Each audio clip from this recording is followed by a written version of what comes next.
Surely you can't be serious. I am serious. And don't call me Shirley.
This is a Tactical Genius production.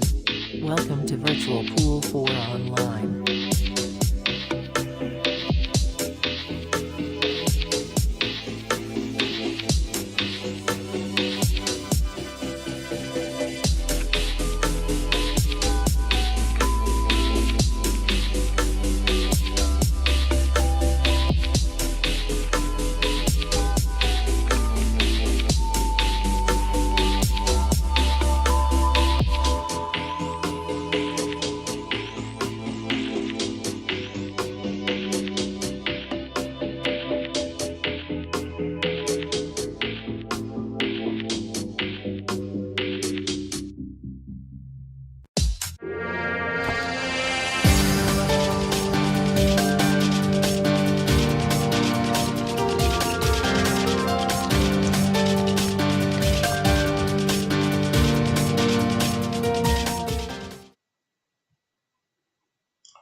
Well, good evening. Welcome back to Virtual Pool 4 Online. Welcome back to VP4 TV. We're here for Friday Night 9-Ball. Well, it's a two-parter, at least that's the plan. We have a full house for Friday Night 9-Ball this week again.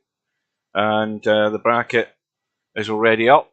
We've got Houdini to play Jezdev, Bill to play Bankster, Sylvia against John Boo, and for once Larry's further down the draw, which seems a bit strange, but Larry's up against VP Monster, DJ Simon against Spectre Dawn, LS3 against Lidl, Chimpy against Travelling TT, and DJ Redo against Slimeball. That's a name I've never seen in a tournament. I don't think I've ever seen Lidl either, come to think of it.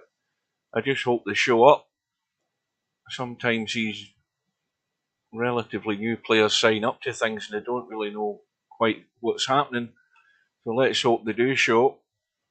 As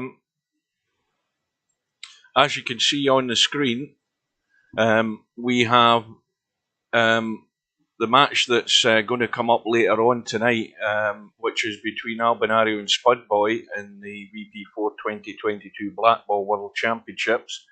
That's due to kick off at 11 PM, so that's 4 hours and 10 minutes away. And by that time, Friday Night 9-Ball should be in its last breath, and so should I. I'll probably be struggling to stay awake by that time, but that's the match that is due to take place tonight. Good evening to Chimpy. In fact, you're the only one that's here, there's nobody else. Yeah, I was sitting watching the live snooker this afternoon. I was flicking backward and forward between, I had interest in the other match in the other table, the one between Zhao Bing Tonga, whatever his name was, and Stephen Maguire. Obviously, he's from Scotland, and Maguire's got a good lead.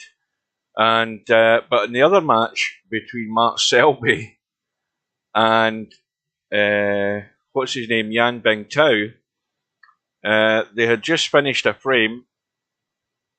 And Yan Bing Tao got back to his seat, and he's sitting down in his seat, getting himself ready for the next frame. Mark Selby, I think, was still out of the arena. And the next thing you know, a pigeon comes down and lands next to Yan Bing Tao, who shit himself, obviously, and so would I. And then the next thing, it hops onto the rail of the table, and I thought, well, I hope it's house trained, because we could have a big interruption if this thing shat all over the table. But it then went over to the commentary box, and I think we never really quite seen what happened, but somebody grabbed it and obviously took care of it. That's the first time. I mean, there's a good quiz question. When's the only time you can have a birdie in a snooker table? Well, the answer's in the World Championships at Sheffield. Where's the pigeon going? Good evening to Tommy. Yeah, I mean, there's all sorts of flies and beasties and bugs and everything land on the table, but that's the first time I've seen a pigeon. I mean, they're getting bigger and bigger. The next thing will be a cat falling through the ceiling or something. But, yeah, that's one for the archives, that one. They had one snooker tournament where rain stopped play because water was dripping down from above the lights onto the cloth. But it's the first time it's ever been there's been a bird. Sometimes it's a naked bird. We've had a streaker. We've had one of them. In fact, we've had more than one, I think. But that certainly was a surprise. How the hell that got into the building, I don't know. Unless somebody smuggled it in amongst their bag of sweets. Anyway, I've gone back to the restream chat. I don't know whether that amalgamation of chat I had the other night was affecting bandwidth or not, but I've got rid of it. And I don't like this chat that I've got either because I can't properly see people's names. I'm going to have to get back to a different setup with that one. But anyway, we'll do that later on. So the plan is we're going to be watching some of the matches in the Friday Night 9 Ball. How far this tournament's going to go and how quick it's going to go obviously depends on how the matches go. I mean, I think the match we had first last week was it went to the final rack, and that was like 40 minutes for the first match.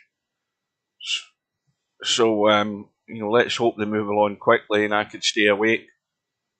I'm probably going to have to nip out and get a coffee at some point in the evening to check that caffeine that I need.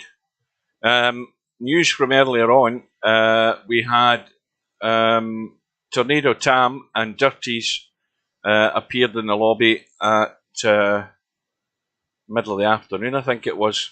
And the reason for that was the fact that Dirties had agreed a time which was tomorrow. But now something's cropped up, so he had to get the match done. And so Tam and Dirties have played their match. I just suggested they set up a room and get on with it and then forward the result to Super Admin, which they said that they have done. But at the end of it all, Tam won by 11 racks to 7. So he should be moving through that one-loss side bracket once presumably Steve gets the message or gets the email, whatever they've done. Good evening to Cobra. So that's the only matches have been today. In fact, talking of matches, let's just go and have a quick reminder. Where the hell's the home page? There we go. That's what I want. I want to get to this link to the Black Ball tournament. Right, so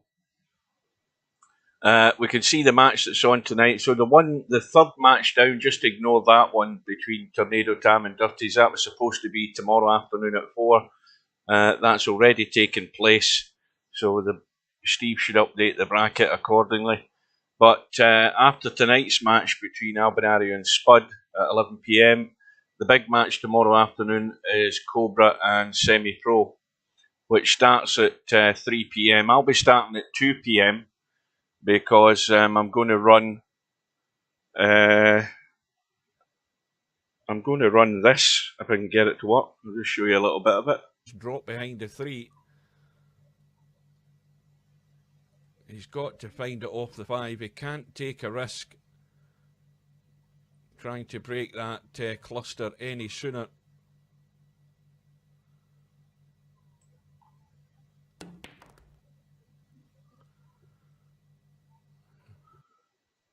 Now that's a match that some people might not have seen, but I mean, talking of good matches, that's one to watch. I'll be showing that. It's about the last 30 minutes in that race to 17 between Stubb and Vinces in the 10-ball World Championship final.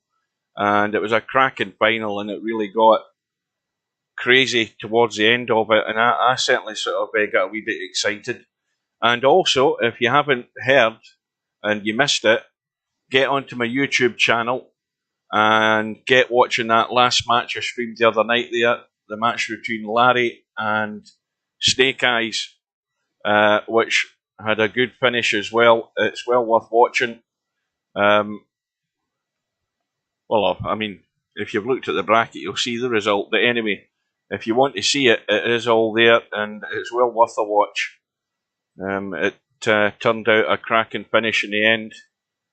It was going one way for most of the match, and then there was that little twist in the tail at the end.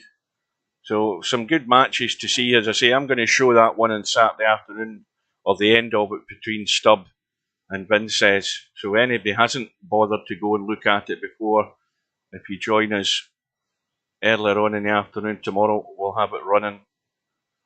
I noticed the chat looked a bit weird on that. I'm going to have to delete that chat and redo it on that particular page. Anyway, I'm waffling on. So, full house for Friday night, 9 ball. Chat is not updating on Twitch.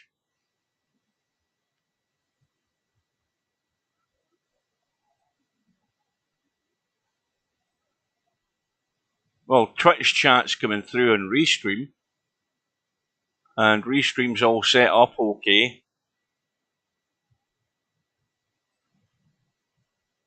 You mean the chat isn't coming up on the screen on Twitch? What time is it? Just about a minute away from the tournament to start.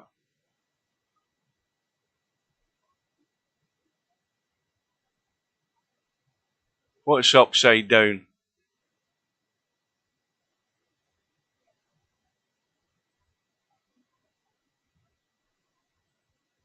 How can the chat be upside down on Twitch?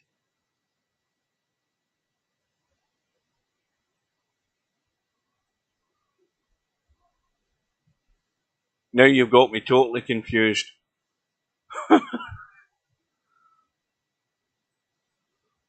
The chat refreshes from the top, yes.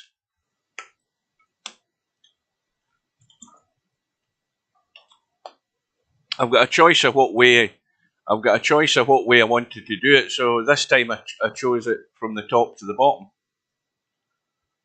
Yes. I thought you meant it was upside down when you were looking at it in the stream. No, it's refreshing from the top to bottom, so whenever anybody speaks, it'll go down the way rather than up the way like it did previously. Right, anyway, we are right on the top of the hour. How do I get back to this page? Hang on, get back to the bracket for Friday night 9 ball and get it to go. Right, so the room should be up now, or almost up. And we've Houdini and Jezdev, Bill and Baxter, Sylvia and John Boo, Larry and VP Monster.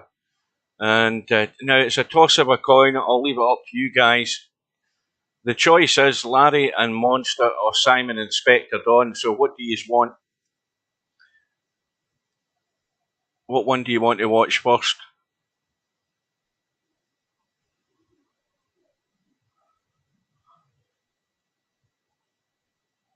And it definitely the room should be going up now. Let's just click that, get the refresh done a bit sooner. Right, that's 1 vote for Larry.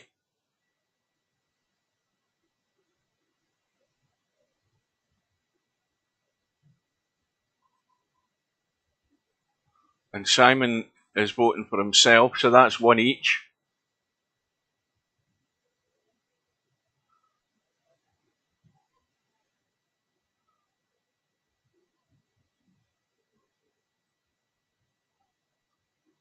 Right, well, seeing as it's a tied vote, I've got the casting vote, so we're going to go in and watch the Simon match against Spectre Dawn, and the room's still to go up there. It's funny how the other rooms are up, but the Simon room isn't, because he's probably still faffing about and hasn't got in the room yet. So we're going to go in there and watch that one. What's Simon getting? I can't read that damn thing. Is that the 6 ball? He's not getting a 5 ball, is he? Oh, I'll tell you what, he's getting a cracking handicap. He's getting a 5 ball as his extra money ball. Well, Spectre Dawn's in for trouble there if he doesn't. I mean, as long as he keeps potting balls, Simon's got no chance. But in a race to 7 with a 5 ball money ball. Right, why is Simon still sitting in the lobby? Right, he's in now. Let's get in. Table's at the right colour. And again, I think it's supposed to be DJ Simon in the bottom of the screen, although he's at the top on the HUD.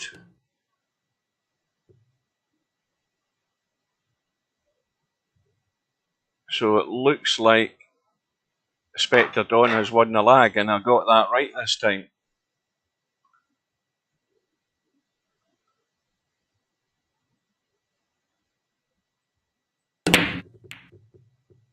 So Simon has the 5 ball as his extra money ball. Spectre Dawn's had a ball in the break. And he's got, well, he's got a major problem with the cue ball being more or less stuck to the top rail as we look. And he's on the 1 ball and he's got to rattle this cue ball to try and get anywhere near the 2. Now the spin will keep that out of the pocket.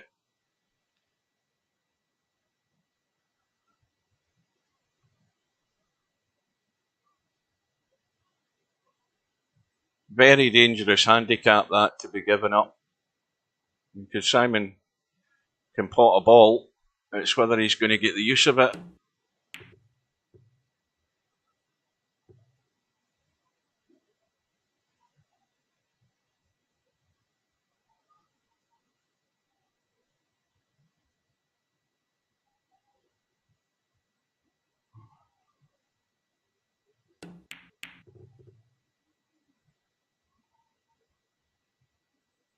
It wasn't a gimme that cut, but Spectre Dawn, if he can get on this 3, should be taking the first rack. What the hell's that picture that's there? What's that? What's that logo he's got? I don't know who that character is. Somebody can tell me, unless it's just some sort of random character that he has as his picture. Well, a dead 3-9 combo. And that's 1-0 to Spectre Dawn. And like I say, if Simon doesn't get a snip at his 5 ball, then the 5 ball's no good to him. It needs opportunities to come his way to have a chance to get to it. But that missing the 2 ball done him in the first rack. And I think that's dry.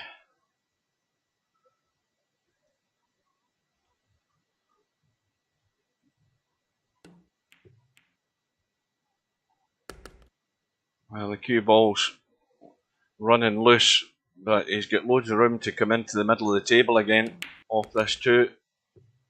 Aye, now the thing he didn't need was English there, because that's killed the cue ball into the 6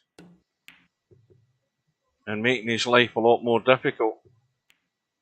Didn't need to help the cue ball there, it just needed to come down off the rail and back into the table. And Spectre Dawn will be going for this. Oh, I'm surprised. Well, this looks a pretty good bank to me. And he's missed it. Well, I don't think they'll come any better set than that 3 ball was there for the bank shot.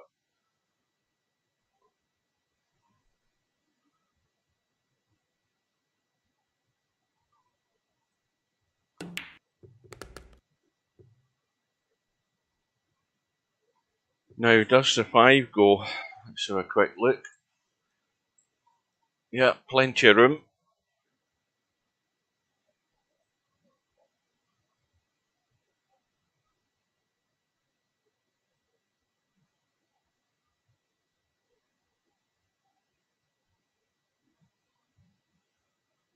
He just has to avoid a collision here if he can. I don't know whether he can. See, if he stuns into the gap between the 9 and the 6, he's avoided stunning between them. He's stunned above them. And now, though, he's in trouble, because this is ugly, trying to play this 5 ball over the 6. And this is where Simon should be ready to pounce. This is not easy to cut, and not easy to sight the line to hit that cutting angle in the 5. But Spectre Dawn has come out of it okay. Well, this has got to be very thin. and not run into the 7. So that was a poor one from Simon.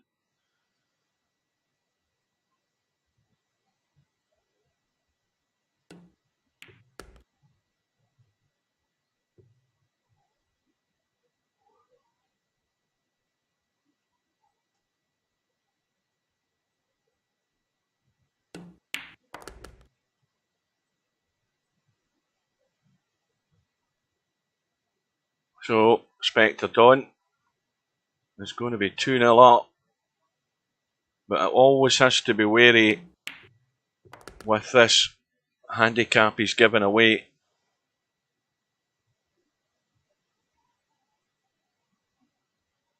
Now, does he go across the table twice? Because this angle's a bit much to be trying to hold it delicate here. Yeah, back across the table.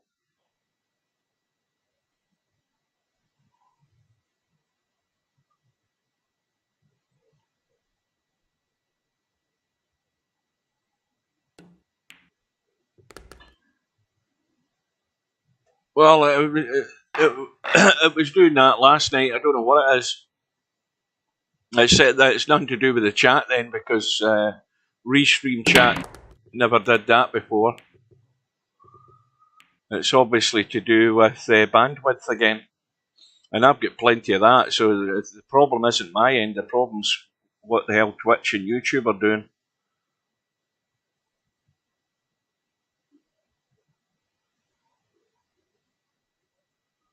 Anyway, 2-0 to Spectre Dawn. He's at a cut at the 1. Now, Simon's going to have to... I don't know whether he's going to run across these or run into them. Yeah, he's run across them. So, everything good so far. The 2 ball is simple enough. And the 3 ball, he needs an angle to come down the right side. So now it's just about judging the pace.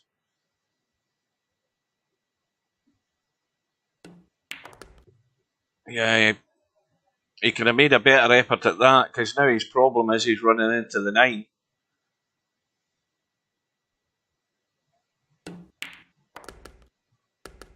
But he should be home and dry. 5 ball off the rail. No major problem, just got to hit it nice and flush. And he's off the mark. And that was Spectre Dawn pushing the boat out there for a dodgy 1 ball. And he got punished. And it's things like that that Simon has to be all over. Now the 5 ball has gone in on Simon's break, so the 5 ball is an extra money ball, so therefore it gets spotted. We've got spot money on in this tournament. If the money ball goes in the break, it comes back up. In this case, it was a 5 ball. And now, Simon, with that ball and a shot, is going to have to duck and dive once he pots this 3 ball and try and get Spectre Dawn in a bit of trouble. And the line that he'll have to this 4 ball should allow him to push it through and lock it up, unless he's trying to play a bank. I know what I'd have been doing. I would have been nailing that cue ball in behind the 9 and 8, but he's gone full pelt for the bank shot. Now, the only sort of lifeline is the 8 ball is not quite as simple to get to. So Spectre Dawn's got to be getting a good line off the 7 ball to get up the table to try and see where the cue ball is now. That's where he would want to be to try and cut that 8 ball. Question is whether he finishes straightish on this 7 to try and draw to the rail and kick the 8 ball out. The danger there is he could end up hooked behind the 9. So it depends how he wants to work this. He's got the angle. So I would assume he's either going to go up the table high enough to be able to make the cut, or run into it. Well, it hasn't come out well. And it doesn't go anywhere.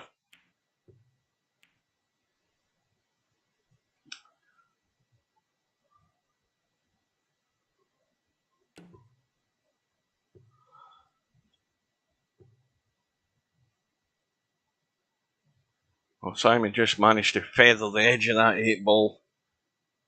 Just a lick of paint he took off it.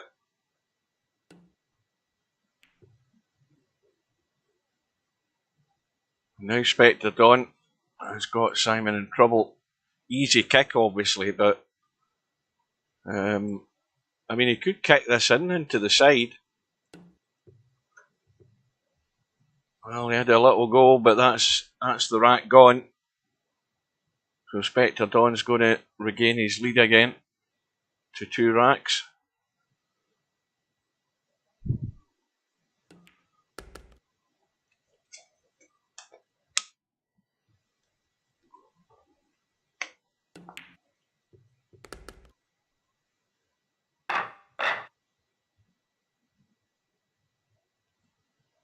So into rack number 5.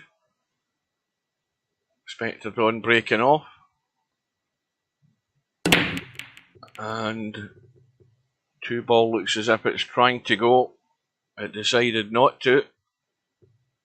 And Simon, although he can see the 1 no problem, is going to be struggling to pot it. But he's played a 3 ball combo and now he's going to have to jump.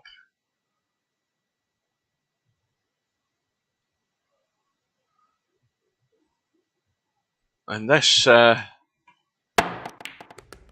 this visit from Simon here could turn out very good. Because remember, he doesn't need to worry about the 6. He just needs to worry about how to get on this 3. Now, where's the cue ball going?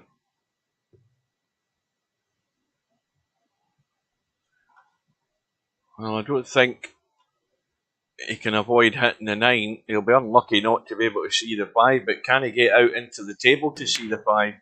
Well, he's played the bank, but he wanted to juice that up a bit more, I think. He's now hampered over the 9.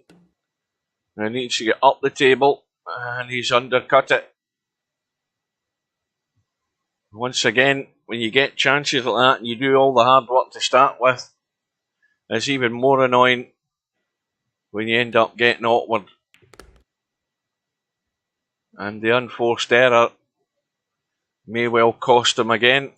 The only thing is that the 6 ball, let's just say it doesn't go, because that is way too tight. You've got to be chancing your arm to even try and squeeze that in. I mean, if you look at it close, no, it doesn't go.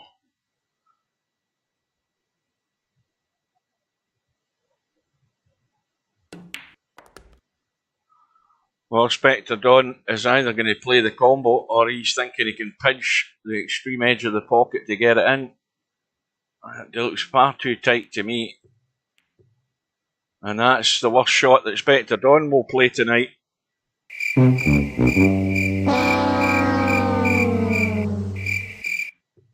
Oh dear. Well, Simon's played another one. It didn't look that difficult to cut. Mind you, I wasn't behind the shot, but anyway, the chance has come and gone.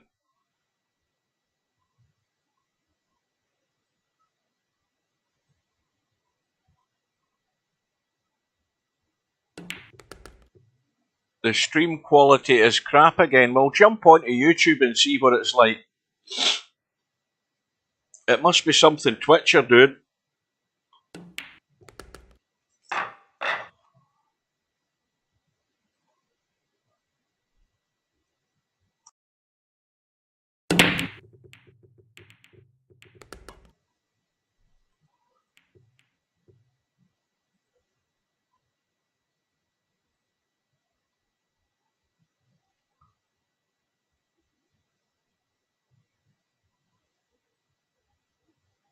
So Spectre Dawn 4-1 up. 7 balls gone in the break, and this rack's over. 2-9 combo, and this match is running away extremely rapidly for Simon.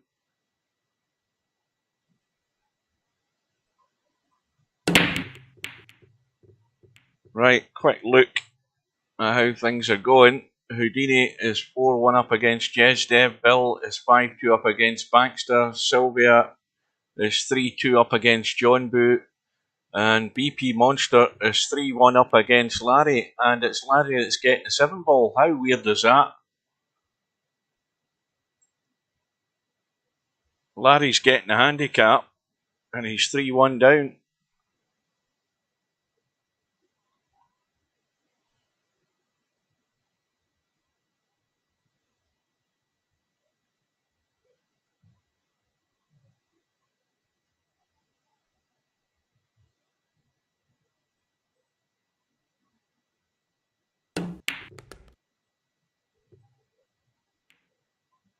Oh, a nice little kiss onto the 2. That's perfect.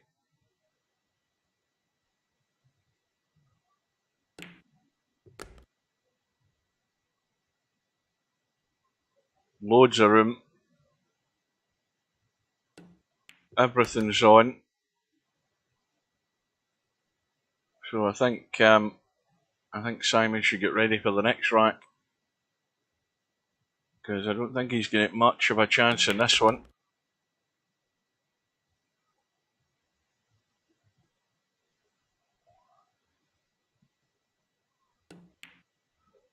Well, this match may well be over long before Larry's match is over. So that's where we'll head, unless there's a big turnaround in this one. So he needs to come back the way far enough. Well, he's played the big stun, and he's got there.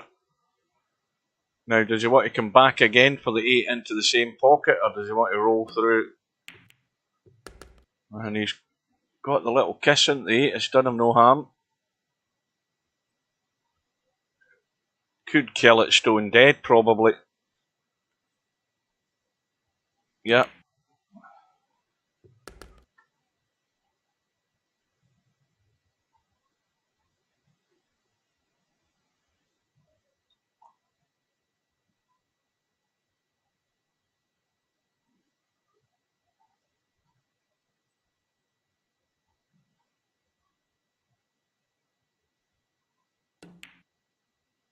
Well, he couldn't make his mind up where he wanted to go, and so the mistake has been made, and Simon's been gifted a straight in 9 ball to pinch one back. So he needs a good break. Good break and a shot to try and get himself back into this match. 7 balls eventually gone in, and he's got a cut in the 1. The problem is he's going to have to probably run this, I would think, the angle that he's got. I mean, he needs to go 1, 2 and 3 rails, but not too hard, because he wants to get into the table. Well, he's trying to play it soft to hold it. That's the only danger, that he could have ended up hooking himself doing it that way, but he's okay. But can he get the job done? That's not bad. And he's bound to have a cut angle in the 4 so he can drop up to the 5.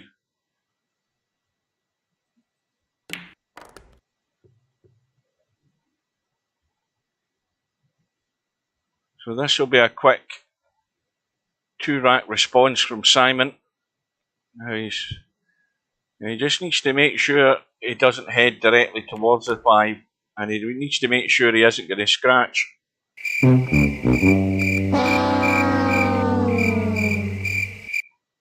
That's a disaster. You know, if you've ever a doubt about that ball scratching, then you put a little bit of English on it so that it doesn't, so that you take it away from it, but then you end up going on the shorter side of the 5 ball.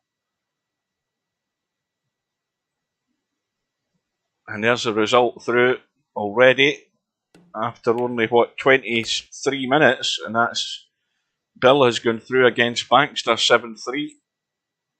And Spectre Don's got himself in the only position he can't get to pot the 8 ball, I think. Well, Simon will probably just cut this. Well, no, he hasn't. I thought he'd maybe cut it down towards the 9, but of course the danger would be setting up a combo down the rail. And we're going to get tip-tapping here for a good while because there's no way you can really try and run the cue ball. But there again, when you do stuff like that, Simon, you're just throwing it away.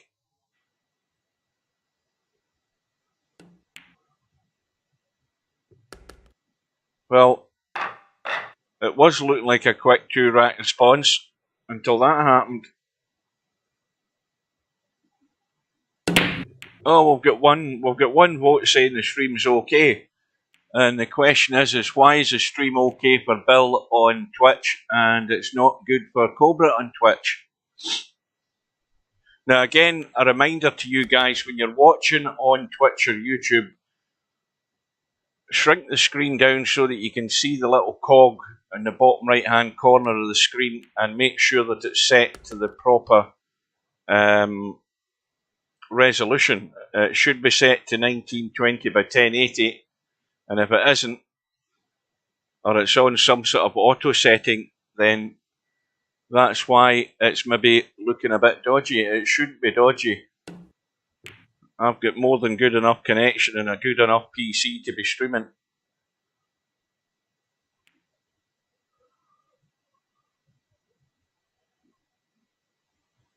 Now, if anybody does have any complaints, just send your email to Tactical Genius Enterprises. It will be looked at and it will be binned.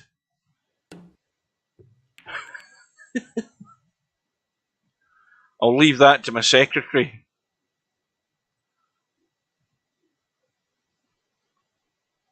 Well, Simon, last chance saloon. Now he's going to have to stun this in because he's got an angle, but he wants to make sure he gets out, and he has done, and he's rescued one. Well, this will be a comeback of the night if he can get his act together, cut out the silly stuff like he did in the last rack.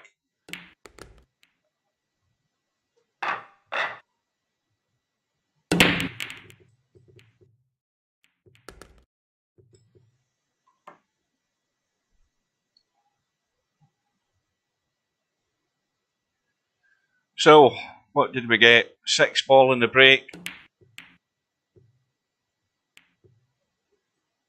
Well, if that had any more legs, the one would have went in. So, the 3 ball is tied up. It doesn't go. So, once again, Spectre Don's going to have to do something if he can get anywhere down near that 3 ball.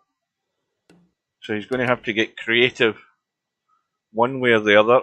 And I'll tell you something, it'll be some shot if he can do anything with this 2 ball into the side.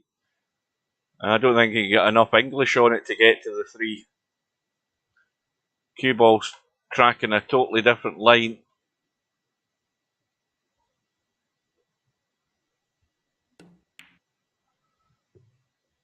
Yeah, I think he might have been looking to just duck behind the 8 ball there had he been able to pot that 2 ball. Or maybe try and play some sort of cut onto the 8. And Simon was trying his best to get the little chip onto that 3. Now, is he trying to duck back? Well, he's played the bank.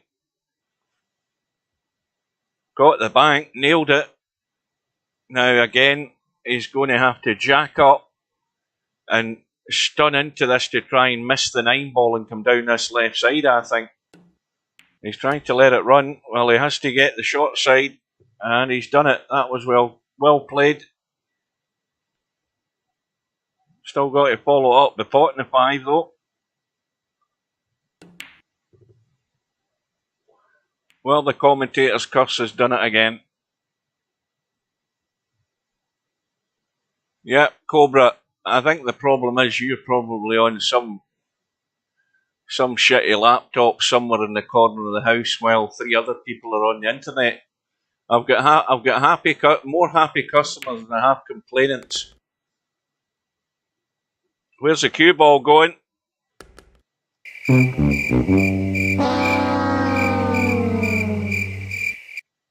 Well, strange things happen, and they're beginning to happen in this match. And Simon's been gifted the 5 ball. Spectre Dawn finding his way into the hole, and Simon's back within 2. And the 3 ball kicks in off the cue ball. Now, I don't think he can see the 1 though. Another result's through, and Larry has been scorched. And Larry was the one with a handicap. VP Monsters done him by 7 racks to 1. So Larry's going to have to do it the hard way tonight. And meanwhile, Simon back at the table here. And I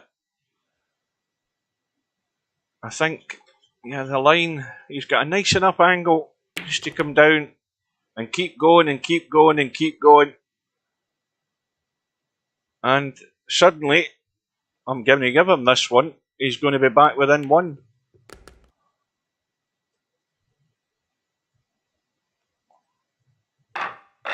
And that's why the 5 ball money ball is so dangerous. And he's got a ball in the break. He has a shot in the 1. What went? The 2 ball has gone. And the 3 ball is very adjacent to the 1. So he just needs to drop through. He can pot the 4 down past the 9 ball and drop through for the 5 into the left side. Now, I don't think that was wise. Now, Simon, that was a bit numpty-ish, because I think he could have just dropped the 3 in and rolled through for the 4. And he started running the cue ball, and he's trying to bail himself out with the jump stick.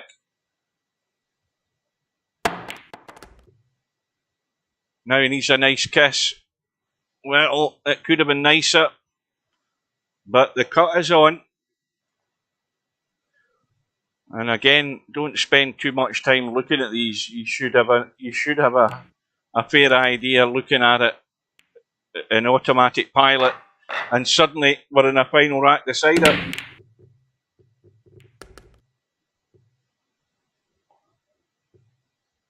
And once again, Simon's had a ball.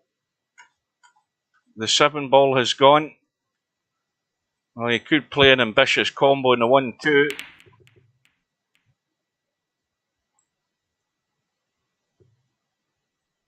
Well, he's missed the combo, but this isn't going to be easy to run out regardless.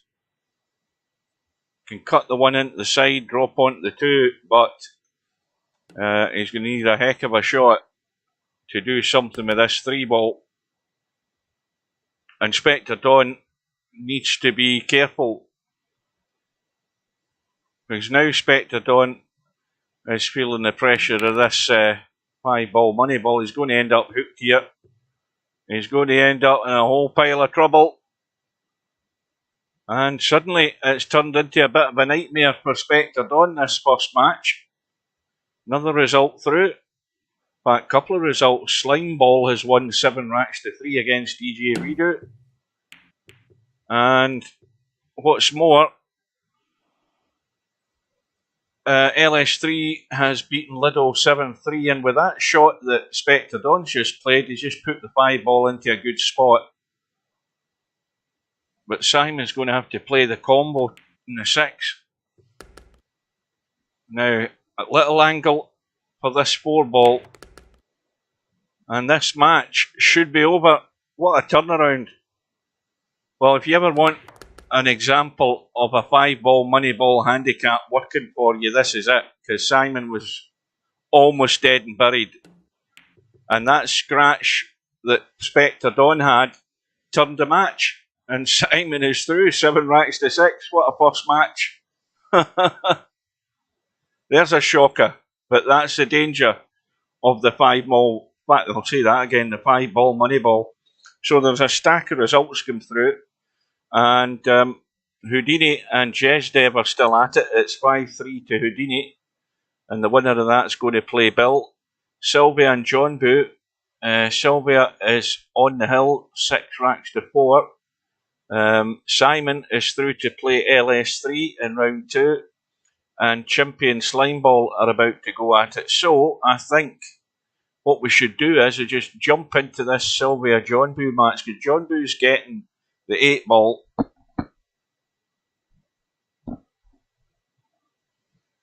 Now let's see what happens here. 9 ball is very dangerously over that bottom corner pocket pretty much. And John Boo trying to duck for cover behind the line of balls, but I think he's leaking out. And he could be in trouble himself in a minute. Or at least he should be. Because I would be ducking for cover here as well. Now that 9 ball makes that pocket a bigger pocket if you could run a ball down the side rail. If you were able to bank that 2 ball, that is quite a big pocket. If you got the line just off the long rail onto the 9, it would go in. But the path's blocked by the 8 and the 4 to do anything like that.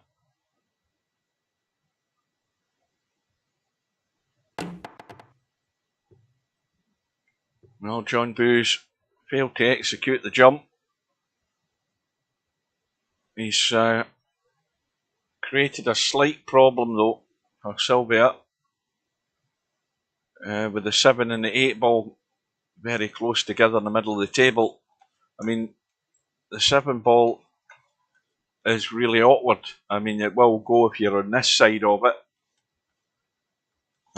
But it doesn't go in any other pocket, so something is going to have to give. Although I think Sylvia had an idea maybe to come back and play the 3-9 combo there, but she's gone too heavy. I'll give her the benefit of the doubt. Maybe she's played for the pot, but she might have been playing short. But she's billiarded the 9 in as well. That's a good one. Let's see if that works. I'll give her the benefit of the doubt. Maybe she's played for the pot, but yeah, that worked. And the match is over. Now what I'm going to have to do is give me 2 seconds and just turn the volume down on that replay. Hang on. Now what I'm going to have to do is give me 2 seconds and just turn the volume down on that replay.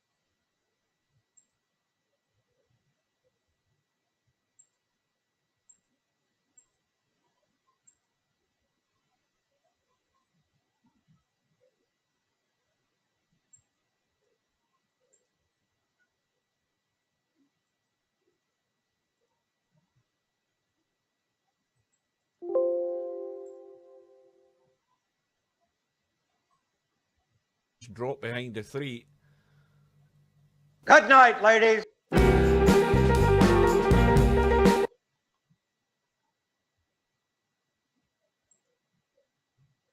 Right, that should be that fixed. Okay, so we just caught the end of that match. So Sylvia's now through to play VP Monster. DJ Simon's playing LS3 and Chimpy's playing Slimeball. So I reckon that we should go in and watch the Sylvia VP Monster match, because Sylvia's getting the 6 ball.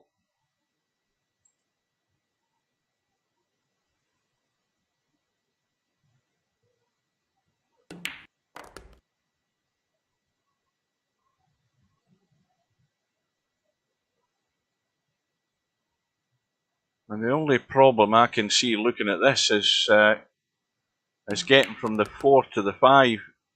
Mind you, getting to the 3 was a bit of an issue as well, so it's going to have to be a bank on the 3.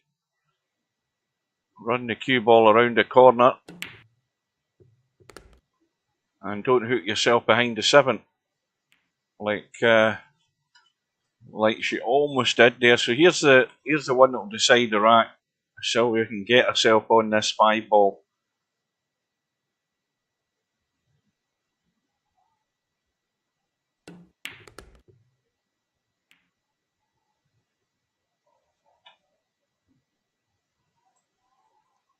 Well, that's better than nothing. But where's the cue ball going? She's letting the cue ball leak away. Oh, now it's one of them. It's one of those dodgy little cuts.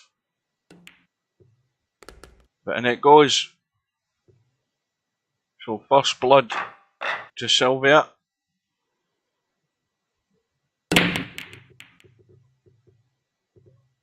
Oh, what was that in the cue ball? I think it was.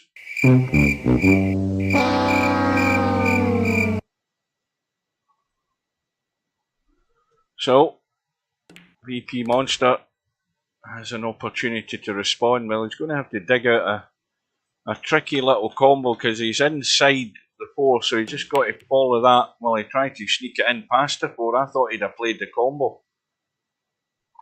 Now, had he played the combo, the 2 would have been over this direction, and the cue ball was going to be there or thereabouts.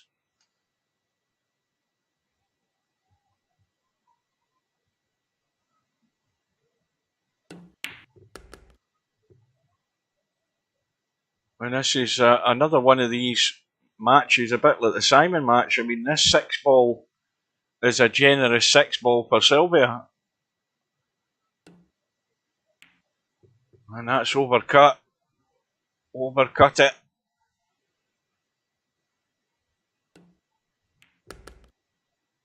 Good evening to Simanx.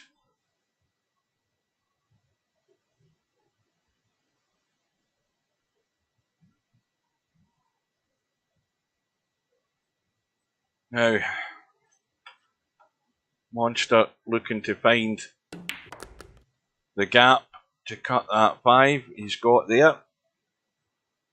Now, is he going to catch the 6 ball?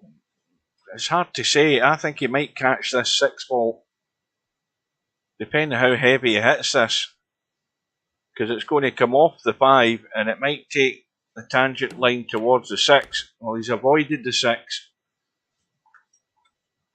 And again, the cue ball's leaked away.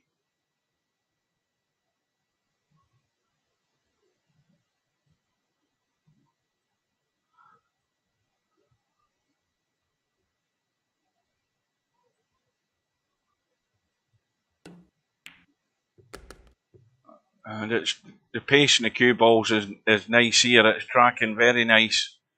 Okay, it's still the wrong side of the 7, but he's got loads of room if he wants to run this cue ball to come below the 8. He could push it in and play it with. I think it'd be far easier just to run the cue ball. Yeah, 1, 2, 3, and he's a bit short. He's now, well, it's getting there. It's getting there.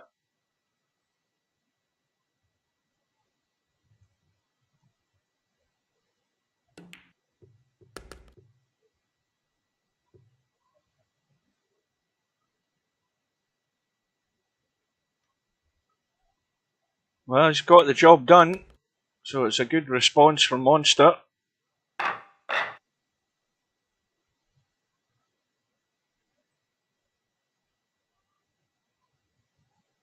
I've got the titles up for the match. It doesn't start until what Cobra said, 11 PM tonight, British Summer Time. So we're filling in with Friday Night 9 Ball until we get there.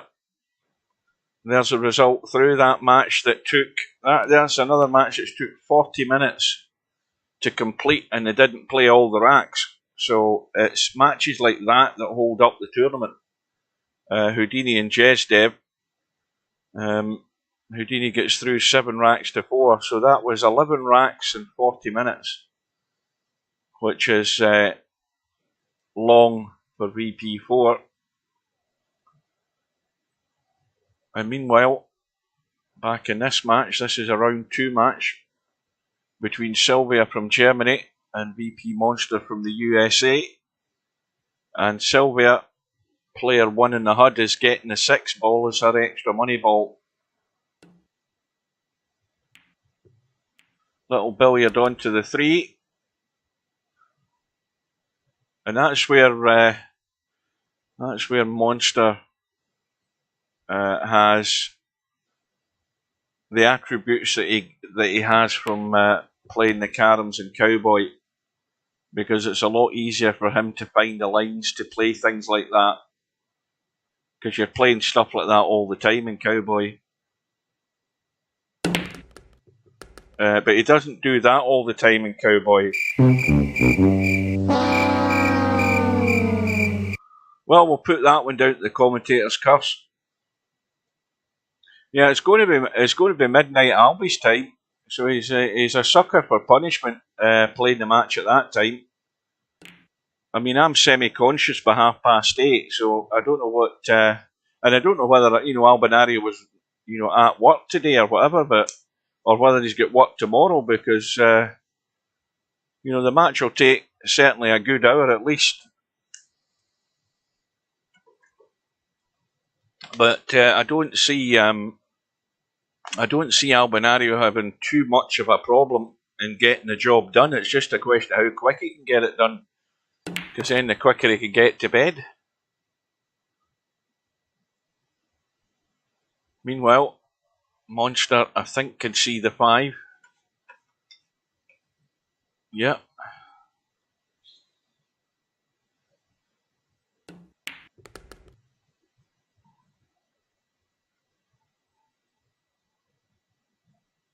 And Spectre Dawn has taken out Liddle.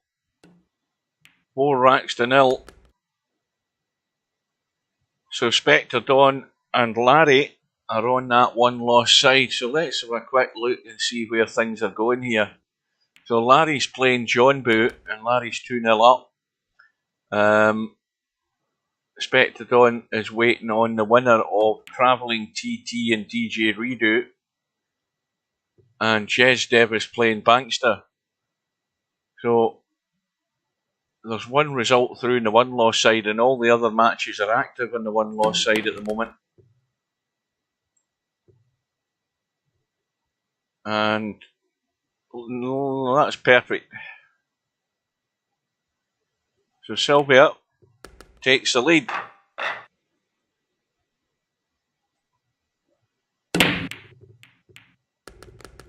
There we go again.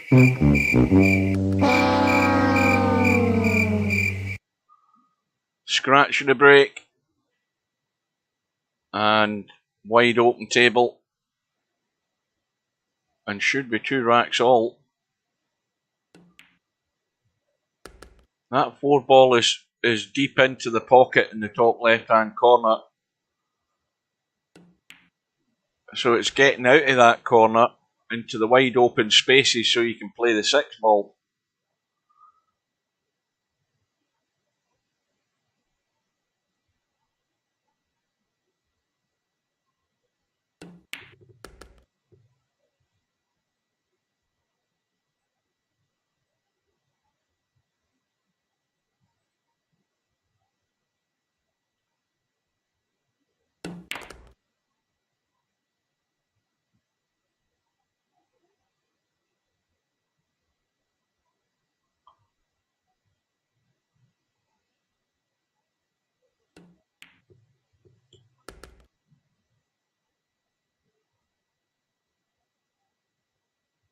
And Travelling TT's gone through 4-0 against DJ Redo. Monster leaving himself the higher cut in the 9. Always a little testy. And he's sent that to the bottom rail. So Sylvia's been handed a gift to stretch the lead to 3-1. Albeit this is a bit of a cutback though. Yeah, this is not quite a gimme. And that's going to catch the knuckle. And it's gone.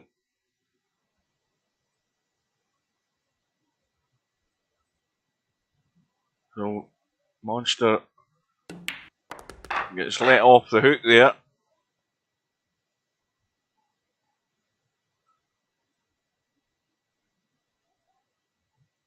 So into rack number 5. VP Monster breaking, but I didn't see anything go. And it's going to be a 1-2 combo to start off proceedings. And look at where the 3 ball is though. That is asking for trouble, that.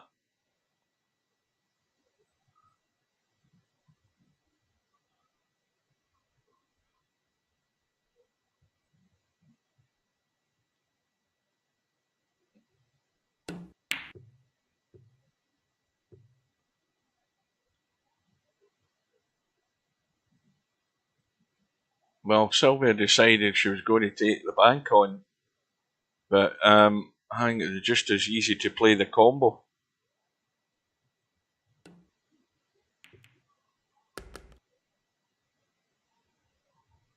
Well, now Monster's finished dead on the 1 ball, and I don't think he's got an angle to try and get up and hide in that corner. He's trying to stun this with inside left English to spin off the rail. Oh no, he's trying to pot it. Well, that's really ambitious, and he might end up getting lucky here. He has done. I thought he was trying to stun the 1 onto the long rail on the side and spin off the other long rail on the right side and try and get up table, but he was really going hell for leather there, trying to do everything at one time. But the only good thing about it is the 3 balls we open. The bad thing is the 4's tied up with the 8, I think. Yep, absolutely stone dead that.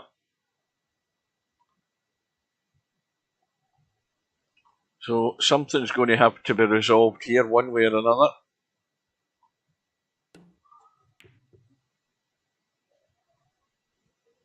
Oh, good evening to One Pocket Slim.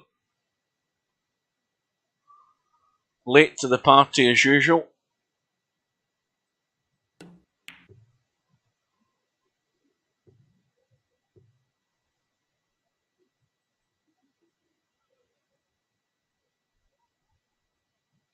Well, we know it's an easy kick.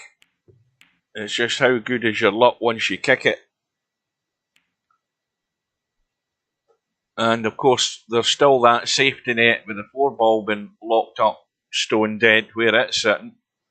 Now, if you were sitting here on that 3 ball, you can easily pot the 3 and just run into the 8 and 4 to try and bring it into play. But as I say, there only is like one position you can get on that 3 ball where you can do that.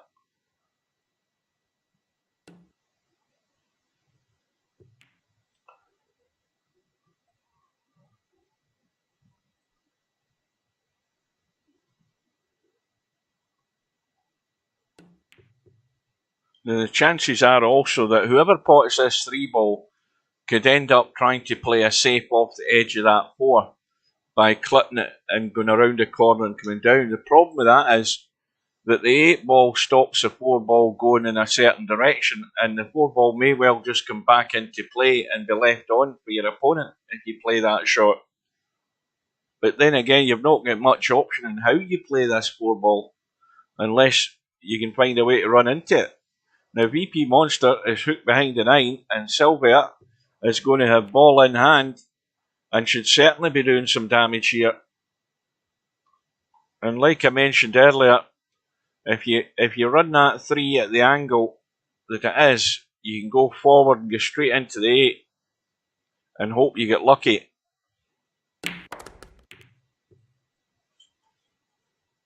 And I don't think that's lucky enough, because you now have, well, that's not bad now that I look at it. And then the angle's there to get out for the 5.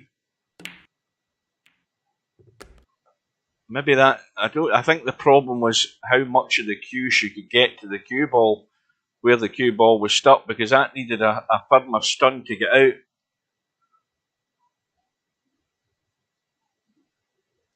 So just the 5 and the 6 required. And she's looking good here. And the only way this will go wrong is if she just plays it some way that she can scratch. But I don't think she'll be doing that. So back into the lead. And into rack number 6.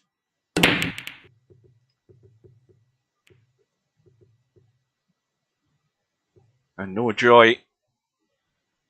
Now this cue ball could be tucked away in a second by VP Monster if he wants to. I mean, he can go all out for the cut in the 1 and go up the table and play the 2. But he's hung the 1. And it was just probably as easy to try and duck in behind that 5, 7 and 9 there. Sylvia trying to use the rail to get the cue ball out. But she could also try and maybe use that edge off the 8 ball and come back over to this side and try and get down to here. And she looks as if she's trying to bank it. Yeah. And there, that has now opened up those balls. And she's got lucky. This monster can only see the edge of that 2 ball. And he might have tried a billiard there. Now he's flipped to 2. And now he's hooked in the 3. Well, partially hooked. You can see a very thin edge. But he's trying to duck up past that 8 ball. Or is it the 4 ball? What the hell ball is that? It is the 4 ball. Oh, and he's not got to rail, so there's a fatal mistake. And again, Sylvia, though, with ball in hand. She could draw off that 3 and pot it into the corner here where she is with the cue ball and try and split the 8. The 4 ball's, bound to be on. It's bound to be still available up table. Well, I think she's missed a trick there. What am I talking about? She doesn't need the 8 and 9. I've just realised she only needs the 6 ball, doesn't she?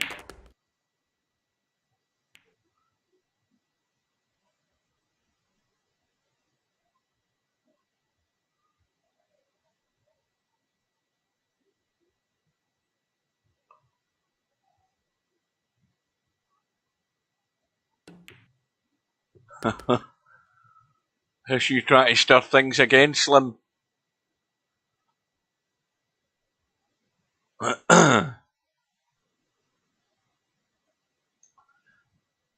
Well, Larry's gone through in the 1 loss side. Oh, did I miss that result?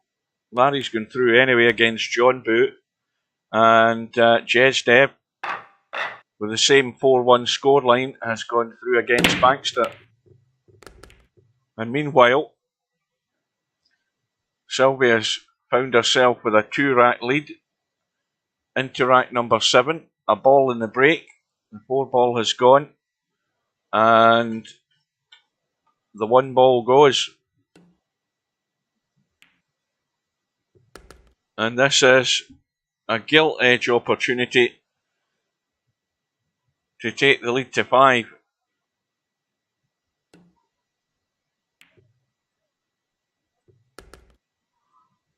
Once again, the good thing is having the 5 and the 6 very adjacent to one another, so you've got absolutely nothing to do other than make sure you don't stick the cue ball to a rail so that you can get to the cue ball and do stuff with it.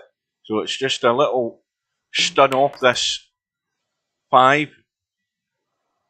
And the 6 ball money ball, like the 5 ball money ball in that first match with DJ Simon and Spectre Dawn, has played a big part here.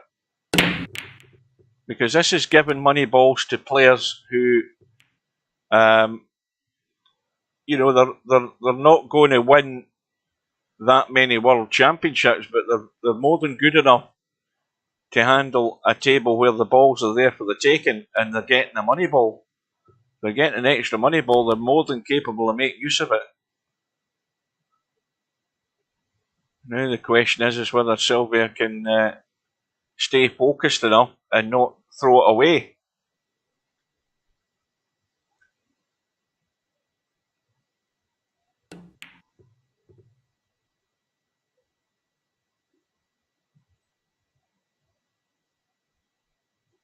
Every time you make a mistake, you can put your filthy meme up.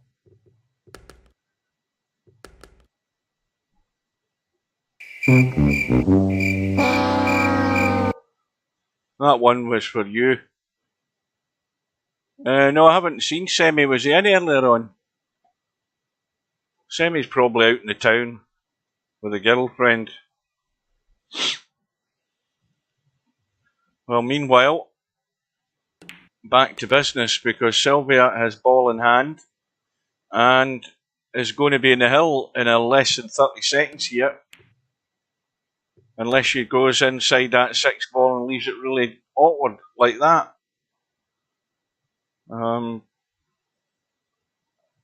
She should still get this though. As long as the cue ball isn't running. So 6-2. And VP Monster with all to do. So the first two matches we've watched tonight, we've seen the handicap play a huge part. More especially in the Simon match where he was getting the 5 ball and he was dead and buried, pretty much. And then that one scratch that Spectre Dawn made was, well, that was the end of everything for him. Because Simon didn't stop potting balls until the match was over.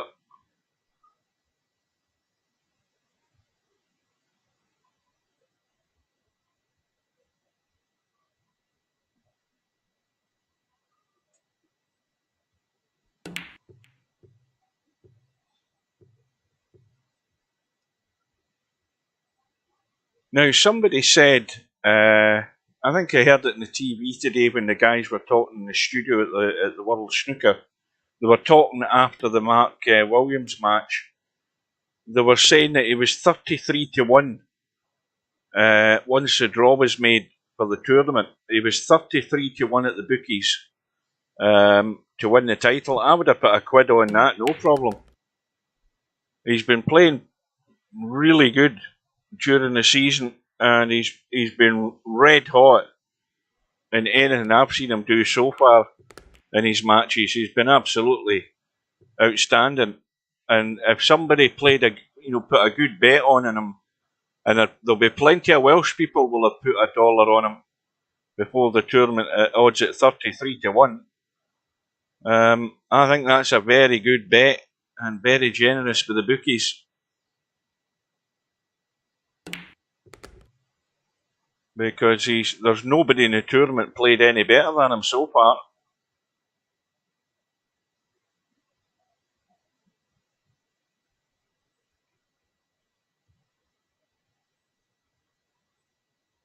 And Sylvia now, if she can get herself on the 6, is home and dry. And she's taking care of VP Monster by 7 racks to 2. Well, there you go.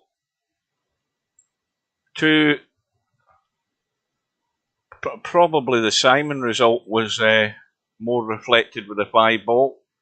And Sylvia as well. And it's all just down to the fact that they eventually got chances and they took every one of them. And that's how you can use your 5 ball money ball. So it's down to the other guys who weren't consistent enough and were making too many errors at the wrong time that cost them. Simple as that. So now we've got Sylvia through to round 3 waiting on the winner of Bill and Houdini. Bill's pretty much going to sort that out unless Houdini starts getting used to that 6 and out. Bill's 6-1 up at the moment according to the bracket. But meanwhile, Simon is 6-3 down to LS3. We'll jump into that one. In fact, wait a minute, what was that other match? Let's go in and see this Slimeball guy. I've never seen him. Chimpy's 6-5 down. And, well, Slimeball looks as if he's a brand new player. He's got a 1500 rating at 9 ball. And he's getting 5 and out. And if Slimeball can pot this 3 and the 4,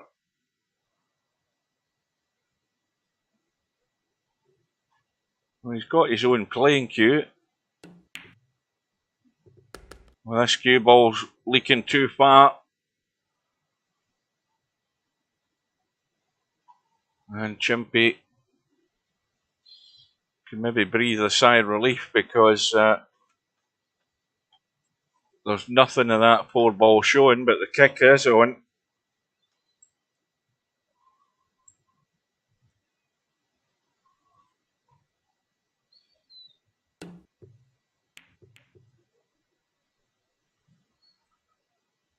So, Chimpy under a bit of pressure, having to run all of these balls and avoid the 9 ball. So he's going to have to stun this in and try and avoid that 9 ball to get out into the table. And when you hit that 9 ball like that, you end up there, like that. And Bill has duly delivered. He's beaten Houdini 7 racks to 1.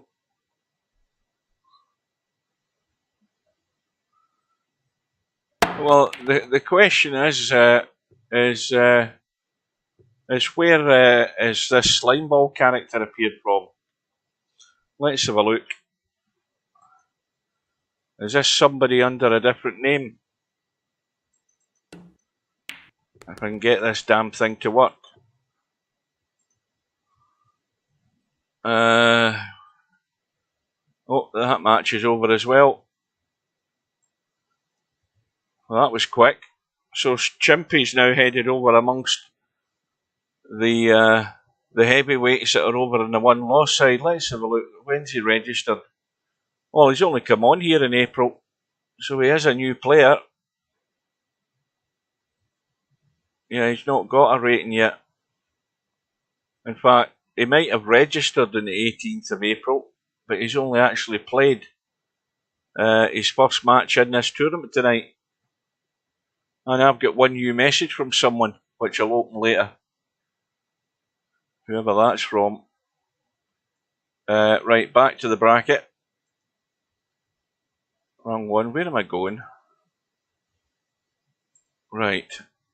So, Spectre, Dawn and VP Monster are going at it in the one loss side. Meanwhile, Bill and Sylvia are just starting, and LS3 and Slimeball are just starting. So that says to me that we go into the one loss side and we watch the match between VP Monster and Spectre Dawn. And Monster's already 1 up, and he's getting the 8 ball, and it's only a race to 4. Good evening to Brain Fill Out.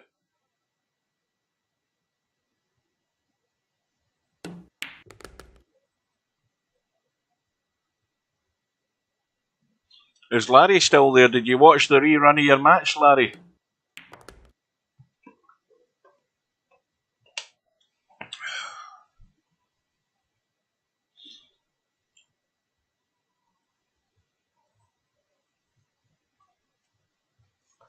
Well, what was he? He was 3-0 down. Was he 6-2 down or something daft like that? I can't remember. He certainly was 3-0 down.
Oh,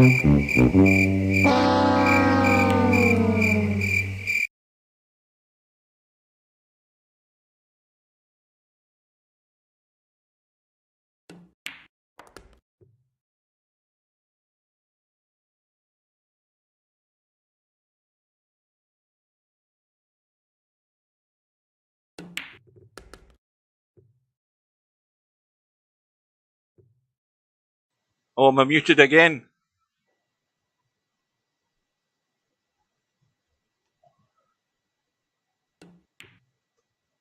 I don't even remember muting myself. I must have hit the keyboard with mistake. Oh, look at the 9. Well, the 9's been kicked in, so it comes back up. Where's the cue ball going this time? Right, so the 9 is respotted, and of course it's now got Spectre Dawn hooked on the 1, so he's going to have to push out. But, he doesn't want to be pushing out up the table too far, because if he does, and Monster can see that 1 ball, he'll either play a cut and try the combo or play the billiard off the 1 onto the 9. So he doesn't want to go up table.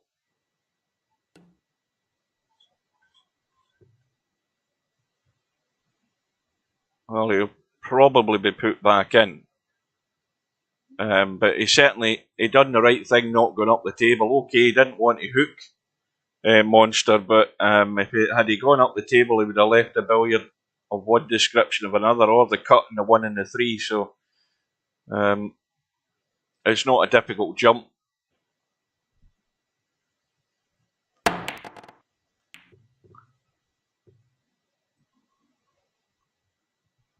Oh, good evening to Mark Sharp. Never saw you sneaking in. Anyway, quick reminder to you guys, it shouldn't need explaining. This is Friday Night 9 Ball for any latecomers, but you can also see that on the screen we've got Albinario set to play Spudboy, and that isn't going to take place for another 2 hours and 50 minutes. At 11 PM British Summer Time, 6 PM Eastern Time, 3 PM Pacific, and midnight Swedish time for Albinario. Now, what's Monster done here? Well, that's what he's done.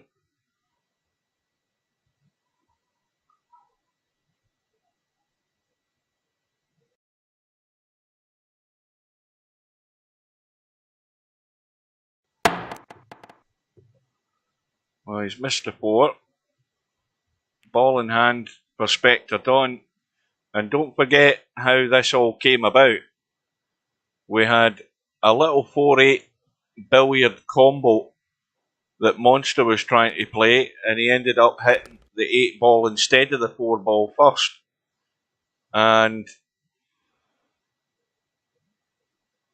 now he's got himself hooked, missed the jump shot, given Spectre Dawn ball in hand in this rack to take it out for 3-2.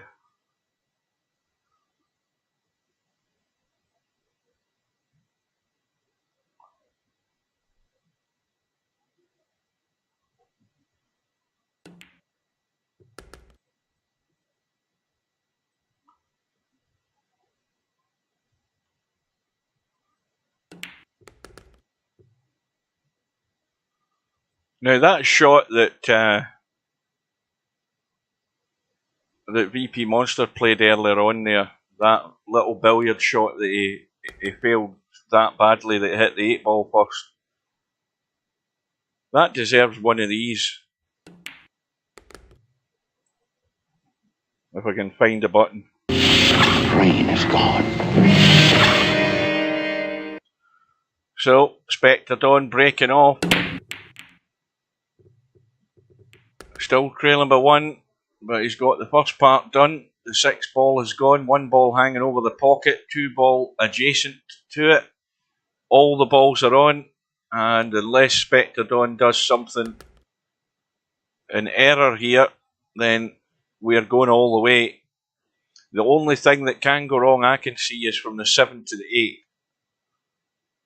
That's where it can go wrong.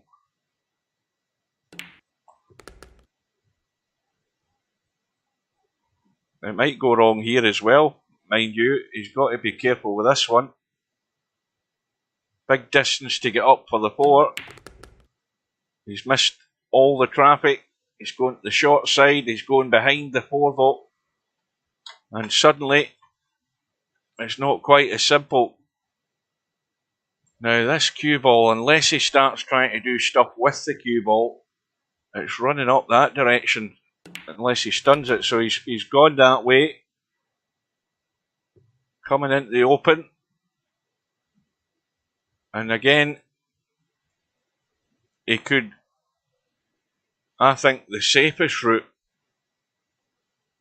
I don't know whether he can run this and go. He's running and going forward. I think he's alright. Yep, he's just catching the knuckle. So this is the one that's the problem. Because he's a wee bit straight in this 7.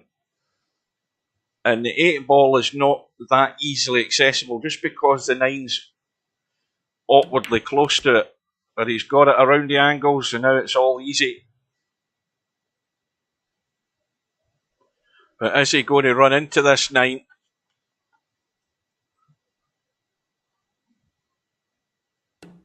No, he just brushed it.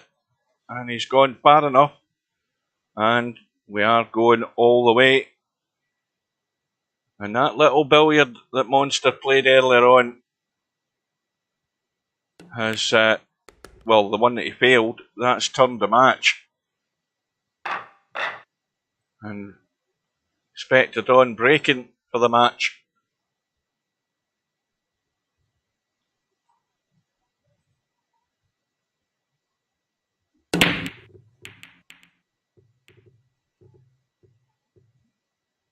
Oh, 5 ball just drops in. 1 ball on, and the 2 ball, again, an immediate problem.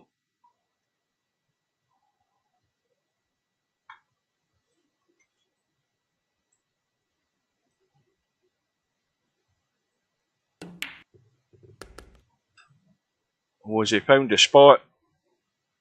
I think he might have. That is absolutely plumb on the 2 ball. He couldn't have nailed it any better position.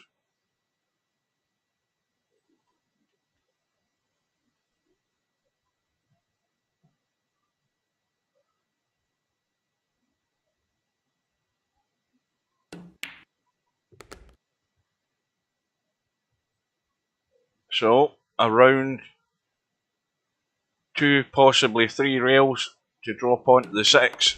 1, 2, and 3, but he's going to be dead straight. So probably just draw back, try and steal a wee bit, but he's, well, I don't know what he's got here, but he's certainly not got a shot other than locking up to the 9, and he hasn't got there, and that's a fail.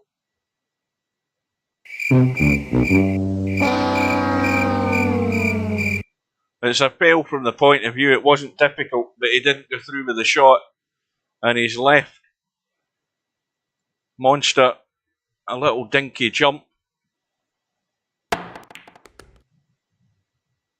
But he's going to have to pull off a cut in this 8 ball. Now, this is a good shot for a to go safe. If you overcut it, you're going to the top rail and the cue ball's coming back down.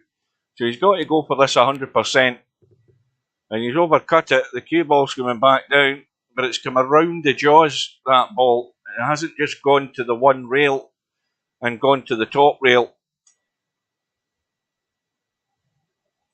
And Spectre Dawn's got a great angle here on the 8.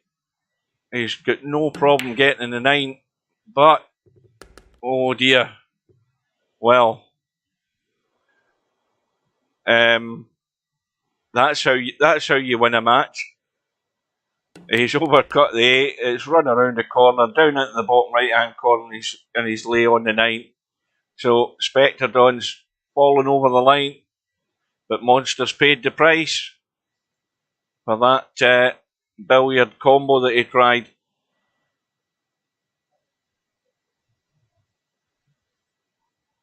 Who's Slim talking to in the lobby? Oh, Slimeball. Well, it certainly is his first time. His first time he's straight into a tournament. Right, so I'll look at the bracket. Bill is 6-0 up against Sylvia. Sylvia getting that 5 ball, so that match is going to have to turn on its head. LS3 is 2 racks all with Slimeball. Meanwhile, on the one-loss side, Jess, Dev and Chimpy, they're in the final rack decider, but Chimpy's just gone through. It's just updated. And meanwhile, Larry is 3-2 down to Simon. Let's get in there. And Larry's got ball in hand to take this one all the way as well.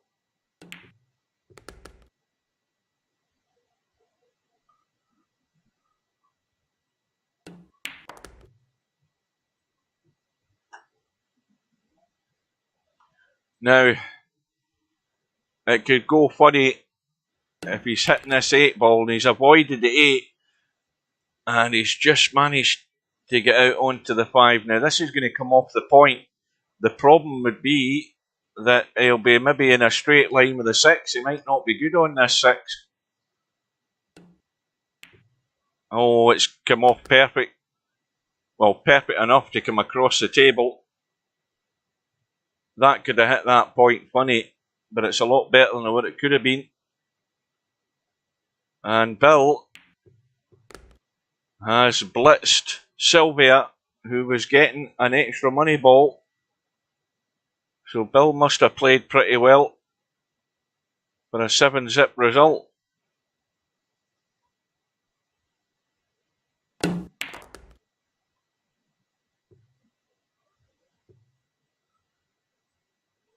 Well, just a little dink in the 8 ball, get the cue ball up the table. Somewhere about that 3rd diamond, that'll do. Just like that. And we're going all the way in this one as well.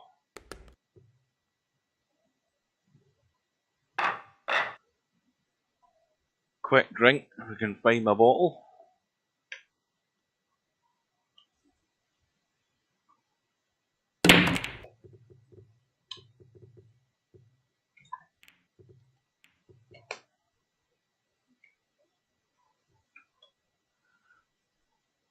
Now, who's that?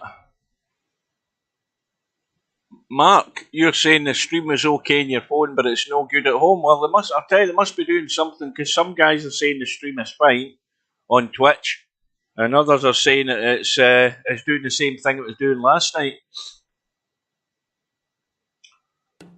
So it's a problem somewhere in the internet, but it's not a problem my end.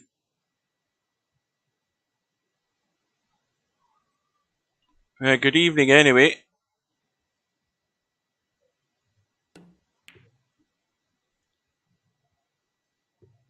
So Simon, and this is a scratch match. There's no handicap, so Simon's going to have to take them all out if he wants to survive. And I suppose if there's going to be a problem, it's the obvious one. It's getting from the 6 with a good angle off this 5 and back up to the 7. Right, well, this is where you've got to be careful, because you don't want to come down the short side, because you can hook yourself behind the 8. Well, he's came down the short side, and now he's got no shot other than a bank, and it's one go at it. Has it got the legs? Has it got the legs? Yes, it has. Oh, yes, the last breath, it goes in. It didn't go in at that speed, I can tell you. But having said that, he's missed the 8. And Larry, well, he's still got to play a good shot to get nice in the 9.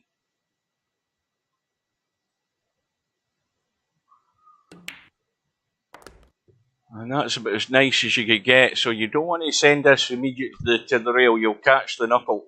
He's got loads of room. So Larry breathes a sigh of relief. He marches on in the final rack decider against Simon. So the one loss side's moving through rapidly. Chimpy's already through, and it's going to be Chimpy and Larry in a minute. Spectre Dawn, meanwhile, is waiting on the winner of Travelling TT and Houdini. Meanwhile, on the winner's side, we've got LS3 and Slimeball. And Slimeball getting his 5 and out money balls is 5-3 up. Let's jump into that. So LS3 up against it.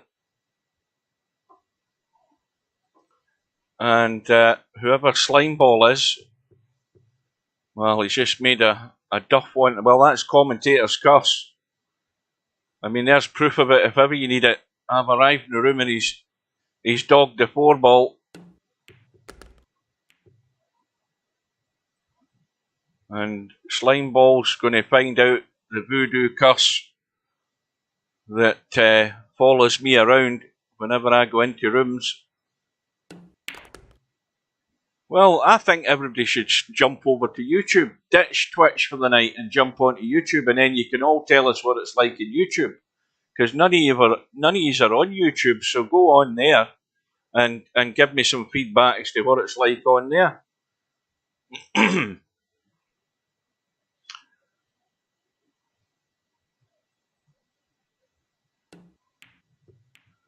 And that was always going to be the problem. The line off that 6-ball was taking the cue ball to the rail and the path was heading to the 8.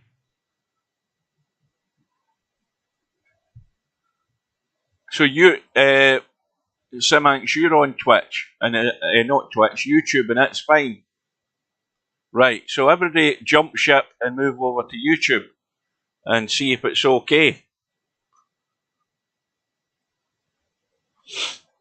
That's the solution.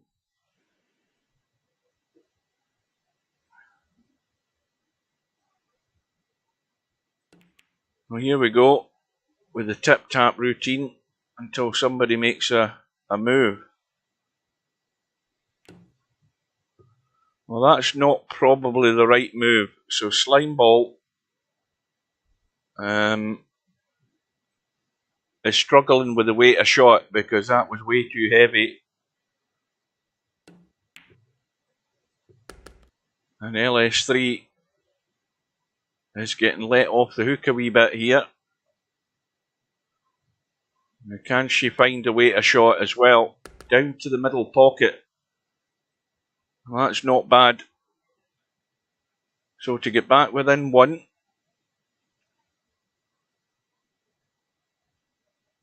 I don't think it really matters who you play if you're giving them 5 and out, whether they're new players or players that have been around for a while. You know, you just have to keep potting balls and you can't make mistakes.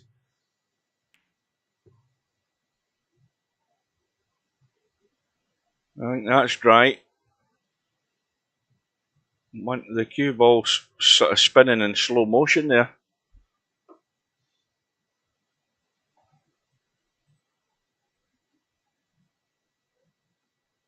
Right, Mark says it's just the same in YouTube. Well, clearly it's obviously it's an outside influence that's causing it.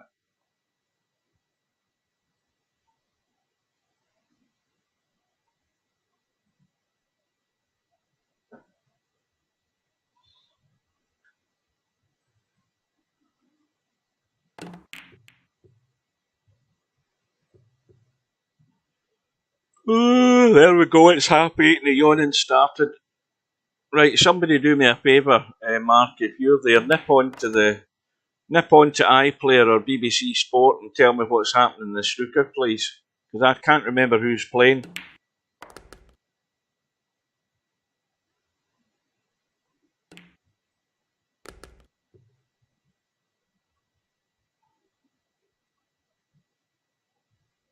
Well, Slimeball only needs to roll the 4 in and leave a cut in the 5 to get to the hill. And meanwhile, Houdini's gone through against Travelling TT, 4 racks to 2. And this 5 more, I mean, Slimeball's going to get this all night, obviously, because he's just a new player. So 5 and out is lethal if you can pop balls often enough.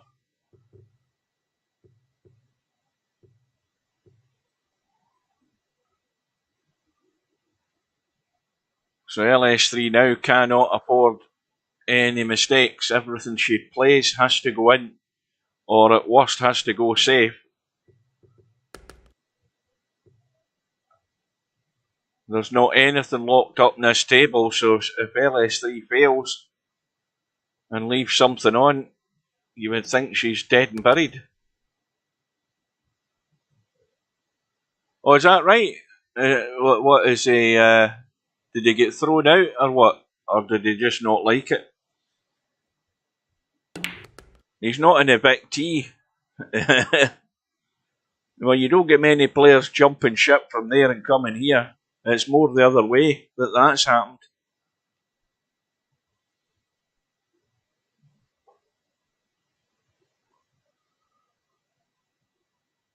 Well, LS3 should be in full focus mode here.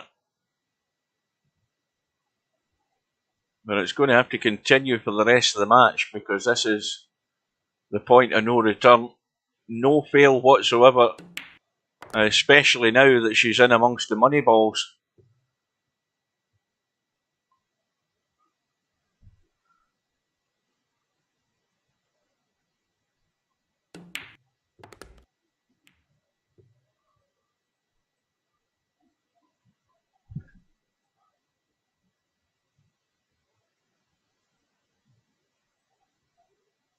No, this guy was only registered in April. I just looked at his profile, 20 minutes ago or however long it was. And this is the first thing he's played. He's been registered for a few weeks, but he's turned up tonight and decided to play in Friday Night 9-ball. He's not even played any other matches. He's not been in a challenge room or nothing. Just the only thing on his profile is his first round results that he's had in the tournament. But LS3 has survived one rack and has got another 2 to go if she's going to keep going on this winner's side.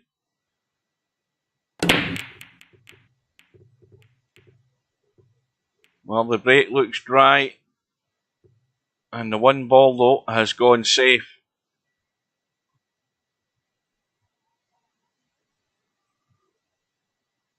Well, there's a tiny edge of it. I mean, who's going to... Well, Stubwood Blast has to cut it in, and Slimeball's done it as well. It looked reasonably safe. Well, as far as my eyes were concerned, that was safe, because I would never have hit the edge of that.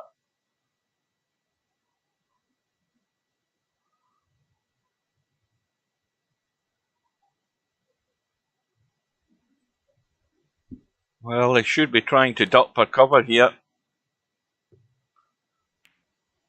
And he has done. And that will do nicely. However, the danger is that 6 and 9 ball are pretty much set. And so LS3 has got to be careful that she doesn't leave this 2 ball in a direction where Slimeball can have a smack at this 2 onto the 6-9. Yeah. I mean, that's going to go in that 9, I think.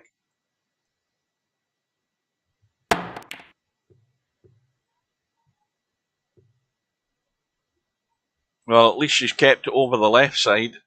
And the 2 ball is on.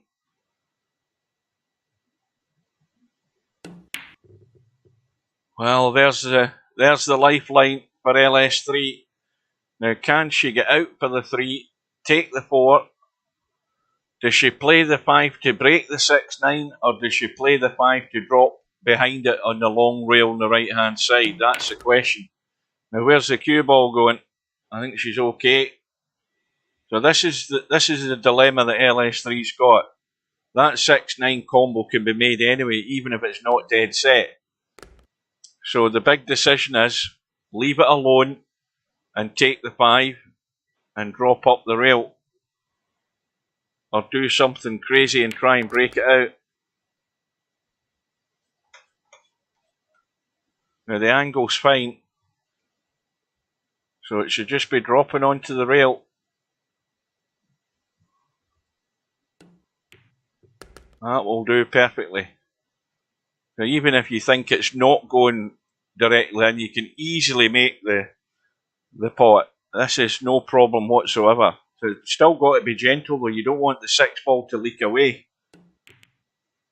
Well, it's leaked away and the double kiss has pushed the 6 ball on. And it doesn't matter, the 9's gone in. So, it's Hill.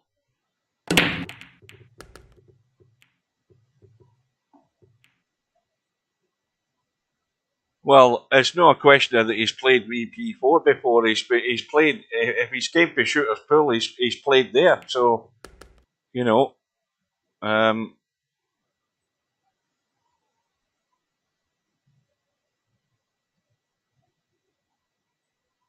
you'd have to assume he found it first before he ever found VP4.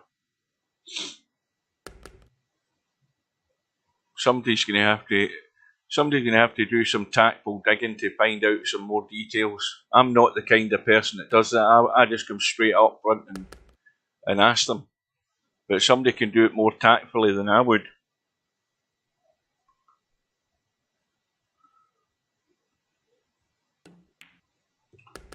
Well, LS3 from 6-4 down, giving away a 5 and out handicap. There's only 4 balls away.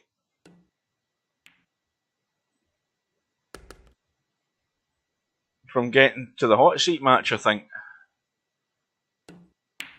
Yep. Well, this is the one. Now, this looks dead straight to me, this 8 ball. It's absolutely bolt straight. There's a slight angle you can pinch, but you can't pinch too much. And she's just decided to stun it. Now, you don't want to get tentative in this and do something daft, like hit it plain ball and roll and risk scratching here. Got to put a wee bit of dig in this just to make sure you're not tracking to that top right hand corner pocket. And that's well played.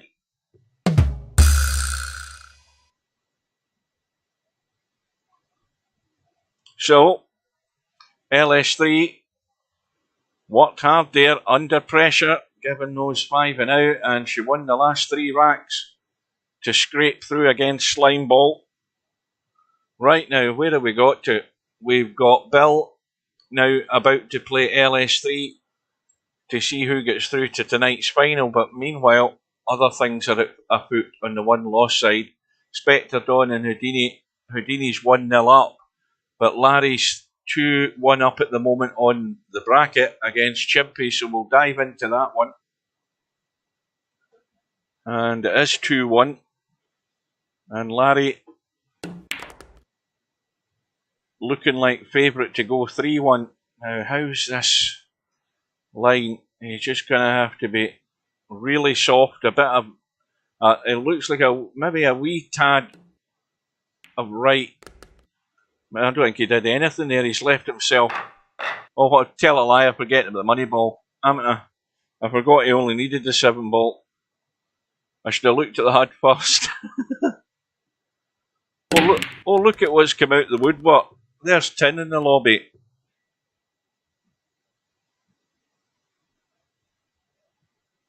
That's Tin in for his once a month visit. And then he disappears. Slime is Quagmire's second account. Oh, why would he go around telling us then he's just new from Shooter's Pool then? Come on, where did you get that information from?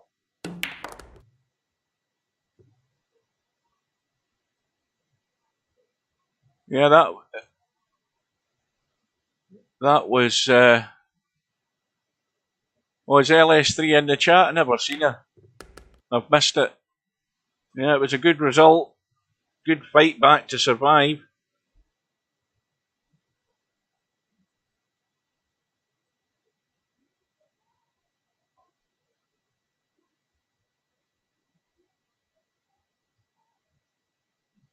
Well, Larry's dead straight in the 4 now.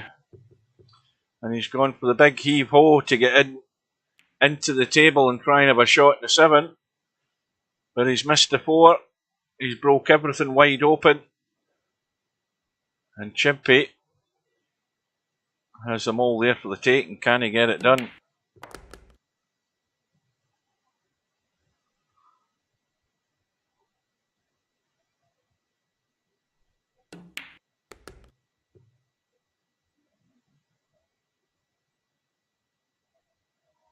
Well, this will only ever go wrong if you come over to the right and you scratch in the right pocket, because that's the line you want to be taking.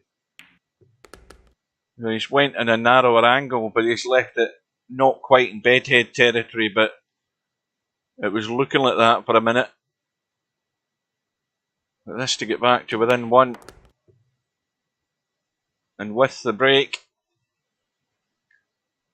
trying to take this one all the way as well.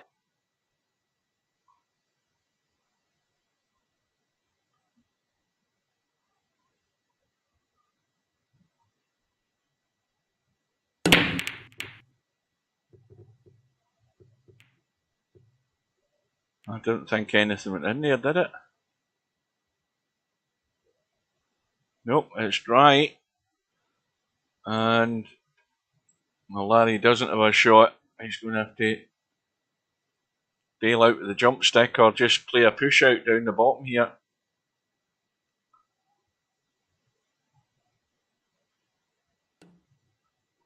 Now, the thing is, Larry's just played a push out, but Chimpy can see an edge of that 1, and that 1 is off the rail.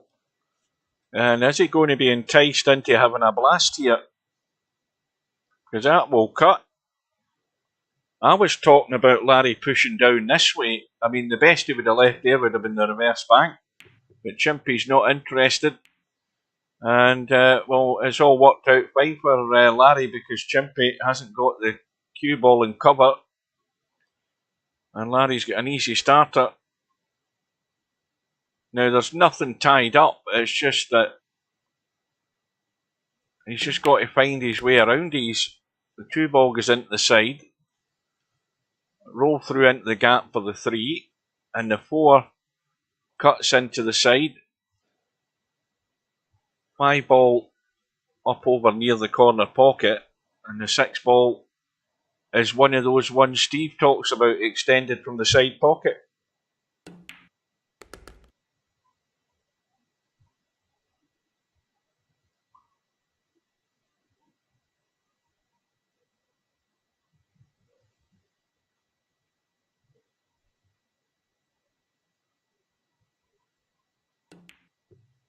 What's he done here? What's Chimpy done here? Oh, I'm forgetting about the 4 ball. That tells you I'm falling asleep. I'm thinking he's playing the 5, plus the fact I was reading the chat as well. It's always happening at this time of night. This is where funny things happen in my brain.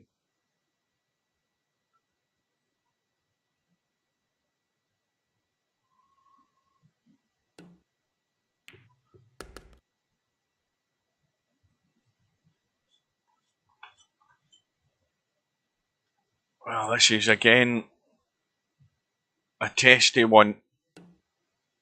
Just rolling it in dead weight. But is that going to catch the pocket? Yes, it is.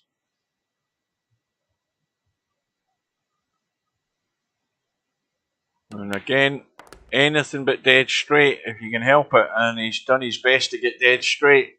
So just a stone cold kill shot to leave this 9 as straight as you can.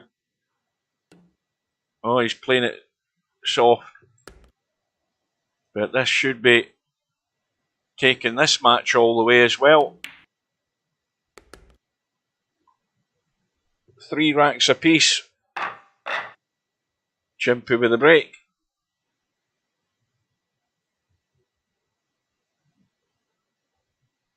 And don't forget, Larry's getting a 7 ball.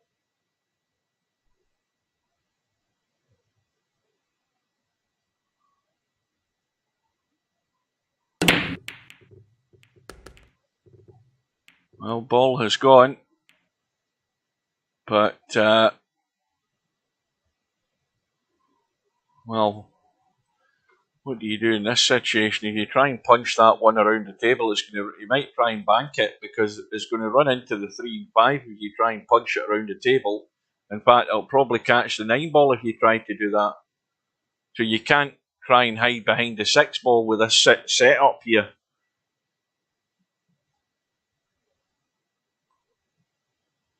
Let's see if he tries the bank.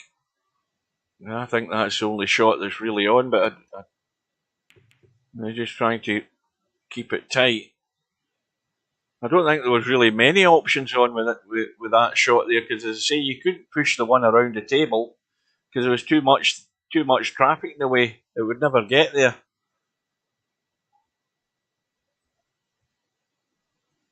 Now is Larry going to be taking the bait here? Because I don't know whether he can make any angle to make the bank. Because you've got to cut that one to the rail to make the bank. Oh, he's played it well. The only thing he hasn't got is a good shape in the 3 ball.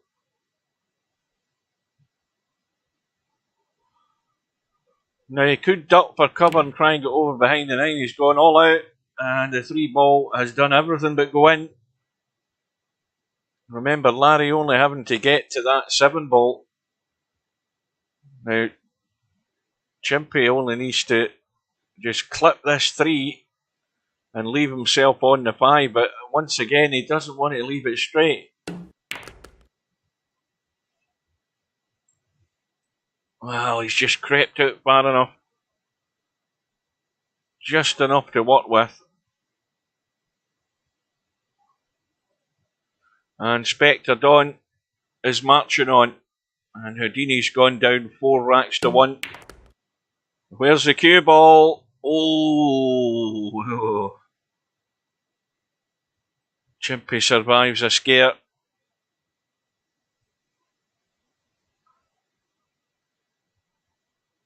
But if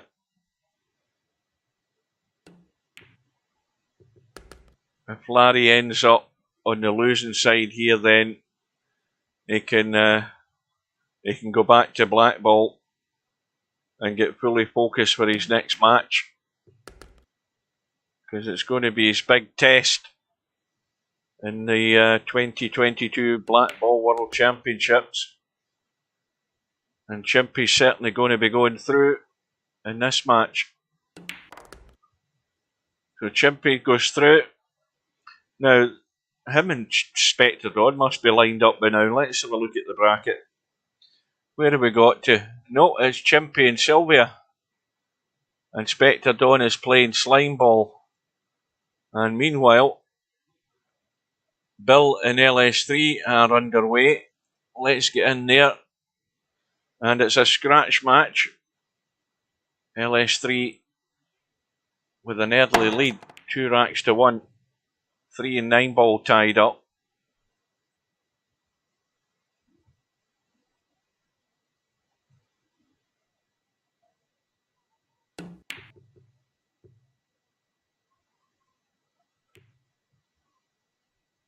I don't know whether Bill was being ambitious there, trying to cut that one and somehow run into the 3 and 9 to try and improve the situation. That might have been part of the way as to why he missed the 1 so much. And meanwhile, the problem situation's been taken care of by that safety by LS3 or whatever she was trying to do, I don't know, but it certainly hasn't worked out, and it's done Bill a favour, I think. It's done him a big favour because everything's wide open now to try and square this match.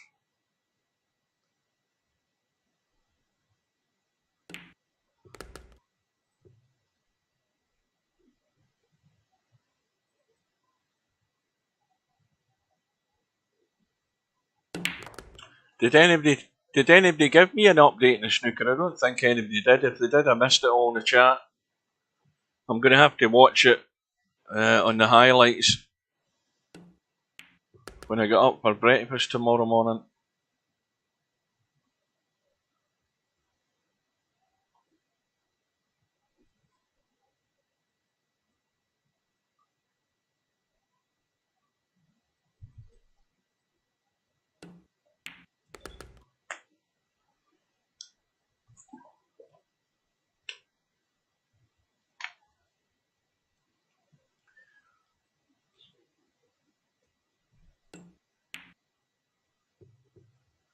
Well, there's a mistake from Bill.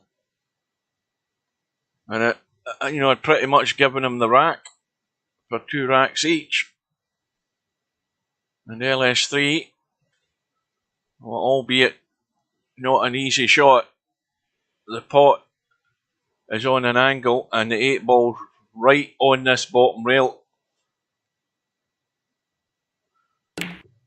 Yeah, that was a lot of work to get there, and the cue ball's gone.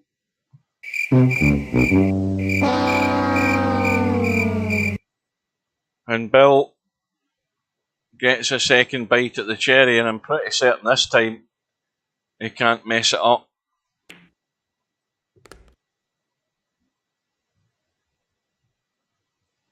And we are going to be all square.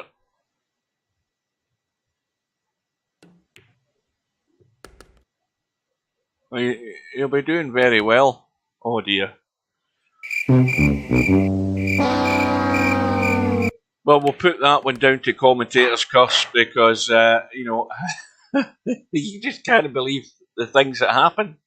I mean, that was a rack that I gifted to Bill twice, and he still found a way to give it away.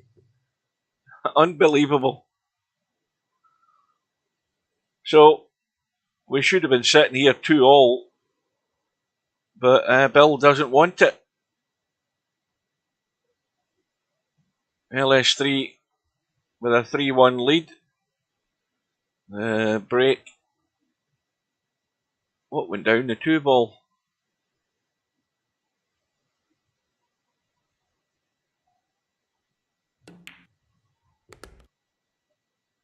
Judd Trump, that publicity this stunt they did was all well and good, but he earns his crust. He earns his crust in the snooker. Yeah, I mean, there's proof in video again for anybody that wants it, how the voodoo does work. I mean, only have to say something in commentary like that, and then suddenly, boom. There we go.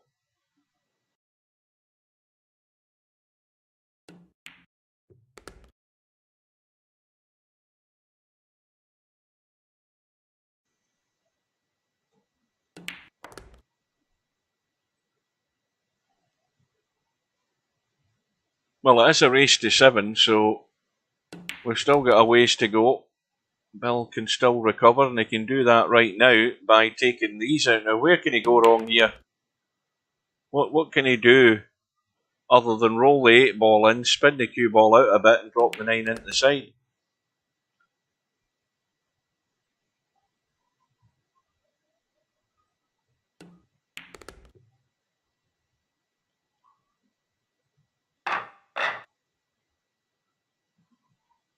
Right. Bill breaking off, trailing by 3 racks to 2. Quick commercial.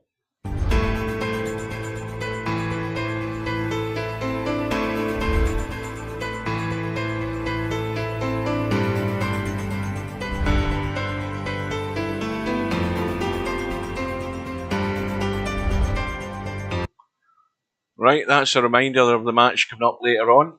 That's what they do in American television, right at the good point and something they go for a break. So we're into rack number 6 in the hot seat match between LS3 from England and Bill from the USA.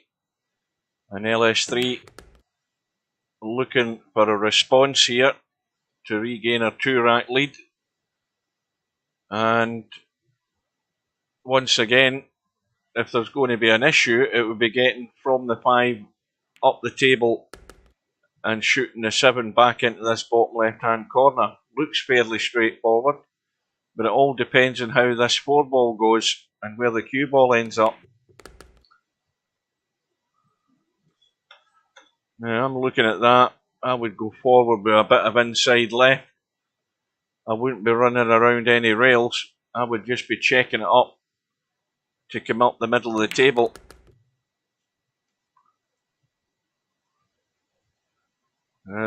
It could have done would have been a wee bit further up the table. Because now it's the cut and run back across, and don't go inside the 8 ball if you're taking it back up the table into this pocket at the top end. You see, this is going to end up inside. It's going to end up inside far enough to make it easier into the other corner. Maybe it has. It might work out this.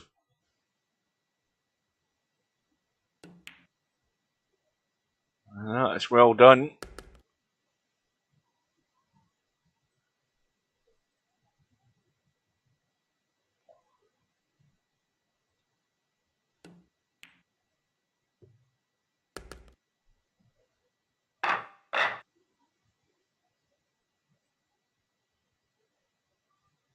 No wonder the stream is crap, running too much crap. Well, that's a statement and a half there, Matt.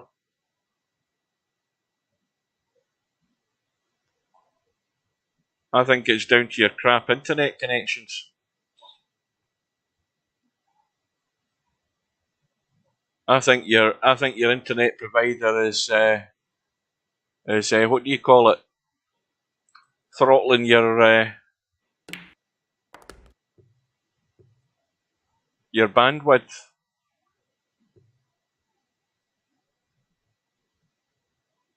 Because everything's fine here. Everything's working hunky-dory. And it's only the last 2 nights I've had this problem, and I've done nothing different. I thought it was a chat thing last night that was maybe causing it, so I got rid of it. So it's clearly not that.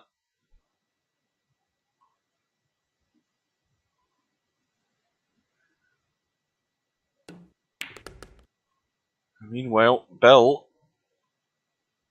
has to get his act together fairly sharpish, trailing by 2.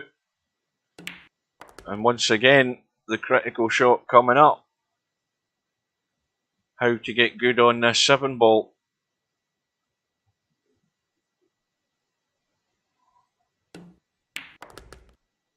And that is almost on the spot. Nice angle to get back up for the 9 into the same pocket.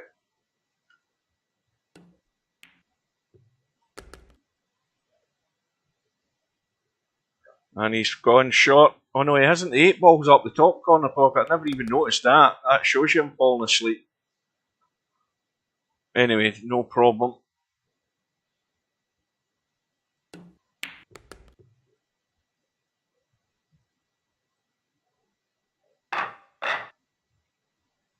Oh dear. I don't think I'm going to survive till 11 o'clock. We'll get 2 hours to go. I'm definitely going to have to take a coffee break. Well, this table is not pretty. The break from Bill is dry. What looks to be the 4 ball, the 3 ball, and the 5 ball are all locked up there. Yeah, but that's a nice little hidey place if you need to get tactical.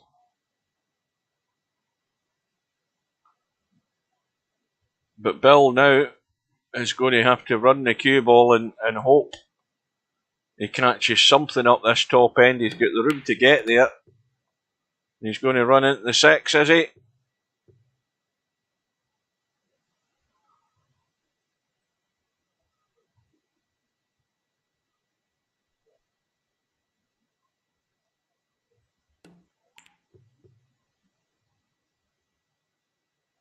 Now, let's have a quick look at this 3 and 4. Just to check and see whether they're not set anywhere. Well, there's a loose one from LS3. Oh, and I don't know whether Bill can try and hold this cue ball and just come out between that 6. Well, he's done his best, and that's pretty good. Well, anything but hook yourself behind the 6 now. He's avoided that.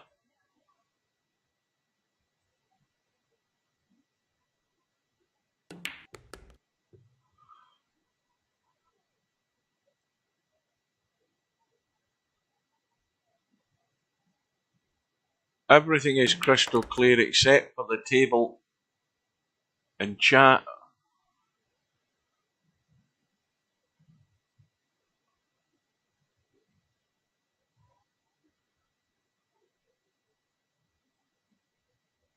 Well, the good thing about XSplit Broadcaster is that whenever you set up a connection to YouTube or Twitch, in this case Restream,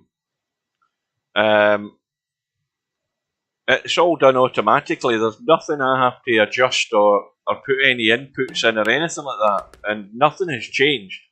The only thing that's changed in the last 2 weeks is that I've had to reinstall Windows, and I've had to reinstall XSplit Broadcaster and set it all back up again. That's the only thing I've ever had to do, and when I did set it up, it's all done automatically as it was in the first place, so there's nothing I can fathom that's a problem caused by myself.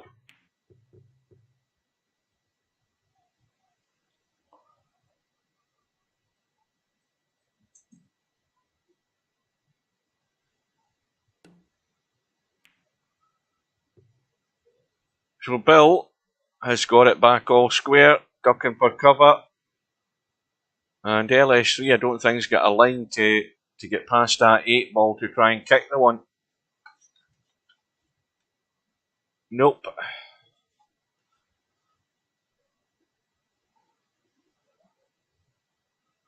Well, this is an ambitious attempt at a jump shot.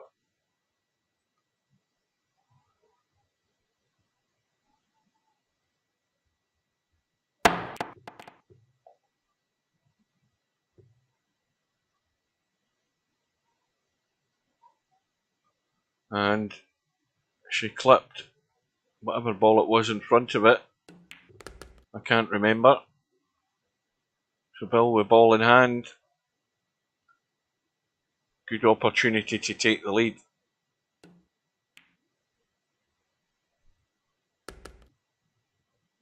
No, the drivers were updated when I got Windows back reinstalled. Because once I reinstalled NVIDIA, because you've got to reinstall NVIDIA, what do you call it? GeForce Experience. Well, you don't have to, but I do, because that always tells you when you've got a new driver.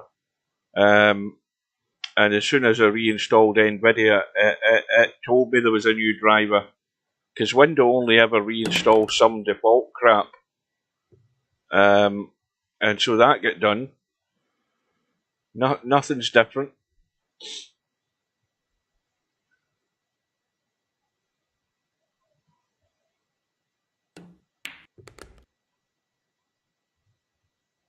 And the only surefire way of testing this is to go back to Gamecaster. You know, the more basic one, which doesn't have all the gimmickry, and see how that does. But I'm not doing that tonight. Well, Sylvia has survived another round, as has Spectre Dawn.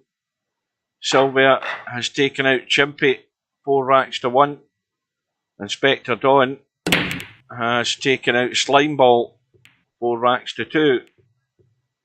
And we're only just gone past the 2 hour mark, 2 hours and 4 minutes tonight. Quick look. Yeah, Sylvia's through, waiting on the winner of Spectre Dawn and Slimeball, which we already know, and that's just about to go ahead. So, and there's the 9 ball going in for 5 all.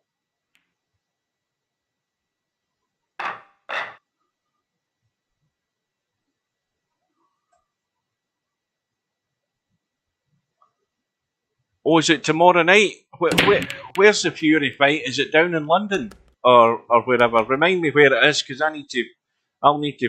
That's good, because I'm still off work. Oh, I want to watch that.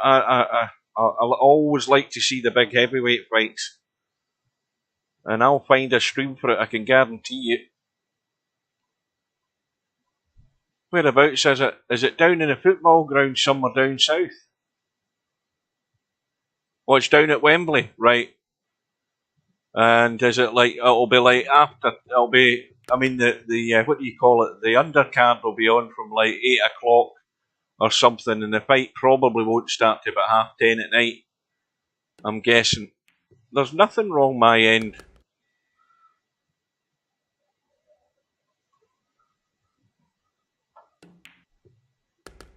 I hope. Meanwhile, LS3 is looking good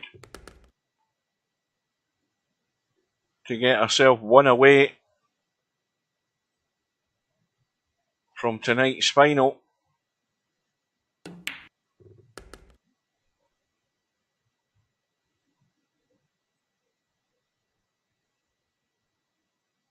I am getting your stream perfect, no issues. Right, whereabouts are you in the country, Simon? Where do you bide, as we say up here? Because all of these people that are getting problems are down south in England.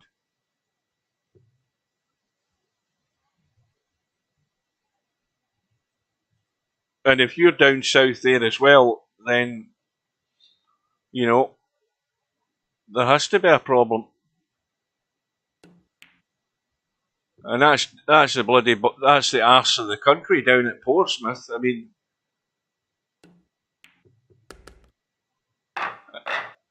Larry, is everything fine your end? Have you got any problems when I rotate the table?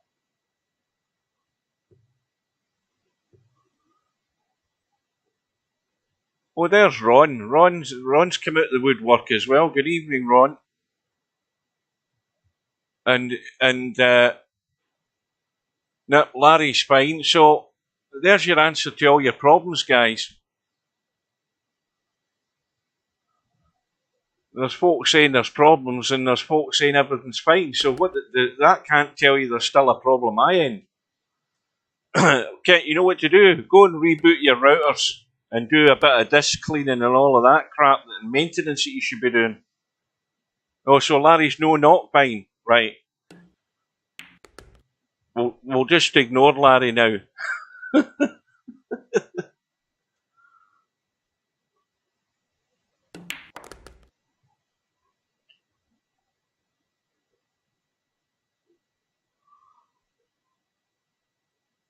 Larry's using AOL.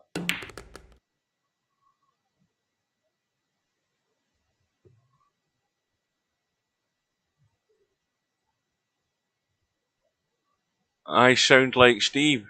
Now, what way do I sound like Steve?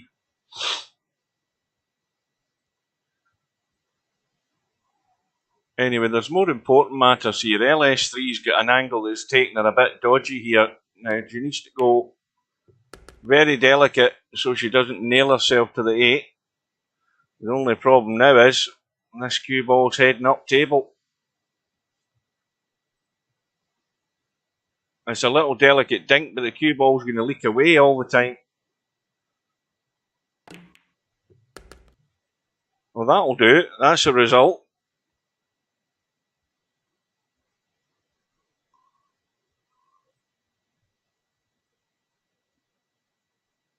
Yeah.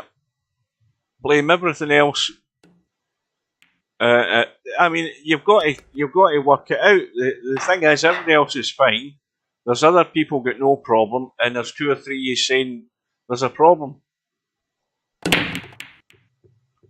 It's your network.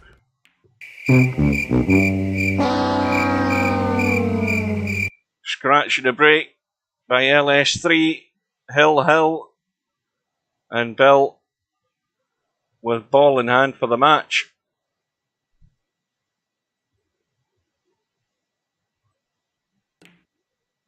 It looks like 360 DPS.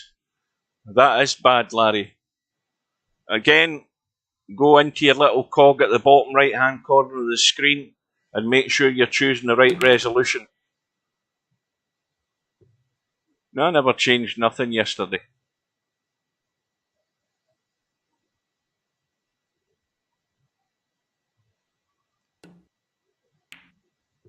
Oh dear. Well, Bill's taking his eye off the ball there. And I think he might have got away with this, because I don't think the 4 goes. I mean, it will cut into a side pocket and it will go into that top pocket, but neither of them are easy.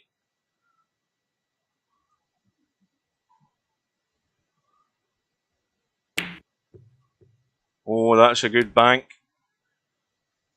Now, nice little dink into the side pocket, wide open in the 6. This match is there for the taking for LS3.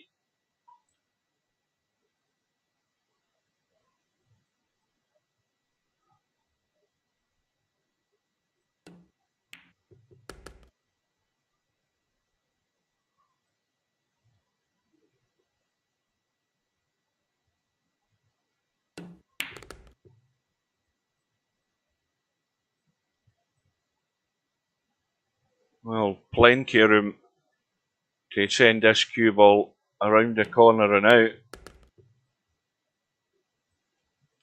So Bill's miss has cost him dearly. He had pretty much the match in his hands.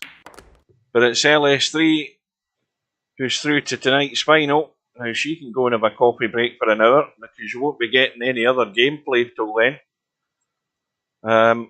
Because all the action's in the one loss side. So there we go. LS3 is through to tonight's final once this updates. And if somehow it's gone back to a minute, I don't know how it did that. And meanwhile, we have Sylvia, who is 1-0 down against Spectre Dawn. And we're still waiting in this updating for Bill to come through to the one loss side. It's taking a bloody age.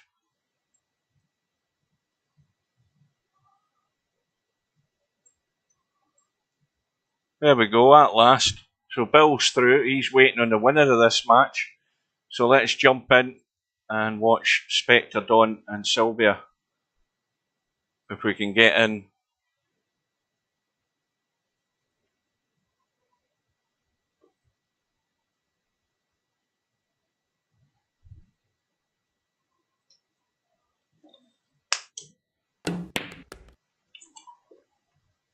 Yeah, just compare it with VP4. Look at the amount of people that get disconnected from rooms, and that was happening to Larry the other week there, where he was having problems staying in a room. He hasn't had that problem tonight, but that's just the way the internet is, and the way ISPs are. They start mucking around behind your back. You don't know what's going on.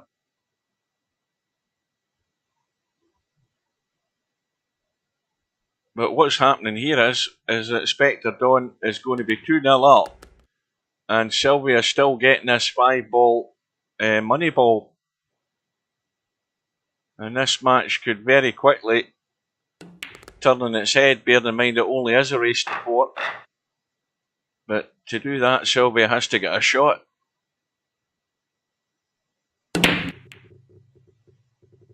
Now that 4's going to get knocked in by the 8. The 1 ball is dead on line in play. The 3 ball might have to be a combo onto the 8 if Spectre Dawn could see enough of it.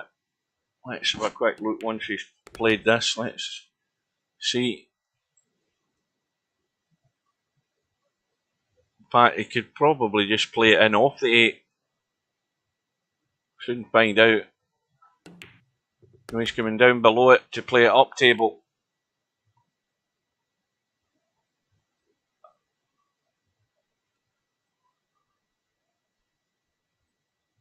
I suppose that was the best move, if as long as you know you can get there.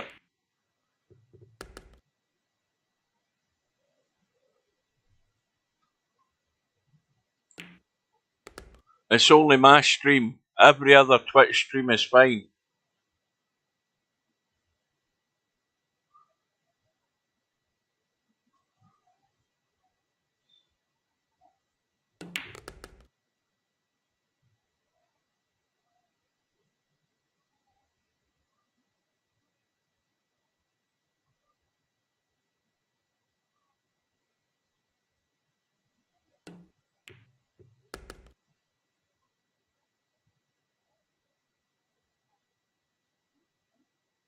Oh, perfect angle again. Just to drop up table.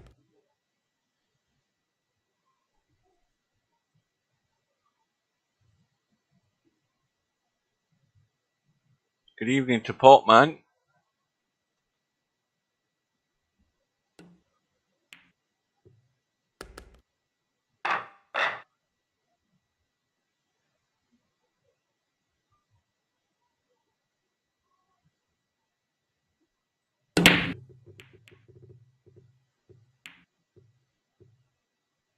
So, a ball in the break for Spectre Dawn, a 3-0 lead. And sitting nicely on the one, although maybe slightly the wrong side. Let's have a look. No, he's okay. And the problem ball is the 4 ball. He might be trying to do the same thing with this 4 ball when he pots a 3, just to try and get in the bottom side of it. He could be leaving it as a combo, which would mean he's a lot less to do to actually get to be able to play the combo, or he's trying to go back up table behind it, and that's exactly what he's doing. But I think he's overcooked it. He's in trouble, and well, this is where matches like this can turn on their head. Oh, where's the 4 ball going? Well, he had a fluke earlier on in one of his matches. He's dug out another one.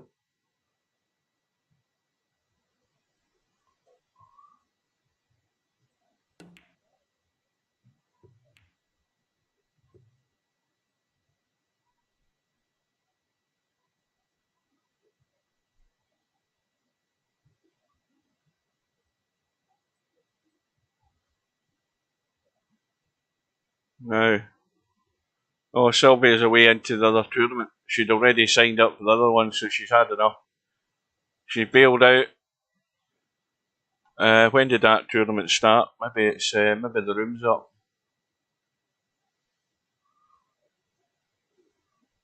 No, there's no room up yet at all.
Right, there's nothing I can do while I'm streaming. I've looked at XSplit broadcasting. Not that there's anything I can do anyway. See, it's all automatically set up, so there's nothing I can change that can affect it. So, this is the semi-final match between Spectre Dawn and Bill to see who's going to play LS3. Who's on a coffee break at the moment, I'd assume.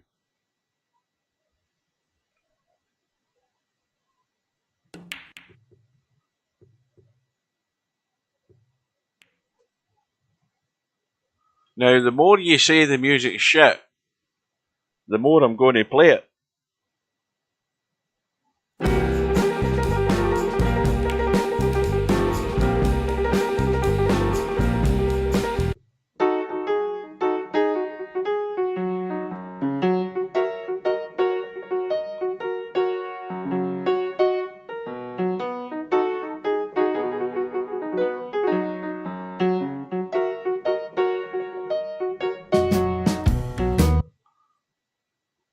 Anyway, back to the game.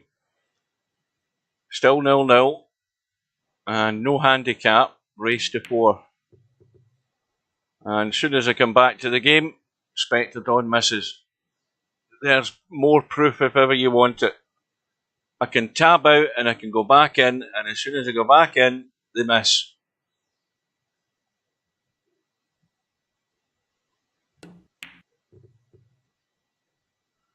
No, I've not changed any software. All I've done is reinstalled it all.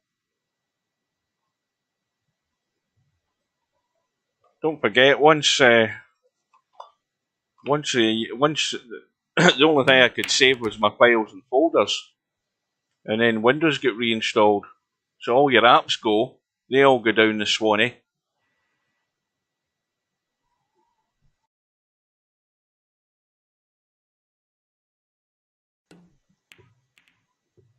Little nudge in the 6 ball as you still got a shot in the 5.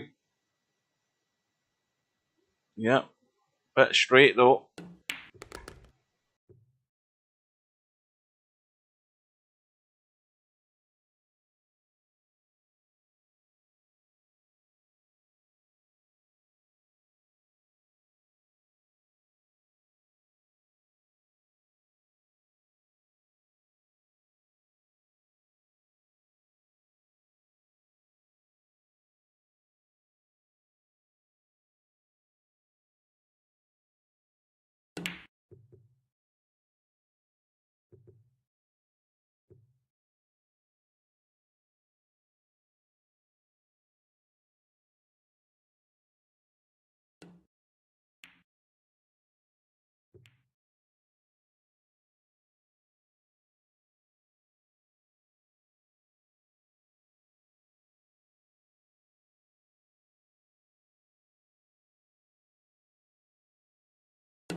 Yes, it has gone quiet. I'm trying to mute myself while I yawn.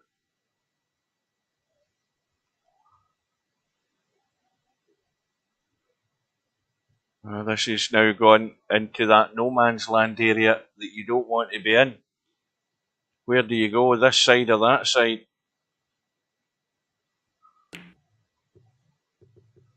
And Bill survives.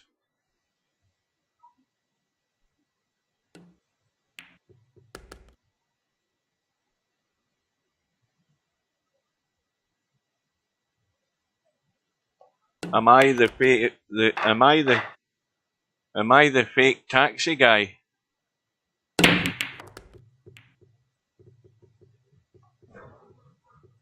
Whoever that is.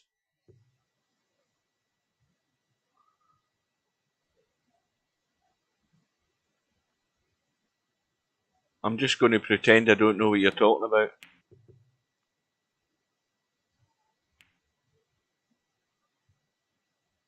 So Bill has the lead. He's got the one ball relatively safe. Spectre Dawn trying to duck down to this right hand corner, and that's a good shot. Now that's what you call getting your opponent in trouble. Because the line, I think, is blocked by the 6 ball to go 2 rails to kick that 4 ball. So Bill's played the only sort of obvious shot to do is just play a deliberate foul and let Spectre Dawn deal with the situation. So that's now got Bill backed into a corner because Spectre Dawn's trying to get 3 fouls, but he hasn't left it difficult for Bill just to spin off the rail and kick that.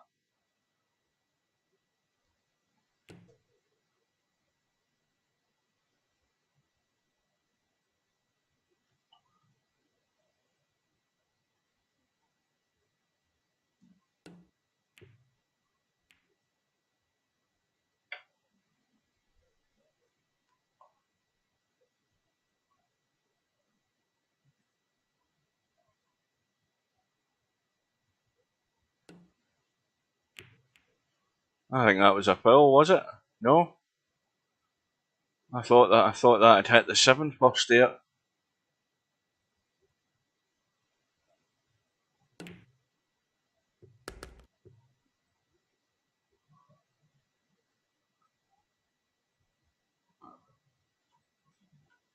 Well, this is fairly straight in the two.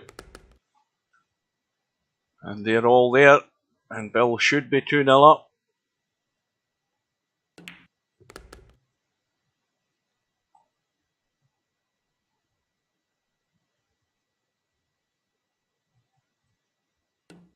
No pot, man.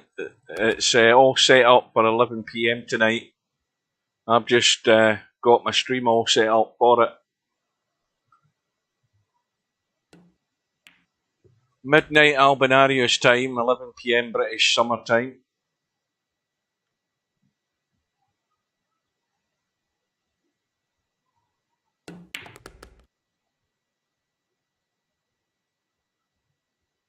Well, this is going to be one of the quicker Friday night 9-balls with a full house in it tonight. We had one slow match with those two guys in the first round banging around for 40 odd minutes. But other than that, all the other matches have flown by. And we're only at, 2 hours and 27 minutes.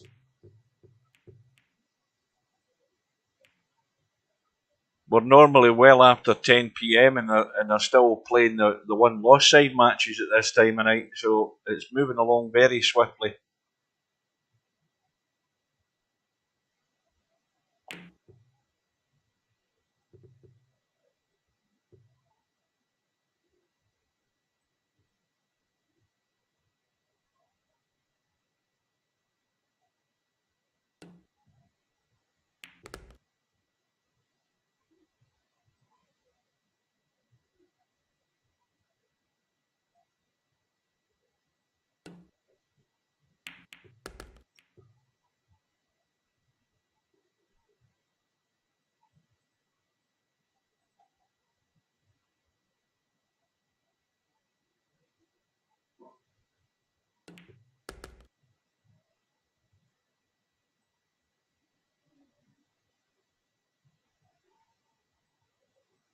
Yes, I'm off work till Monday. I've been off all week. It's been snooker all week for me. As it always is at this time of year, I always make sure I get the first week of the World Championships off.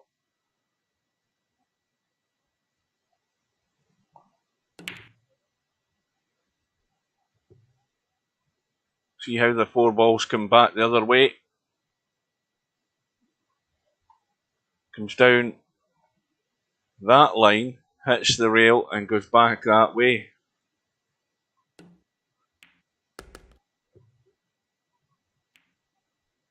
Well, Spectre Dawn now. I think he's fairly straight in the 5. Now he's a slight angle to work with.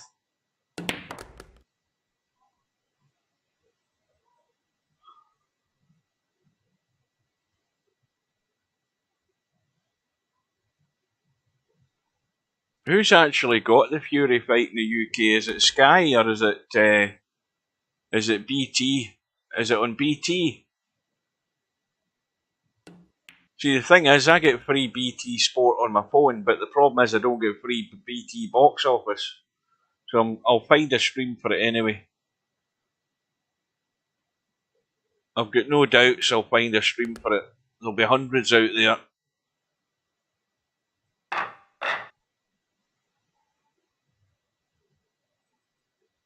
So, Bill with a 2-1 lead. Spectre Dawn breaks off. I think it's dry. Now, how does that 1 ball cut? Or does it?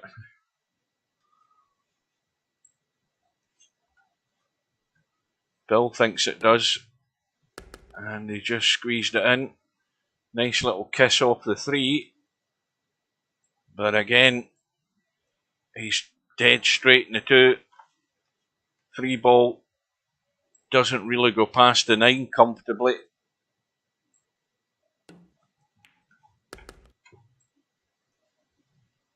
But he's trying to come down this side, and he's made not a bad effort at it. He's sitting good.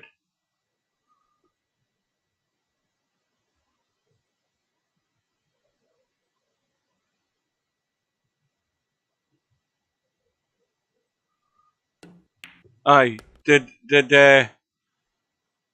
Cobra, is it on BT? Is it BT that's got the rights for it? Who the hell? Oh, it is BT. I've just read it.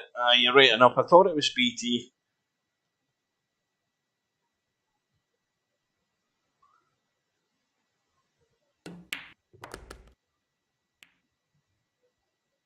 I've never heard of this guy's fighting, by the way. I don't know what his pedigree's like. Is he coming into this fight unbeaten? Because you know, looking at Fury and him in the pre-fight, you know, thing that they do. Fury's going to have an advantage over most fighters, height and weight and everything. So Fury just needs to do what he did with Deontay Wilder. Although I'm again not knowing this guy, I don't know whether he's got the same venom that Wilder has or had.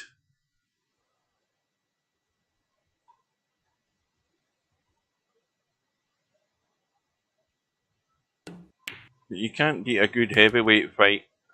They don't come around that often. But Fury's been given hints about retirement and all of that stuff.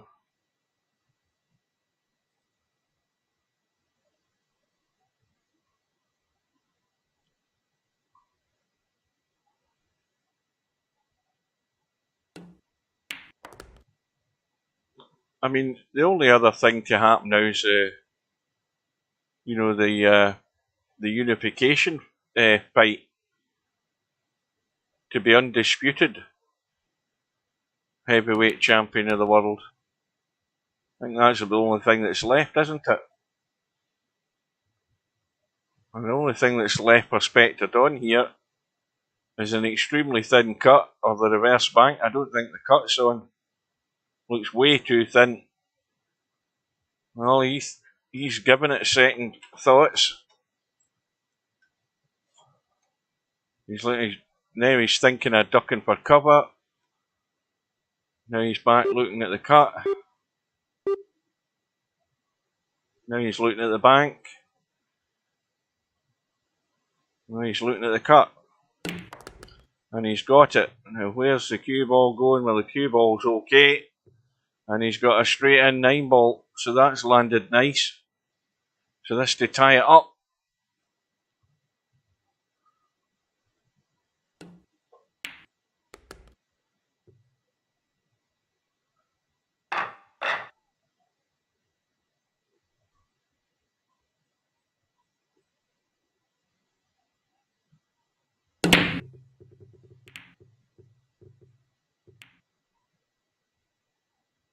I think we've got another dry one.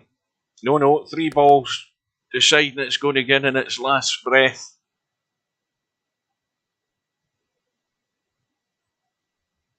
Well, I suppose he's trying to just run down towards the 8 and the 5 ball here. Unless he's trying to stun off the rail and come out. And he's stunning off the rail and coming out. And he's pretty much got there. 4 ball over the side pocket.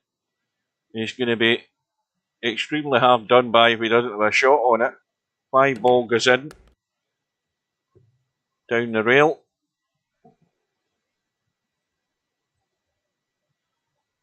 And he's got a wide open space to see the 5 ball, so he doesn't need to interfere with the 7 and the 6 here.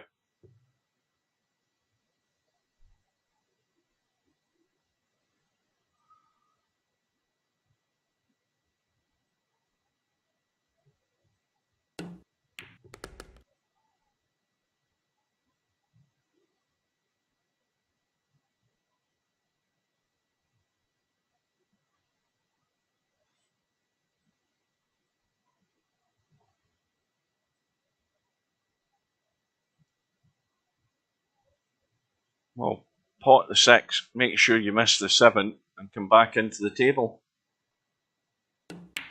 Miss the 7 like that. He almost hit it, but he managed to steer clear.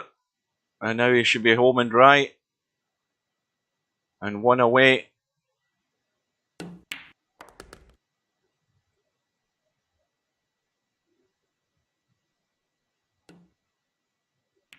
Right, quick look while he's potting this 9 ball.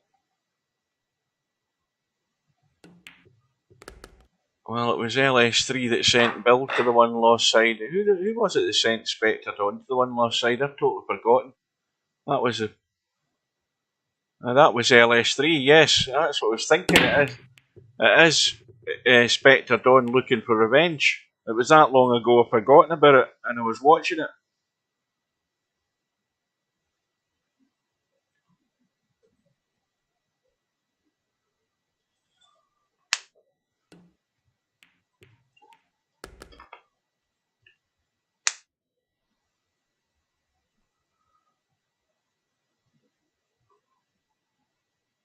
So Bill now in a very, well, tough situation. It's no miss again. Last chance saloon to take this all the way. And that ain't it, because he's overhit that by a country mile. He can't bank it. He's gone for a cut. And now this has to roll down to this bottom rail to be safe, and the cue ball has to stay up behind the 7, something like that. And that'll do it. We might get a second bite at the cherry here.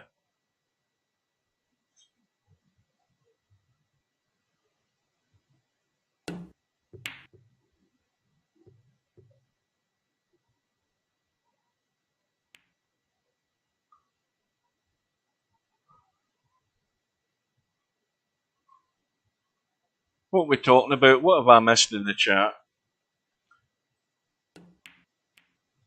Deserves a monkey. What deserves a monkey?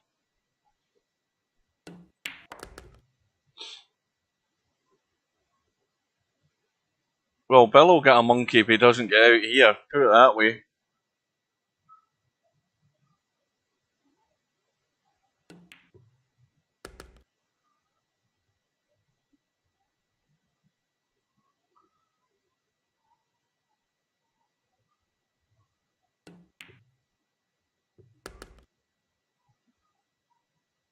Well, this is one of these where you want to just bring it back. And he's not hit it. He's not got the stun draw.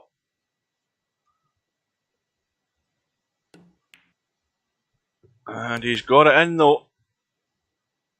So we are going all the way. And Bill with a break.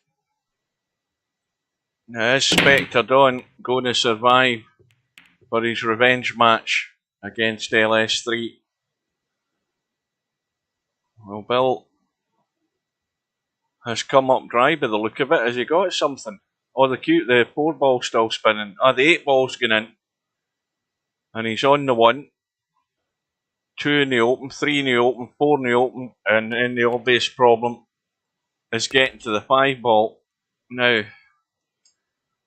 the 5 ball goes if you have to try and cut it. And it goes that side as well if you can get on it. So,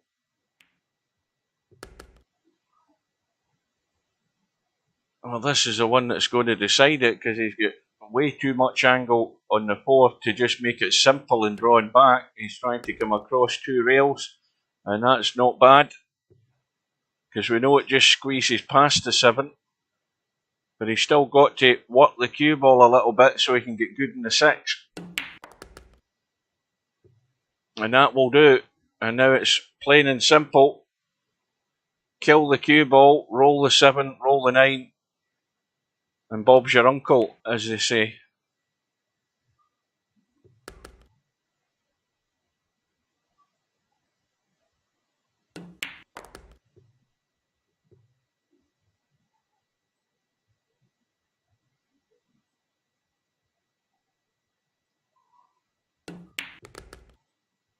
And so Bill has taken out Spectre Dawn, the revenge match.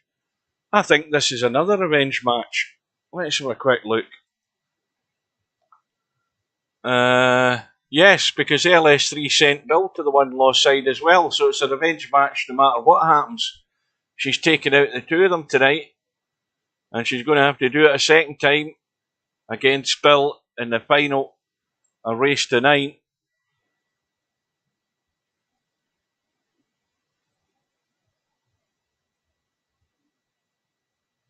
Right, so the room is up.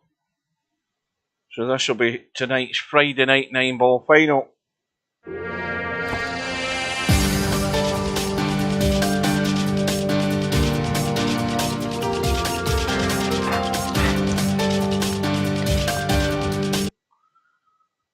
So here we go. It's a scratch match. And Bill won the lag and he's breaking off.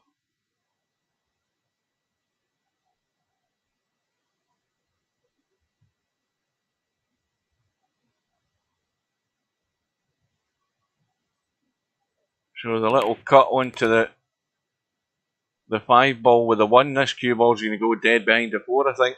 Is it? It might just have crept past. Yeah, I think LS3 is okay.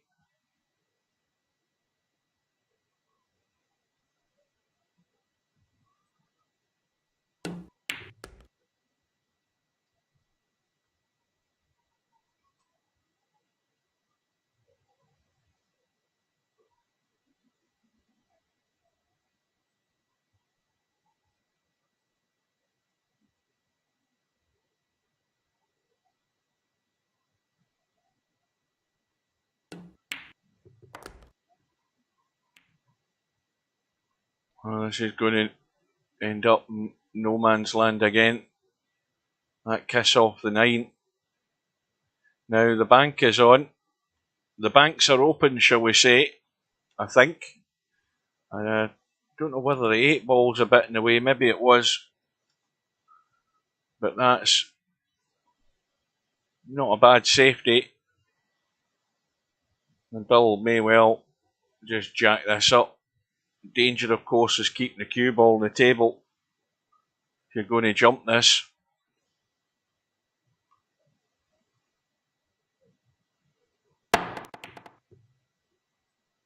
Well, that 3-ball would have went in if it hadn't caught the knuckle. It was heading in the right line there down the rail.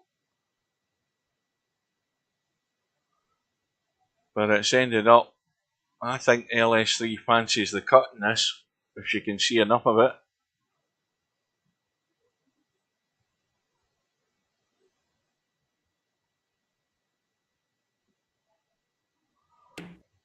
Yes, she could.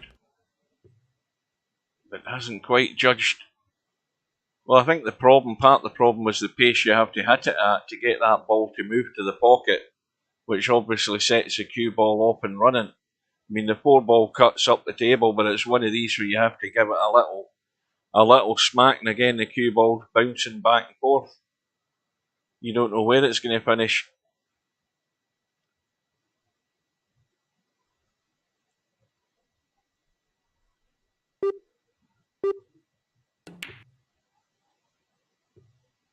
She's trying to duck for cover, but the 4-ball's going to squirt out, I think.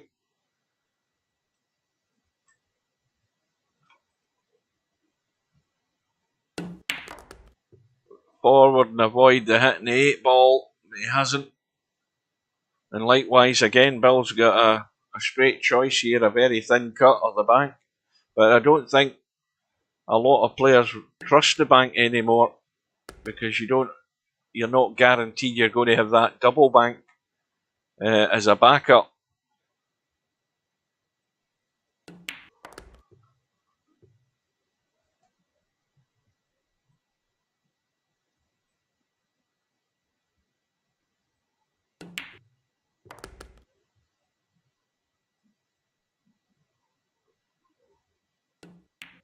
What's Cobra saying? I have given up on him. Reading the chat. Off to bed. Good night.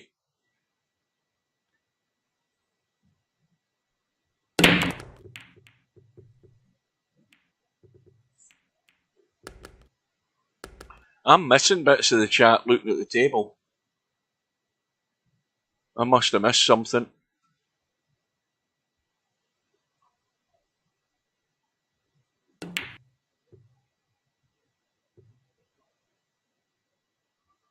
What was that about DJ Simon beat Spec?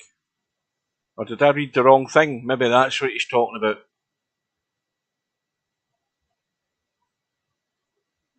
Yes, I did. Yes. You're right, Cobra, even though you've gone to bed. Yes, I read it wrong. I see what you mean now.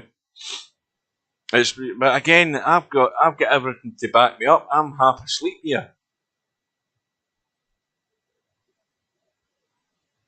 And that's not the first time I've done that. And it won't be the last.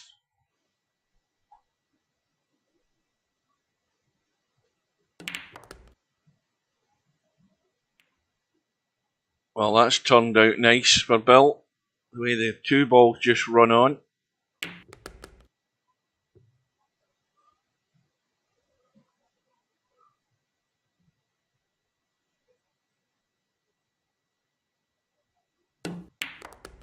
So it's Bill for 2-0.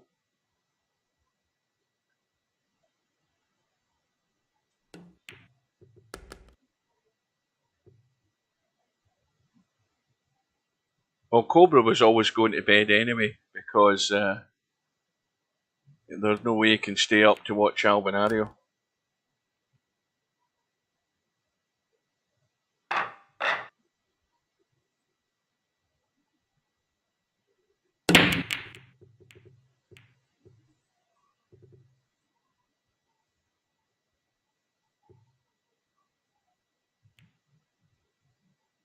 Well, Bill's came up dry.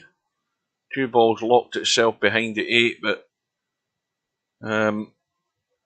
if this one ball squeezes in, I don't know whether LS3 can get the pot and get the breakout, and she's tried for the breakout, but got no success in having a shot.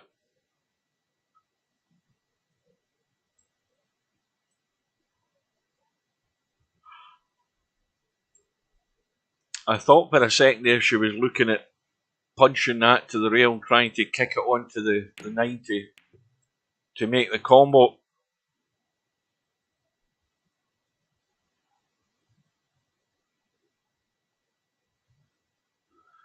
Well, here's a chance, a clean pot in the 2. There was a chance of a 2-9 combo there. Bill decided against it.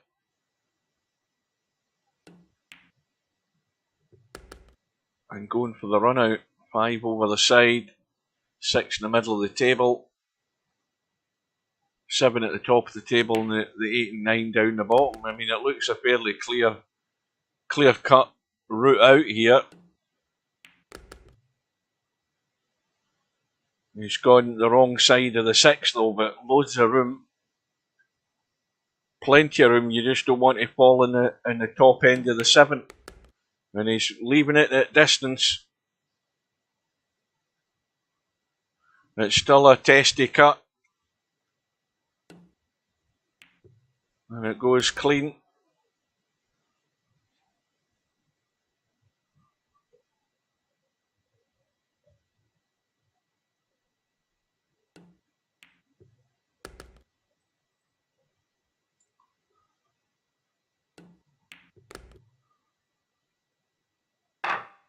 So Bill off to a good start. 3 racks to 0.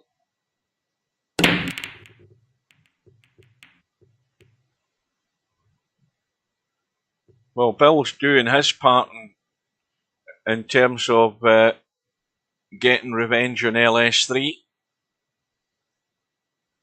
I just looked at the bracket there to make sure that LS3 did send him to the 1-loss side. Just so I don't upset anybody else and cause them to go to bed.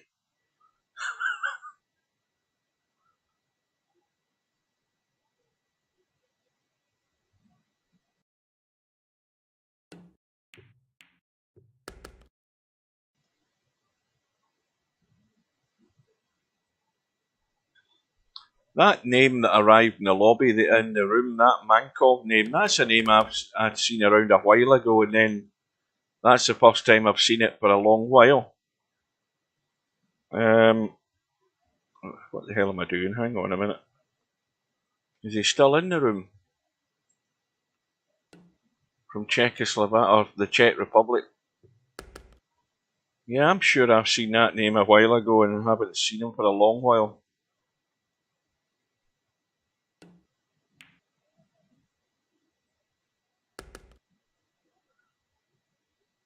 Well, LS3 looks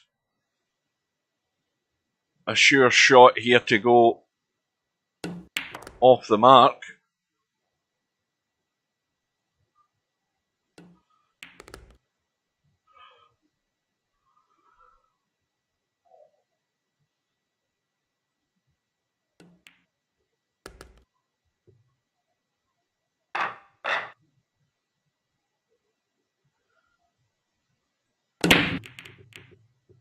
And the 3 ball goes in. Shot on the 1, and the problem is immediate because it's getting from the 1 to the 2, and that's not an easy task. And the cue ball's still spinning as well, so I'm sure that's causing matches to last longer as well. The amount of times that a ball's left spinning the table for 30 seconds. Well, that's unlucky. I mean, it's run into the 6, but a wee bit heavier than that, or a thinner glance, and she'd probably had a half decent shot in the 2. Still going to rely on the jump stick.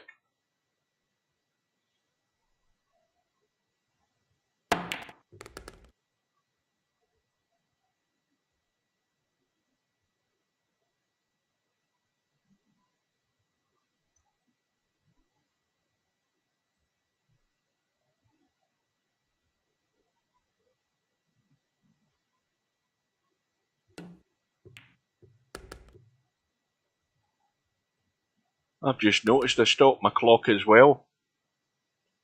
My little stream time clock. I'm now 10 minutes behind.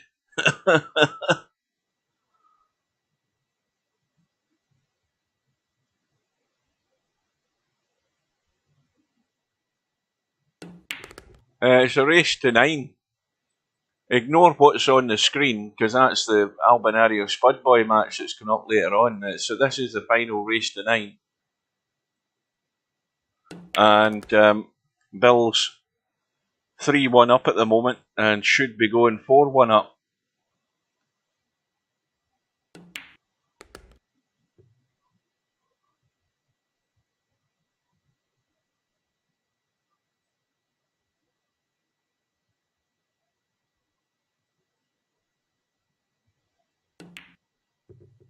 Oh, well, the commentator's curse. The voodoo has done it again.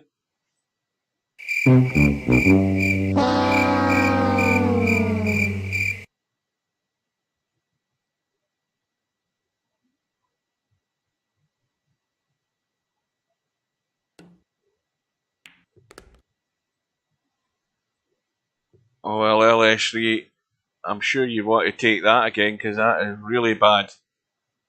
That cue ball should have been down in this bottom rail on the right hand side. And this is going to be thrown away, a gilt edge opportunity there. Well, she's got the cut. Got it done.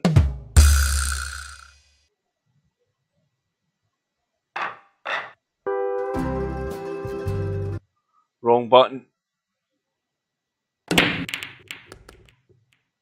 Oh, look at the 9. Look at the 9. 4 and 9 are dead set. And LS3 could look at the cue ball as well, it's still spinning. But LS3 could be right back on par here very rapidly if this cue ball will ever stop spinning. Because it's just a case of drawing back to play the cut in the 3. Don't spin in behind the 7. And she's gone dead straight.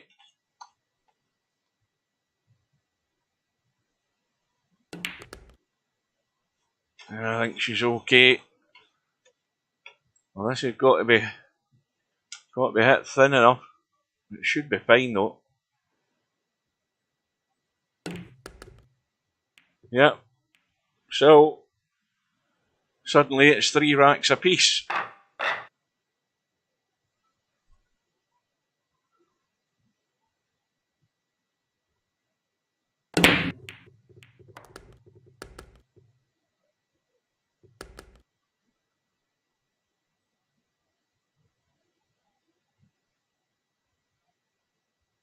Cue ball still spinning again. We had 3 balls still spinning. They've all stopped apart from the cue ball.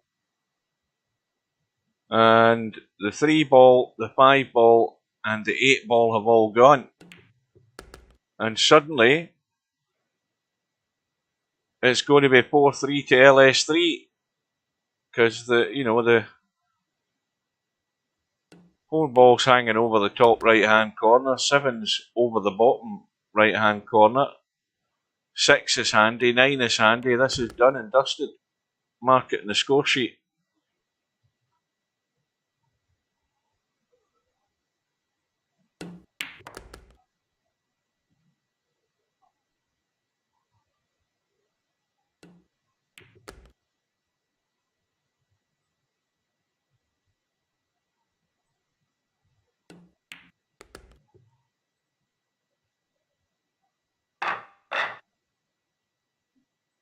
So LS3 with the break in rack number 8 from 3-1 down, and commentators curse. The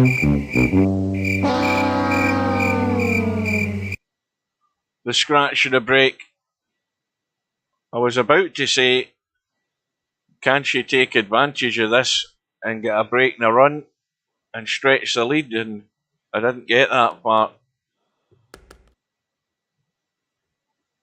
And it's Bill who's got a straight choice. Does he try and come down onto this 3, or does he try and leave it for the 3-9 combo? He's trying to get down onto it, and he's run straight full face into the 6, and he's got a delicate little dink into this side pocket. This is tight, but he's got there.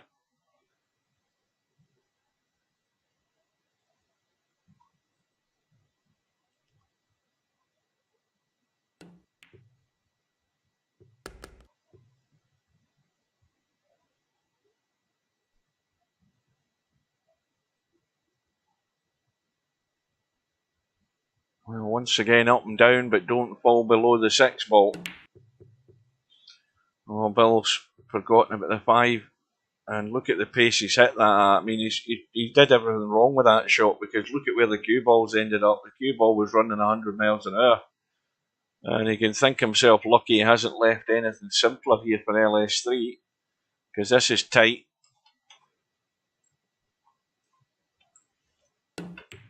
Yeah, she's pushed it to the rail too soon, punched it into the rail. And likewise for LS3, she's been lucky she hasn't left it easy. Bill's had a look at the cut angle. Well, it does go, but again, you've got to be good on it to be playing things like that. And same again, he's come out smelling of roses. I mean, this 5-6 can be a combo. It could also be a billiard, or a bank onto the 7, whatever works for you.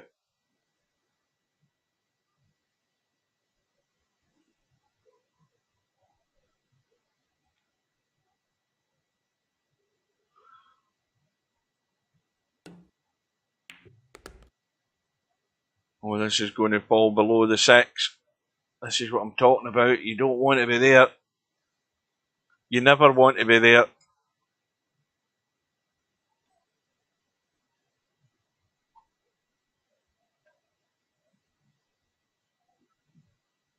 The cue ball's running all over the shop here.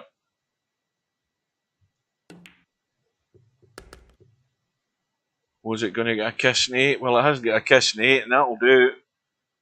Cut up the rail, back across the 9. for a 2-rack lead here for LS3.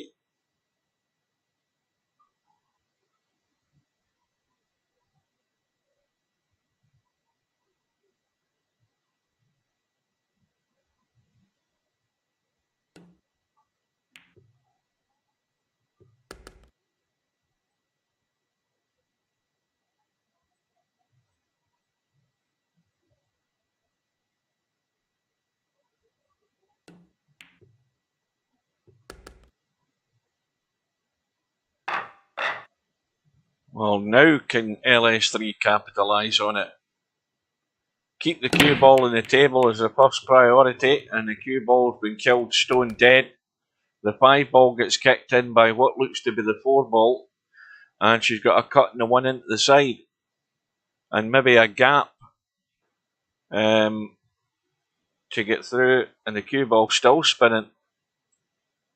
Gap to get through between the 3 and the 6 and come back around, but I think there's too much traffic here. She may well run into the 7.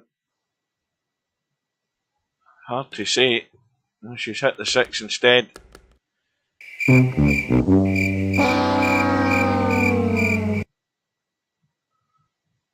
So that chance is gone. And Bill now under a little bit of pressure, trailing by 2, with a free goal with ball in hand, thinking he should be out.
Yes, I'm muted again. But the match is rapidly running away from Bill. But the 4 ball goes in for LS3, and the lifeline for Bill is the fact that LS3 can't see the 1 because this is a 1 ball game. Whoever gets the 1 ball is winning this one, as long as he can get shape in the 2, because every ball is sitting good, and LS3's gone all out for it, but when you start getting untidy and taking on risky stuff, you know what has been said before in billiards and snooker games, the balls sometimes never forgive you. And it can be something as daft as that, just having a slash at it and ending up scratching, that can suddenly turn the match.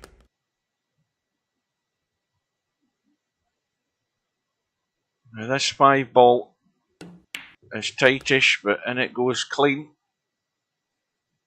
And Bill will be desperate to get this done and get on with the next one. He's gone dead straight in the 7 as well. Just a simple roll in, keeping everything as simple as he can. Just kill the cue ball for the 9, or he could just roll up, whatever he's happy with. But the further he goes towards the 9, the worse this gets. And that is really bad. He's got the cut, and he's cut it to the jaws, and they should never have been there. And that was poor from Bill. 9 foot of table to find a spot on, and he found the worst spot in the table. And the racks have been leaking away for Bill. But that one there, he should give himself a kicking. A good slap about the head he wants to give himself there with that one. So it's LS3, 1 away. And I think this one's dry. I didn't notice anything going in. And, well, it's a long haul back. 8-3 down in a race to 9.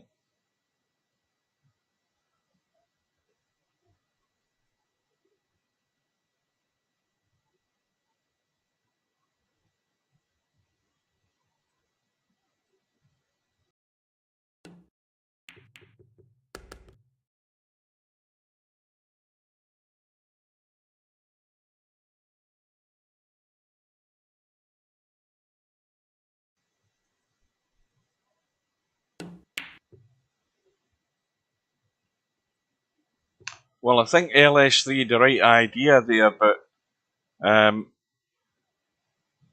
she maybe didn't quite pinch as much of an angle as she needed to get that cue ball over to the left side.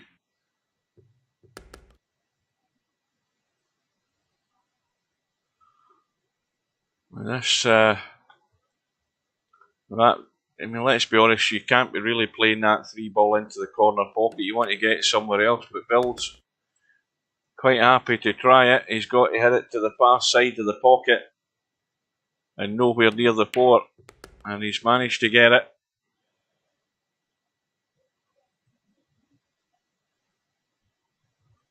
And now he's got to find a way to have some sort of shot in this 6.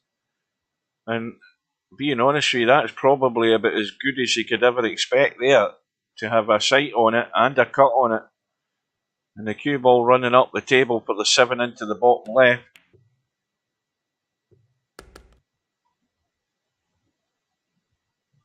Well, this is a wee bit better for Bill so far, but the trouble with that is, though, the bad news is he's got to do it another 4 or 5 times to win the match.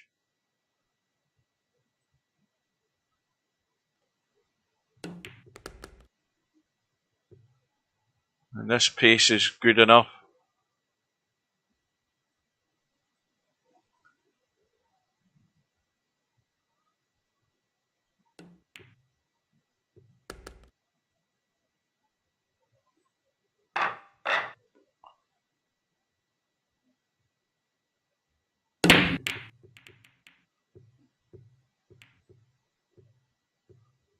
Well, the cue ball thought of dropping.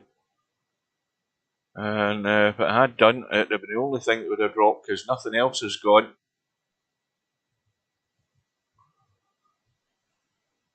And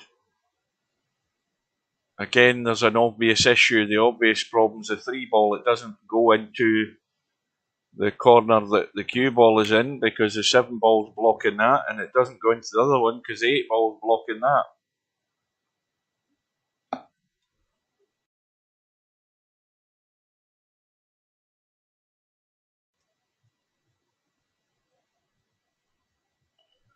Well, the tournament's been going on 3 hours and 12 minutes, and believe me, that is quick for a Friday night 9-ball with a full field.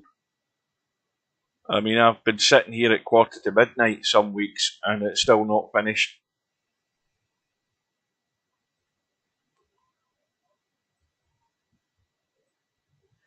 But in just over 45 minutes' time, we have Albinario, one of the hot favourites for the tournament, is going up against Spudboy.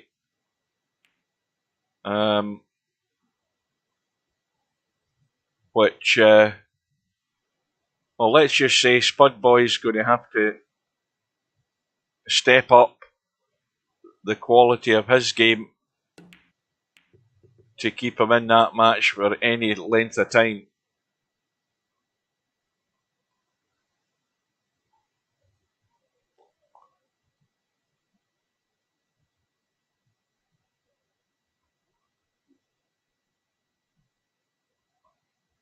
But LS3 on the hill and with a chance to seal the deal. They're all there, and the problem is going to be from the 8 to the 9 to get good.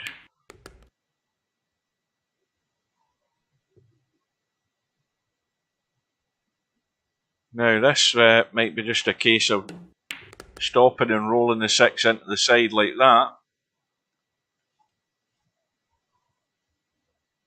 But it's going to be the 8 to the 9 that matters.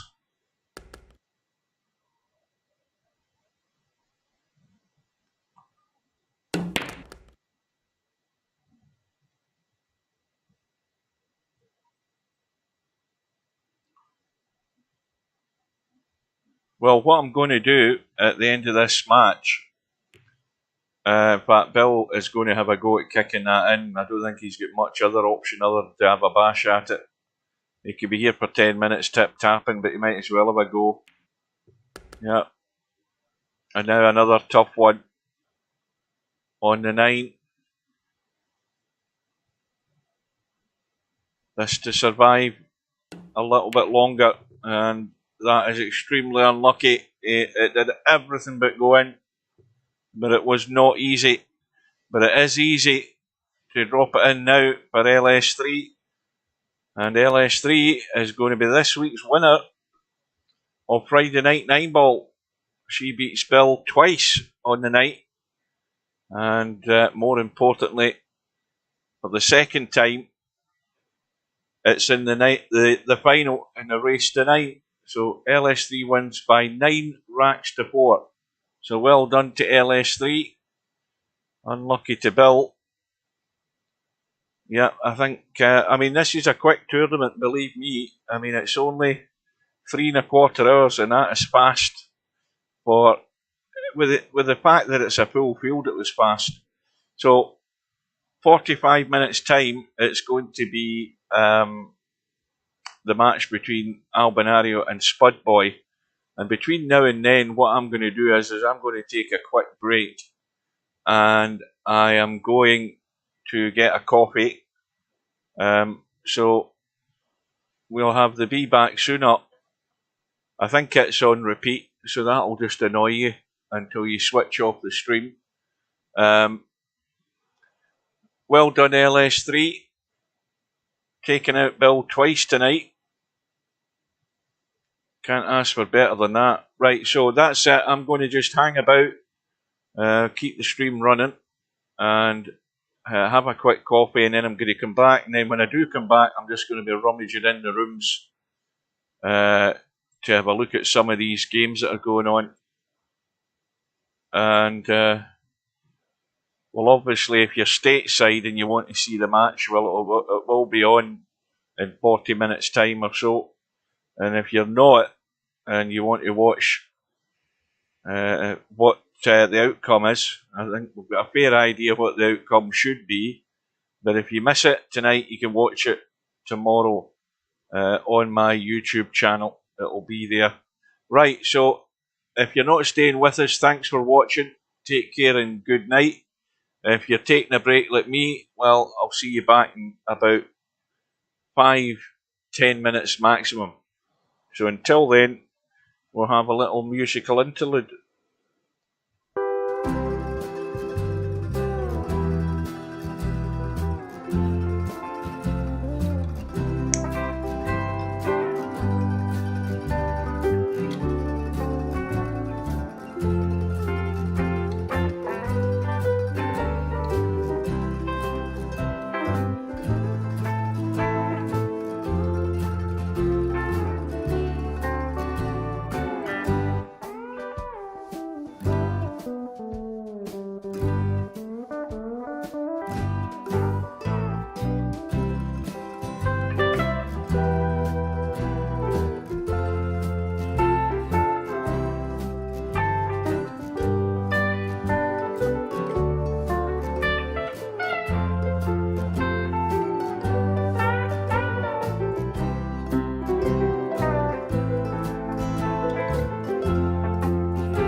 Right, good evening. Welcome back. This is, we've had a musical interlude. I've got what remains of my coffee in front of me. We're here for the long haul. We have the second part of tonight's stream. The first part was Friday Night 9-Ball, which is over sooner than I thought it would be. And the next part of the stream is the third round match in this year's VP4 2022 Black Ball World Championships. It's between Albinario from Sweden and Spudboy from the USA, and that is due to kick off in just under 20 minutes time at 11 PM British Summer Time, midnight Central European Time as it is in Sweden, and whatever time that is in Spudboy's time zone, it could be 7 PM, 6 PM Eastern. It could be 3 PM Pacific, or somewhere in between. But I don't really care. What I'm caring about is that I can keep my eyes open. The one thing to say about Spudboy is, if we look at the bracket, Spudboy hasn't played a match in this tournament, and yet he's through to round 3. If you look at the bracket, we have, where is he? Spudboy in the first round. Bankster was forfeited there. So again, I don't know what the story was with that. He didn't show or whatever. So Spudboy went through to play Dirties, who ended up doing the same thing. So, and Dirties is now out of the tournament because he was moved over to the one-loss side, and he played Tornado Tam earlier today.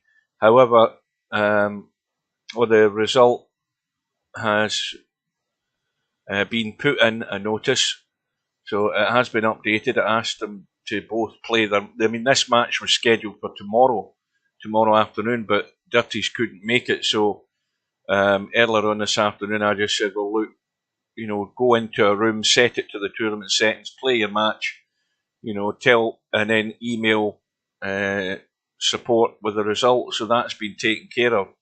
So Tornado Tam carries on.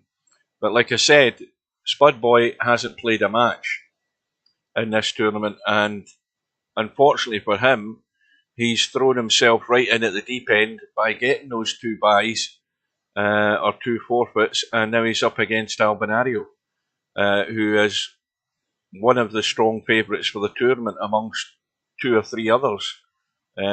And Larry has put himself in the firing line because he had a great result last night against Snake Eyes, and once again, if you haven't seen it, you need to get yourself onto my YouTube channel and watch that match.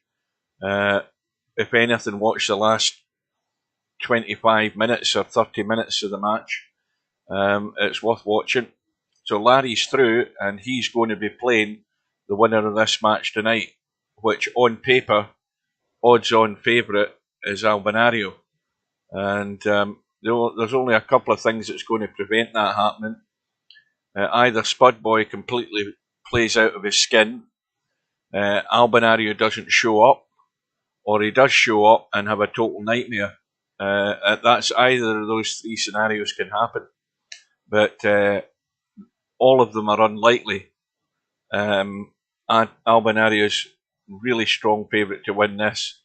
And then, of course, we have the match tomorrow between Cobra and Semi-Pro. They are the 2 other strong contenders for this title, but somebody's going to have to move across tomorrow afternoon, and that starts at 3 PM. But my live stream will start at 2 PM, and that's because I'm going to be running a little bit of this if I can get it to work. Drop behind the 3. He's got to find it off the 5. He can't take a risk. Now that match is the 2019 final of the 10-ball World Championships that we had. It was the last big tournament that, in fact, it's the only big tournament I recall. I think somebody said he was in the snooker one, but Vinces played in that tournament, and he ended up playing Stub in the final. And it was a really exciting finish to the match, which if you've never had the chance to go look at it, then if you can join us tomorrow, you'll be able to watch it. Or if you come to watch the Cobra Semi-Pro match later on my YouTube channel, you'll be able to see it then as well. But in the meantime, we have this match tonight between Albinario and Spudboy. And then further down, we have Zangetsu, who was the unknown player in the tournament. And Zangetsu was impressive in his first match, which was against Tornado Tam. And then he was more impressive in his second match when he came up against Stub. And he sent Stub to the one-loss side. And then he got better again and took out Mark Shark in round 3. So he's first through to round 4, and now he's got a bit of bad news. That's all the good news stuff. The bad news is that Zangetsu's going to then be fully tested in the qualities game, because he's going to come up against either Semi-Pro or Cobra, and either of them are going to be the biggest test he's going to get in this tournament right now. And not only that, even if he survived that, it's still a long way to go, because there's still going to be battles going across on this one-loss side. And there are matches scheduled, the DJ Simon match and Popman, I think, scheduled for tomorrow night at 7 PM. I'll be there for that. That's the race to 11 on the one-loss side. This match tomorrow afternoon, and the match tonight. I think that's all the ones that are left on the schedule. Let's have a quick look. We've got Albinario, Spudboy, Cobra Semi-Pro. That one with Tornado Tam and Dirties, ignore that because that's already done. That will clear once its deadline goes past tomorrow, probably, or whenever it might be. And then, of course, there's Popman and DJ Simon. So that covers everything up to date as far as that goes. So it's just a case of waiting on the two players arriving. Now, Spudboy has been in getting some practice, and Albinario is just going to show up on the fly. Now, who's that that's arrived? Because I've been busy reading the screen. Oh, good evening to Semi-Pro.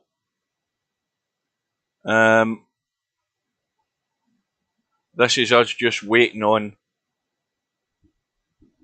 Albinario arriving for the tournament. I'll do a quick mute while I slurp the rest.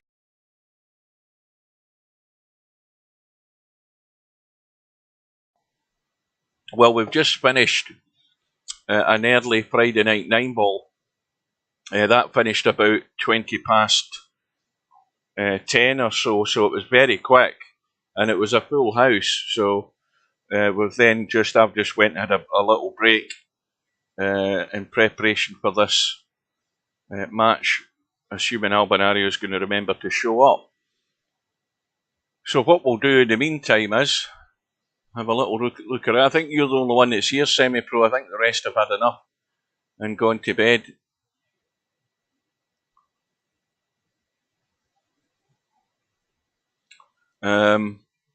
Let's just see what's going on. Well, we've got that tournament that's going on with, what is it, Cowboy on the 10-footer. We've got some challenge rooms up. We've got quite a few locked rooms that are up. We've got Dragon, who seems to fall asleep in the room, I think, on a regular basis.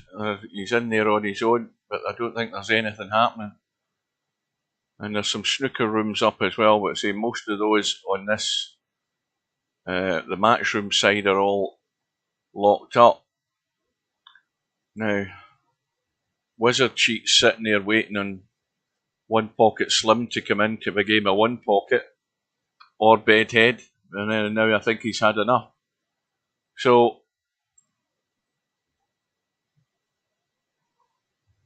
There's a couple of people playing snooker. And a couple of guys playing 9-ball. Another couple of guys, both gratis players, playing 9-ball. And there's more gratis players. So there's like 2 rooms with 5 players in them. And they're all gratis. Yeah. And Steve Sleeve on his own.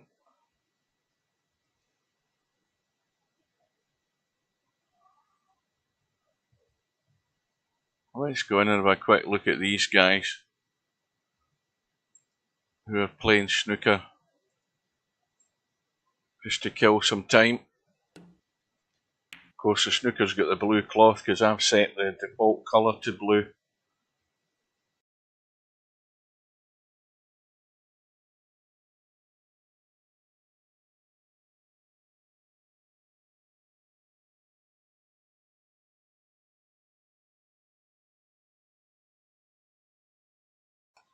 Well, the coffee has been consumed, so there'll be no more slurping. Albinario has arrived in the lobby, so he'll be getting a couple of racks warm up before his match, I would imagine.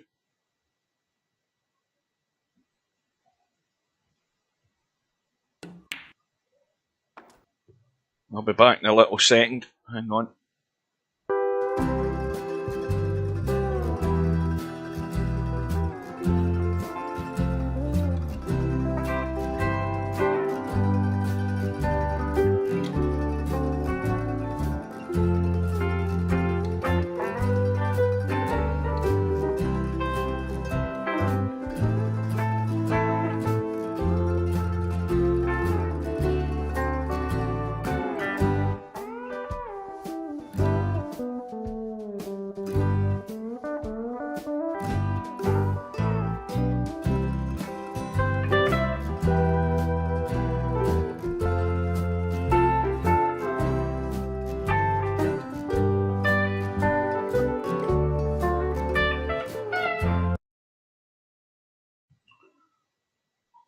Right, we're back. We're just about another, 7 minutes to go before that match is due to go ahead.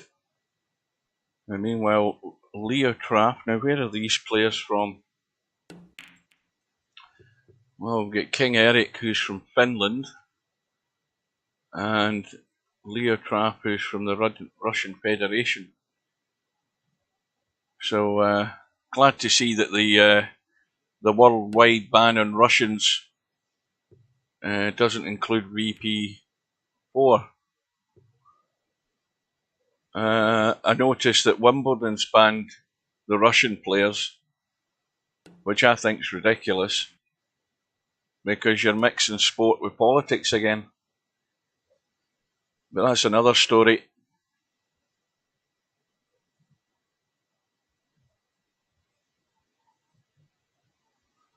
Well, there's nothing much else on. I'm looking to see what sort of standard the snooker players are nowadays. And I don't like looking at it in this blue cloth, to be honest with you. Yeah, I've had enough of that.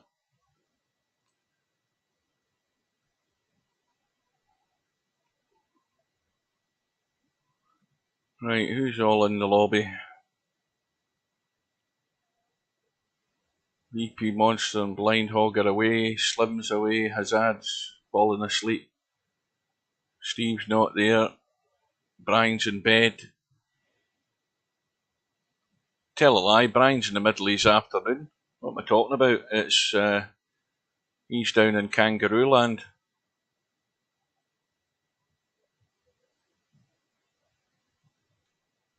What have I missed in the chat in the lobby? Not much either. I don't think a word's been said for the last hour.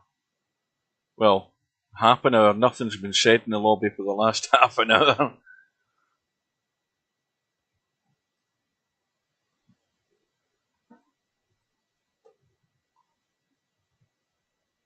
Right, did you see the Pigeon semi-pro? There'll be pictures all over the internet with it. I was watching the match live, and it was hilarious because the commentators were talking about Yan Bingtao, and they had been out for either their interval or they had gone out for a break between frames, and Yan Bingtao had come back to his seat, and he was sat down in his seat just getting himself arranged. And the next thing you know, he's pulling back, and this bloody pigeon lands beside him. And then it jumps onto the table, onto the rail of the table. And then it flies over to the commentary box. I've never seen anything like it in my life. Oh, it was funny. And then I think somebody grabbed it and stuffed it under their jumper or something and took it out of the building. But would you believe it? A pigeon flying into the auditorium at the Crucible Theatre in Sheffield.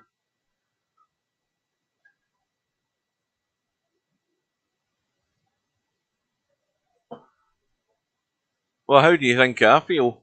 I've been up since 5 o'clock this morning, got out of bed, came into VP4 and had a couple of matches of Cowboy. I've been up since 5. My body clock can't switch off while I'm off on holiday. So I've been up for what? 5 o'clock in the morning, 5 o'clock in the afternoon, so that's 12 hours. Add another 6. I've been up for 18 hours already. It's you young ones, you can't stand the pace. I mean, I'm struggling, I admit it. I am struggling. But I've had my caffeine kick, but that won't last long. It runs out very rapidly. Excuse me. So we're about 3 minutes away from, well, as I was mentioning probably before you arrived, Albinario and Spudboy. Spudboy hasn't played a match in this tournament. Round 1 and round 2 both ended up in forfeits, and this is how Spudboy's got to round 3. No, I'll be 58 in August. Bill's older than me, just so that you know. Bill's birthday was 2 days ago, I think. And he's, April, May, June, July. He's 4 months older than me, Bill. He celebrated his 58th birthday, and mine isn't till August the 18th, so mark that down in your diaries. Because any gifts that you want to send them as financial gifts to PayPal me, 9ball.com. Thank you very much.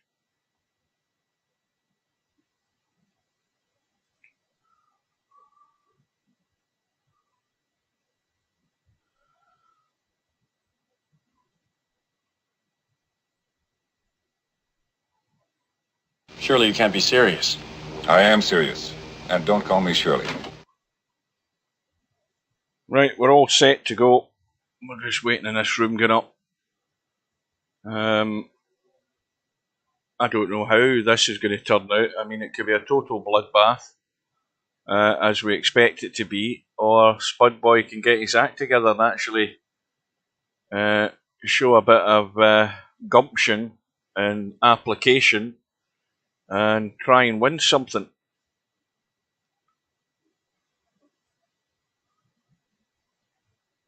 Yeah, 13-3 sounds about right.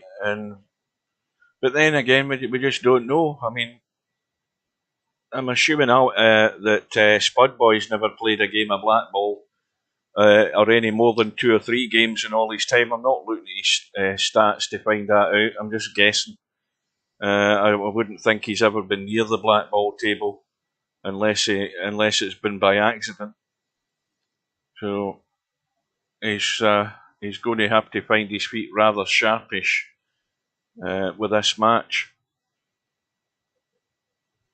So it's just knocking on the top of the hour. Within another 30 odd seconds or more, that room should be going up. Albinario's still in his room till the last minute.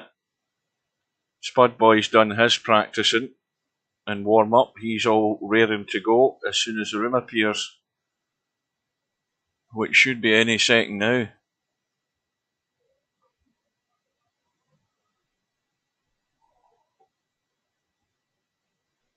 Well, you know, I can't help but harp back to, there's the room up, I can't help but harp back to the World Straight Pool Championship, and for somebody to have a high run of about 7 balls in the matches that he played, it doesn't say that he's going to do that much better when he's got 7 balls to pot and black ball, and they're all his own. So we'll head into the room, and we're waiting on the players arriving. So this is a round 3 match in the VP4 Black Ball World Championships 2022.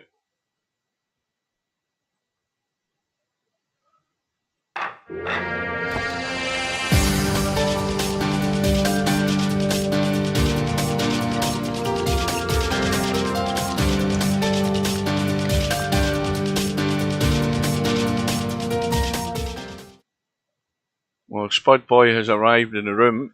Albinario has just arrived. And here we go with the lag for the break. Now, once again, Albinario at the top of the HUD, but at the bottom of the screen. That's how it should work.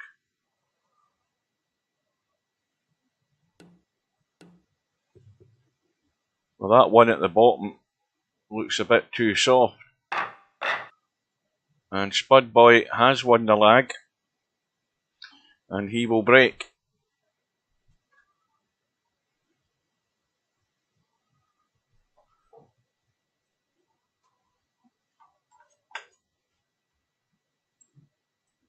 Well, he looks as if he's going second and third ball.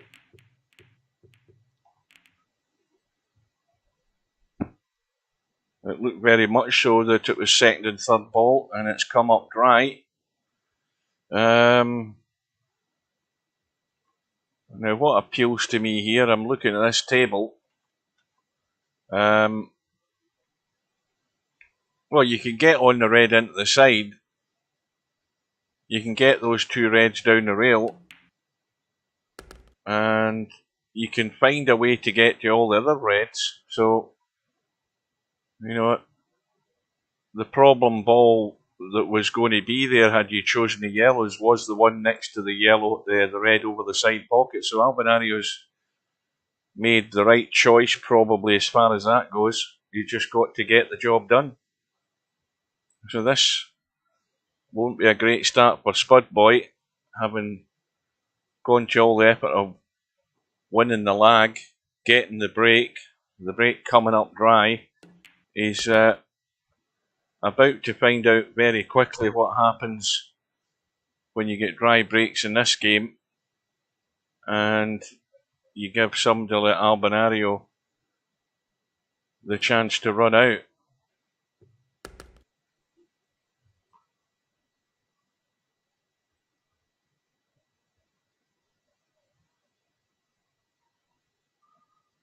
Well, you know, that's a common fault of most players, myself included. I've got an excuse. I'm using the age as my excuse, amongst other factors. Tiredness, nowhere near the amount of table time that I used to get in this game years ago. And probably concentration as well because of tiredness. But here we go. Albinario down to the last red. Now this 8 ball goes into both side pockets if he wants to just stay low on one side of it. And that's perfect. And that is clinical in terms of a start for Albinario. Because Spudboy has so far only played 2 shots, and one of them was the lag. And it's 1-0 to Albinario. And I think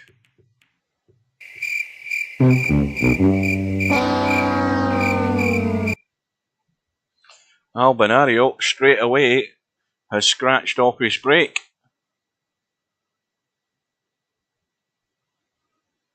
I think Albi Defanfo tournament. That's a streak of typos there. Yeah, I know what you mean. But anyway, Spudboy has a free shot. And he's looking around, trying to make his mind up what he's going to do.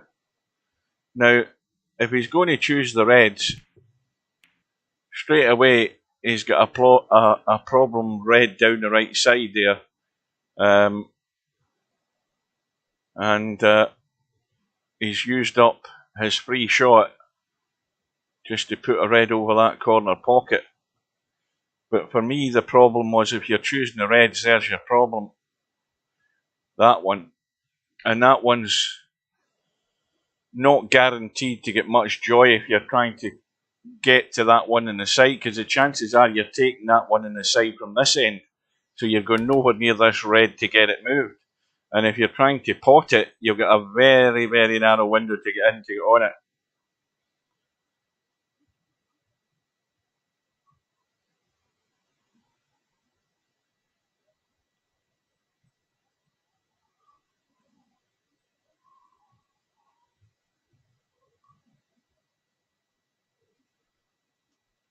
Yeah, I think some players think that the free shot means that you're committed, though. I think that's another mistake that players are making.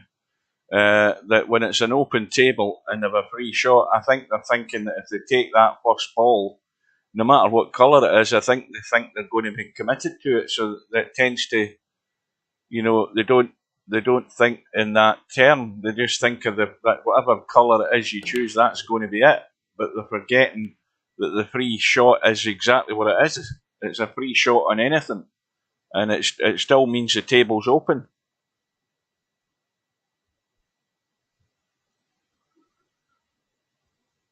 So Albinario is now on the yellows with a couple of problem yellows. The yellow that's blocked by the two reds up the table, it's also blocked by the 8 ball into the opposite corner pocket. Albinario has the yellow into the side where he could try and get a little bit of movement here if he needs to. If he feels he needs to. I certainly feel that he needs to, because he's going to have to do something very good to get all these yellows into play. Well, that's done one thing. That's opened up the whole right side of the table, where this yellow's at least got a pocket down here to go into. But you've got to get, obviously, up this end to be able to do that. So there's work ahead for Albinario. But in the meantime, Spudboy has a table that, bar for that yellow that's just to the right of the 8 ball, it just narrows the window. There is a window that Spudboy can get to that red to knock the other one in. So it wasn't a bad table for him. He can still run this red down the rail if he wants. But I would be more concerned about how you're going to finish this visit if you get that far.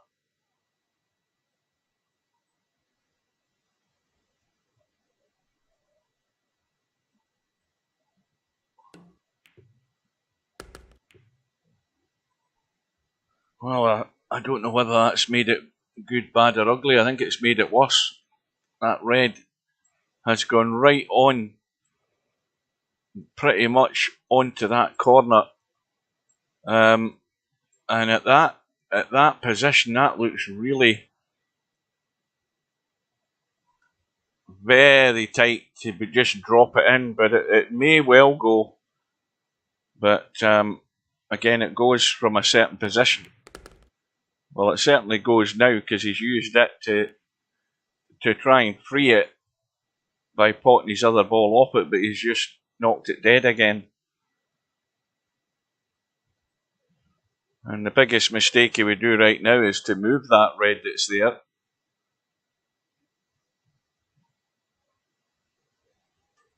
He's going to have to leave Albinario to do some work, I think.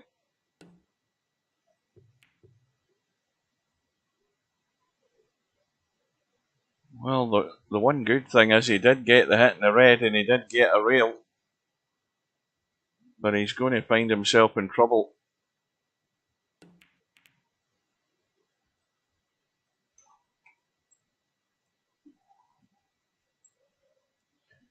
Well, Spudboy can get the edge of that red. And if he's going to cut that red, he's certainly going to be heading down to the long grass, I would think. Albinario will have a pot on his yellow. Well, he just played it soft. He's determined to leave his third red in amongst those two yellows. And Albinario is just playing the waiting game here at the moment. Looking to try and squeeze an error from Spudboy to give Albinario his free shot that he's looking for to deal with that problem. Now, has that hit a rail? Yes, it has. Just, and no more. Alright. Good evening, Brain Fill Out. Good night, thanks for watching. I don't know how long ago he typed that, but I just looked at the chat there. So once again, Albinario now is manipulating these yellows to open them up, forcing Spudboy to kick again. Now this time, there's a possibility it could backfire. Spudboy might be able to get lucky here and knock something in. You never know.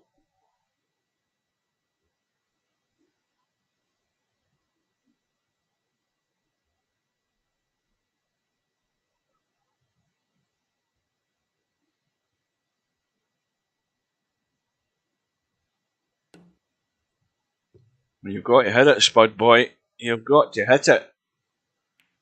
Well, that's the mistake that Albinario has been waiting on. So the problems will be dealt with. And I don't know whether. Well, I think he's landed on this. He's pushed the red out of the way, but let's have a look. Well, he could have ended up better on this. I think he didn't decide to take one of them and get one of them sorted out.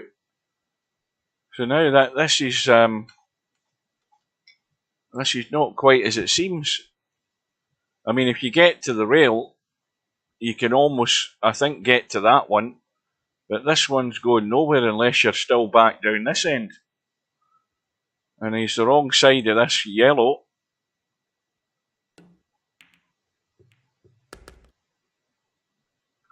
Well, now he's going to be forced into taking the cut down the rail, I think. He seems content to leave these here.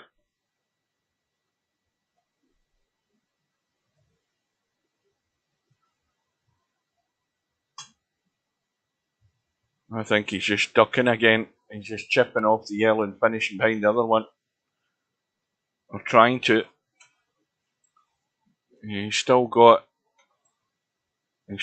cover.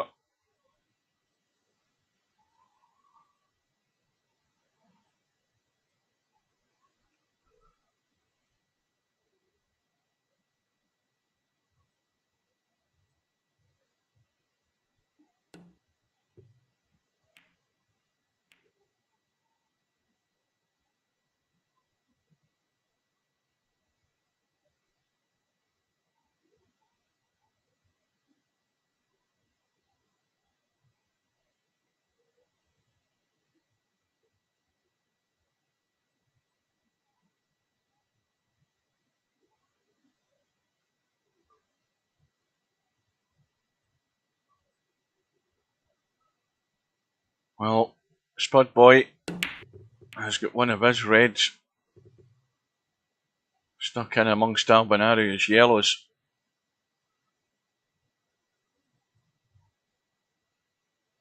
And that shot by Albinario prevents Spudboy from seeing his open red ball. So now he's trying to force Spudboy into doing something with what's on the rail here.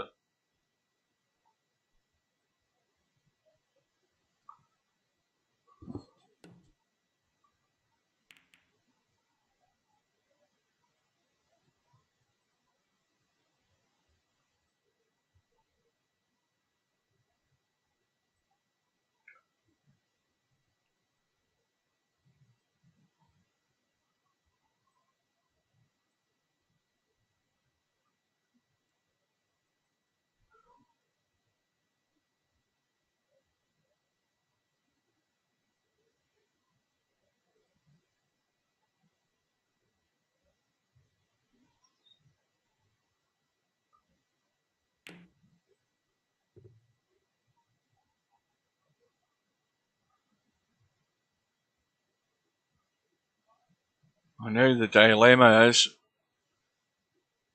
chipping off the red that's on the top rail would send it back towards the yellow of Albinario's, depending obviously on how heavy he hits this, because he obviously can't pot it from there.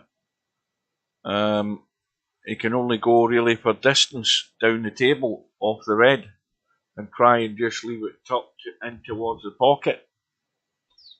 It's the only shot I can see, unless he plays to double kiss and finish somewhere nearly in the pocket.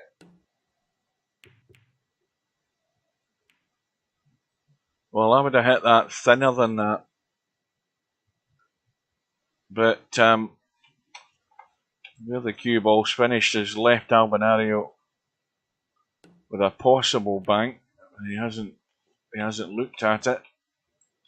He's just looking to try and tie Spudboy up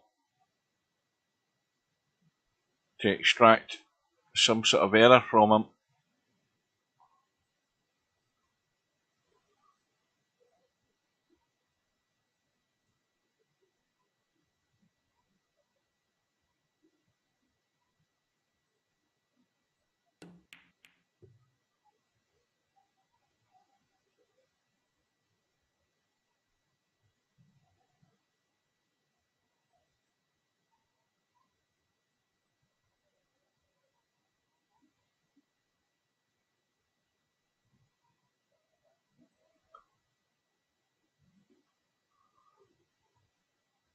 Suddenly this has become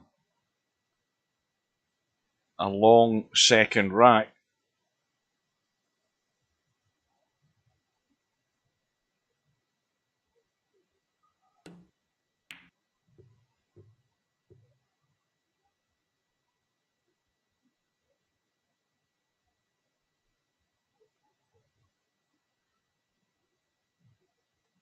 So Albinario again is just biding his time. He's hoping Spudboy does something that's going to cause his red to come off the rail or Albinario's yellow to come off the rail. And Spudboy doesn't want to go near it. Spudboy's trying to leave it to Albinario to try, but if Spudboy puts that cue ball in the wrong spot and leaves Albinario to the table, then he doesn't want to be doing that, because Albinario will be straight away nudging into that yellow to get it into play. And that's the worst thing that could have happened. He sent the red around the rails.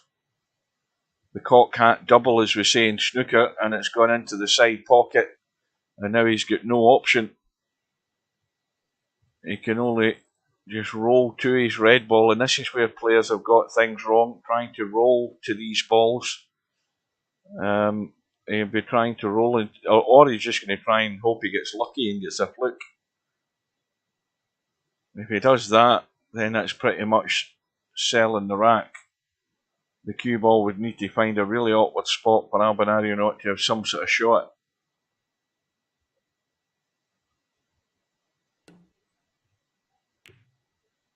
Well, he's had the double kiss, and Albinario now has his opportunity to clinch the second rack, roll the yellow in.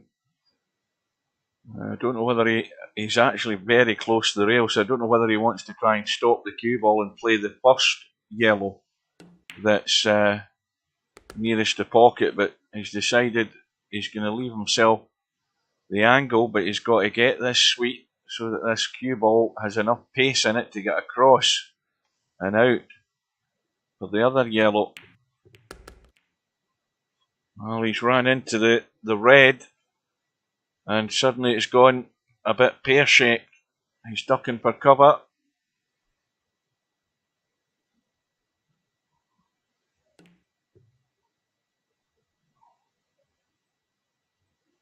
So it's become very cautious. We're now 20 minutes into this match and still only played the one rack. Well, if they're all at this, will be here to 3 o'clock in the morning.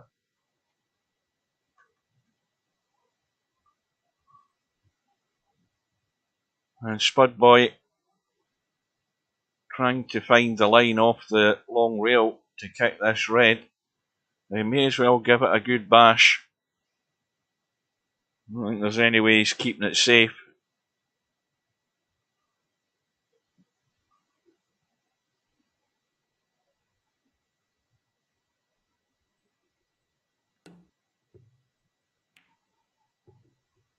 Well, that's a great shot. He has kept it safe. He's caught the correct side of the red, and he's finished on the short rail on the top and left Albinario. No great shot. He's just maybe going to play it to the rail and try and get the snooker, which he has done. And I don't think this time, let's have a look. I don't know whether Spudboy's got a line there. I think the 8 ball's in the way, or it's a tightish angle maybe to just go. Let's have a look. Maybe he can get it. Maybe he can. Just past the 8 ball.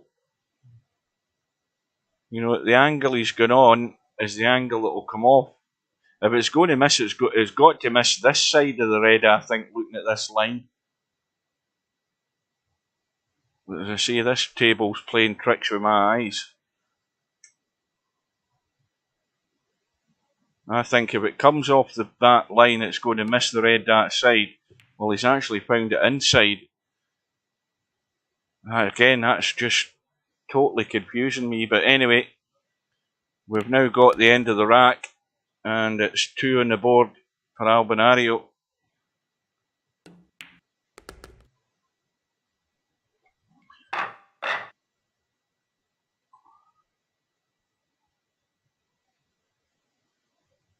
Good evening to Night Train. I think you're the only one that's left.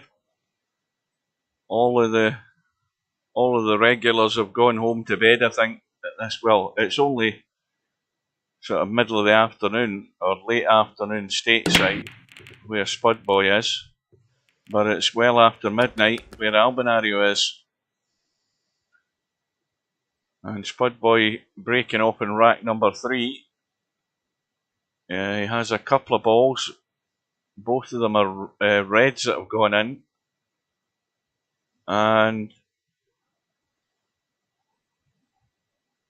I don't know what he prefers. I mean, you know, there's a yellow near the... I mean, this yellow here, if he pots at it, he's at least got an adjacent yellow where he can try and break out the other yellow.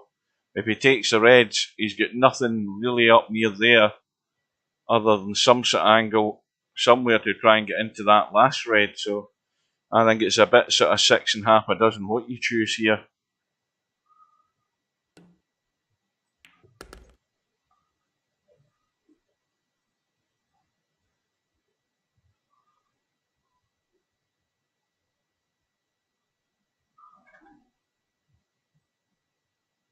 Yeah, I mean it got tactical for a period of time that last rack, and you know, had he come out on top, it might have been good for him, you know, to get off the mark as soon as.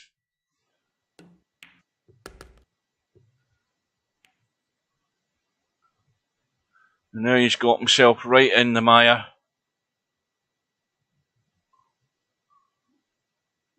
I mean, this is the problem with this is it's fairly tight to the red,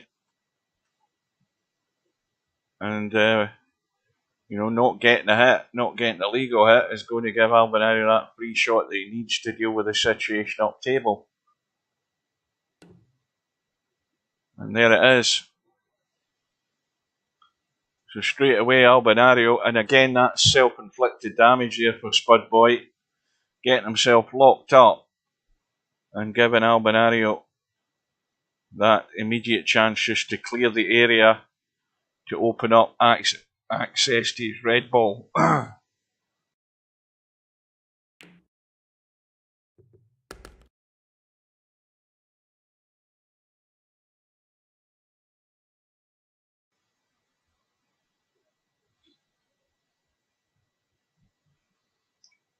The only other concern that I would have is that red that's isolated down here behind the other yellow. He's now got on it and dealt with that. And there's still trouble.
Yeah, I'm muted again. But like I say there, or what I was saying when I was muted, is that he had finished somehow on this yellow down past the 8 ball, and that might be the best he'd ever have been on it, and that's the one he should have taken first. Having left that yellow up over the top left-hand corner, he could still have scratched into the side pocket, but I just still think he was taking the wrong ball first, because he was never ever guaranteed he would get as good on that yellow, the one that he didn't take.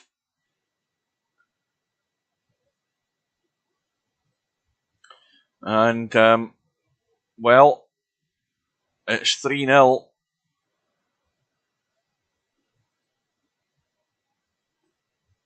And, even within that 3-0 scoreline, Spudboy's had opportunities, none more so than what he's just had.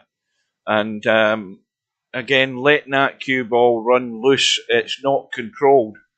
When you're potting that ball into the corner there, it has to be a controlled shot where the cue ball isn't allowed to run loose and it just went straight into the other side pocket. But it went wrong straight away because he took the wrong ball first, in my opinion.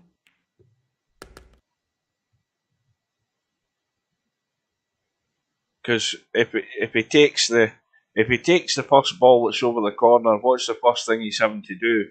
Start running the cue ball to try and get on that other yellow that he refused. So that's just asking for trouble. You don't want to be letting any cue ball on any game travel unless it has to. Unless you're playing 3-cushion billiards. The less movement of the cue ball, the simpler things become.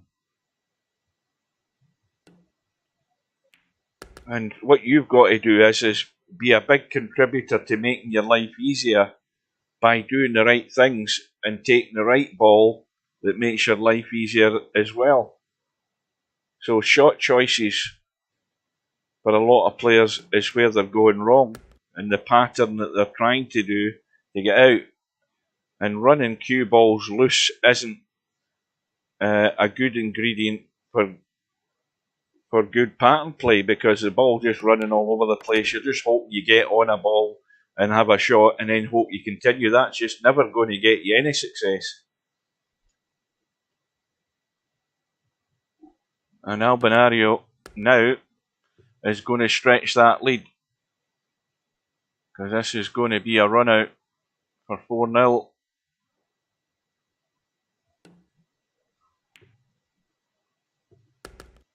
Well, that's exactly it, Potman. That ball, that yellow that he refused. I mean, he's got 2 balls left. He's got one there, the 8 balls there, and this yellow's here. And he's sitting on this yellow as best, by accident, by the way. He's sitting on this yellow, the best he's probably ever going to be in the rack. Because if he starts taking this ball here, the cue ball's having to run, he should have took that ball there and then potted that ball. And because the 8 ball was here, he would have probably been a lot more gentle to just play, and he wouldn't have scratched by leaving this 8 ball down in the corner pocket. So again, the inability to see that, it either means the thinking process isn't working, or you just see things in a totally different light from the way me myself sees it, as being obvious. It's staring you in the face. You've landed on a ball that will be a problem ball if you don't take it in the right order. And bear in mind, there's only the 2 balls. He walked straight into the trap, and then of course topped it off by scratching in the side. That's just it's a bit of a mug shot, so it is, doing that. I mean, the rest of the damage that's happened is Albinario just being clever and being patient and waiting on extracting the error from Spudboy. The last rack, Spudboy didn't have much to say in it because I don't think he got a shot. But it is 4-0. Yeah, I think it's going to look extremely tough for Spudboy to win a rack. But he can help himself to do that. He's got to stay 100% concentrated. And the toughest thing of all is do the right thing at the right time. Because Albinario's got... well, I suppose the one thing Albinario's got against him is the fact that it's late for Albinario. I mean, it's 20 minutes to 1 in the morning Albinario's time, so if he's had a day at work or whatever, he's going to be struggling as bad as I am.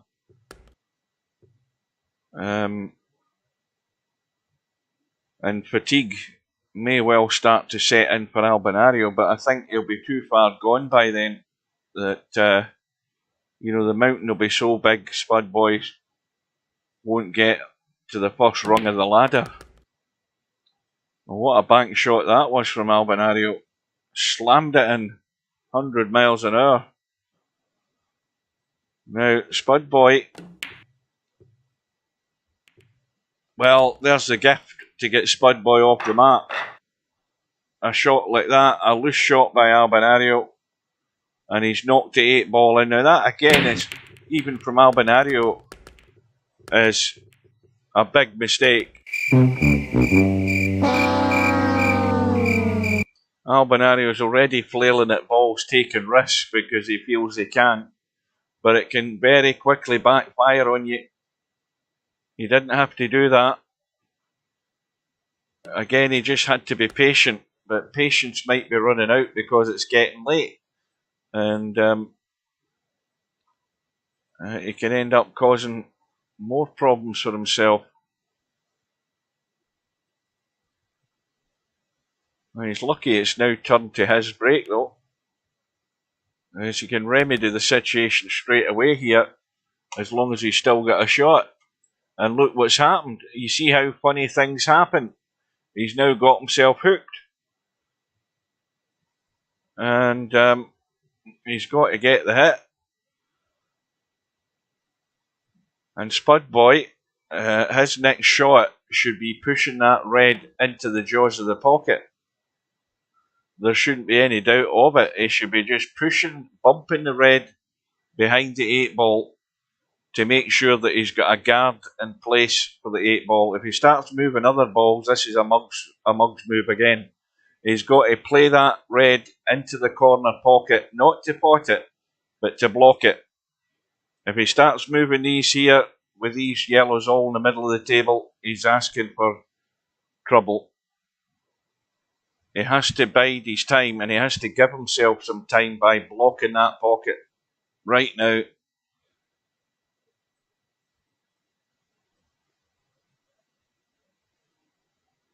I mean, these 2 reds in the side rail aren't easy. The first one he's going for, he's got it.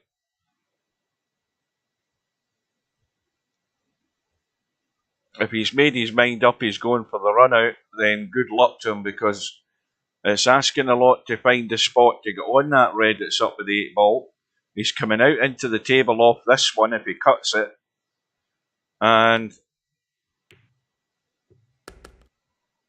now the problem is, he's forced into taking the ball that's the most adjacent ball to the 8 ball and having to track with a red that's down the rail. Again, he's got this wrong. You know, he's just got it wrong in what he's doing. You don't want to be potting this red down the rail unless he gets it fairly straight where he's not moving the cue ball or forced to move it because of the angle. He wants to keep this as straight as he can so he can still see the 8 ball to cut it. And that's probably as good as he could expect. So now it's just a simple roll in and just leave yourself the sight on the 8 ball. Don't do anything daft. I still wouldn't have done it that way though.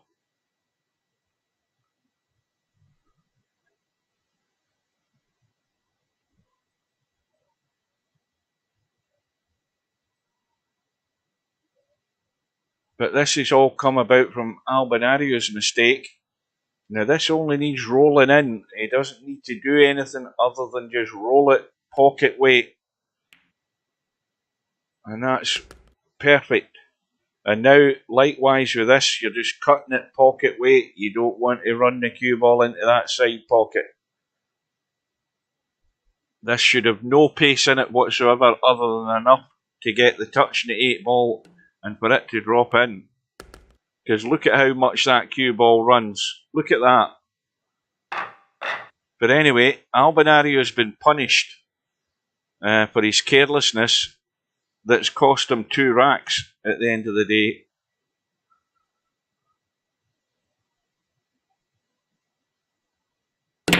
You know, he's played one shot where he's had a smack at a ball and knocked the 8 ball in. He's had the second one there where he's ended up getting himself hooked. And the break has gone back to Spudboy and he's came up dry. And the 8 ball's tied up with the reds up table, so again, what to do.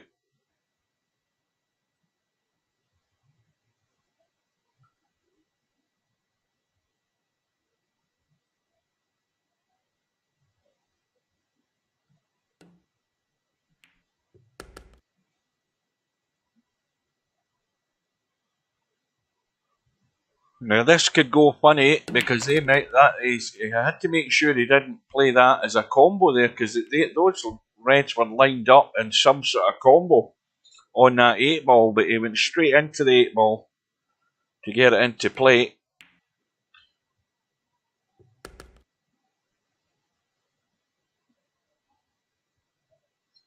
Now looking at the 8 ball, it goes into both pockets. Well, obviously once he clears this yellow.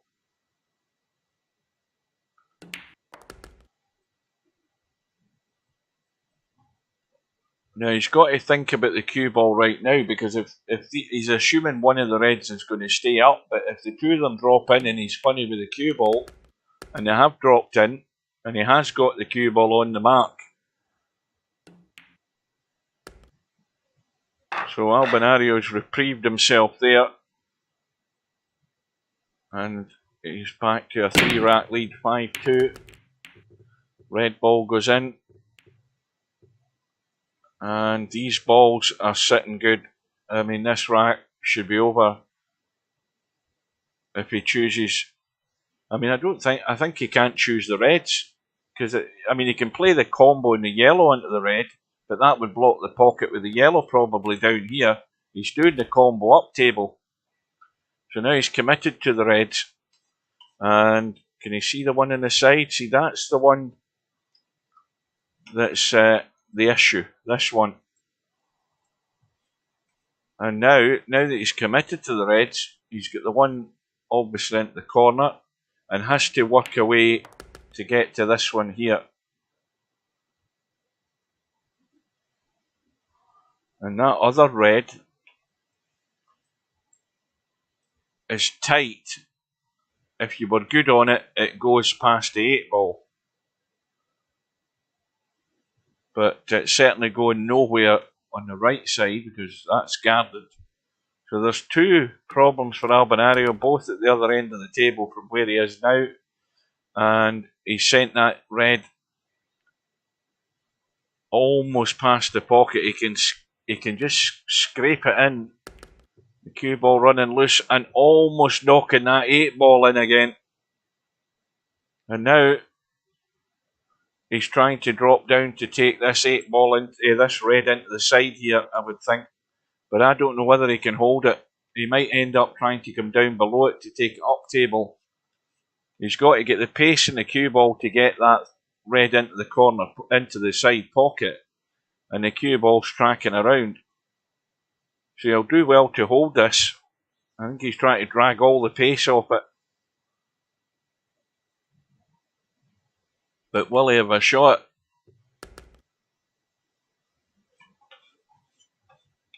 Well, he does have a shot. It's tight, but it does go. In fact, I can get it into the side. What am I doing? I never even looked at the side. I'm definitely getting tired. Well, Albinario now moving on to 6 racks to 2 in front. And Spudboy's break. Now, what the hell's happened here? Oh, it's... I thought we'd locked up there.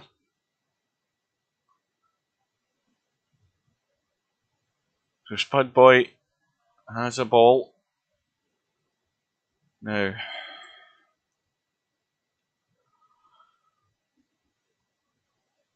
again, this is choice of the Reds into the side. The thing is, if he left one of those Reds there, he's at least got a chance to deal with the problem Red, which is that one. You know, if he can nudge one in, well, he's nudged the yellow, but the important thing is he hasn't potted a ball. And now Albinario can feast on these, and he's just studying what way he wants to go.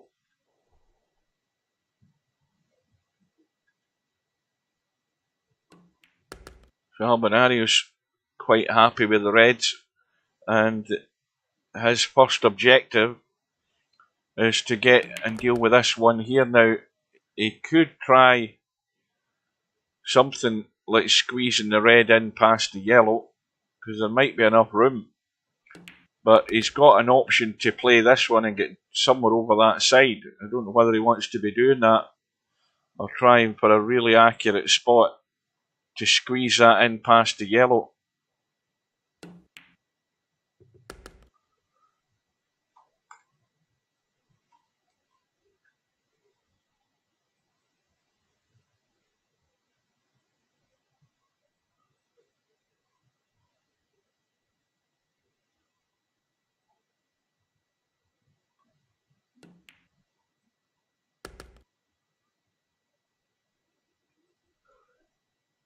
Well, he's had a look at it, but he's now got this other problem, Red.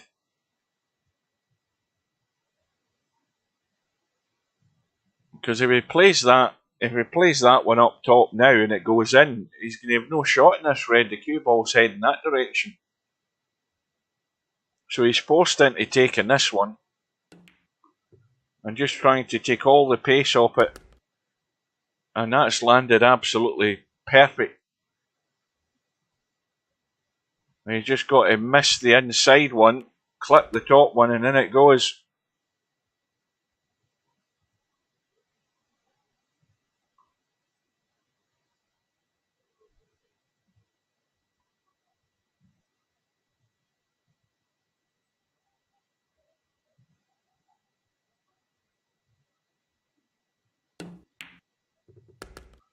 And so Albinario, with 3 in a row now, he was 4-2 up. It's now 7-2.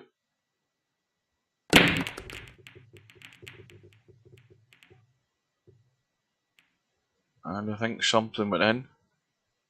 A red has gone, and Albinario has no shot other than just pushing this red up the table somewhere and pushing the yellow back up the table somewhere. He could try and just lock onto the red by way of just a safety, which he's done.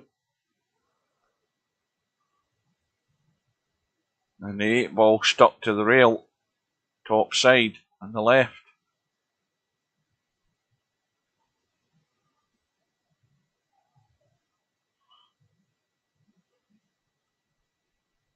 Well, I know it says 4 hours and 22 minutes, but I've actually stopped that stream time 2 or 3 times by accident. We've actually been streaming for 5 hours now. I think it was around about 6:45, 20 to 7 when we started this tonight, leading up to Friday night 9 ball. And we're still here. And I'm beginning to go downhill rather rapidly, as are Spudboy's chances of getting anything out of this match.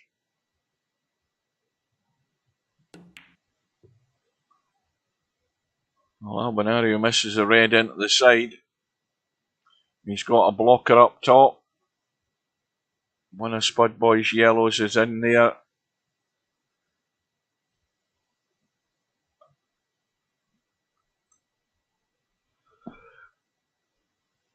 Well, he could try and get himself into such a position where he could maybe play a bank on that yellow.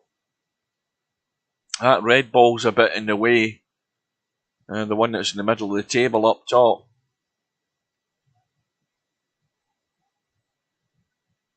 So Spudboy blocks the right pocket.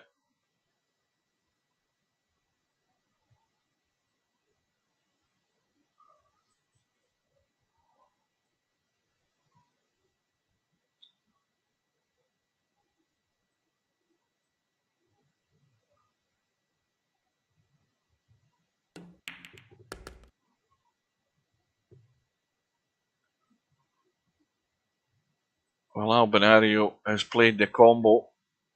It's backfired slightly because he's now left Spudboy's yellow guarding that top left pocket now, and he's trying to bump into his red to free it up.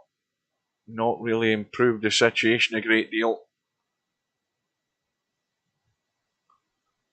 And now Albinario will be reluctant to remove that red that's near the 8 ball. He'll want to keep that there for the time being, just as a safety net.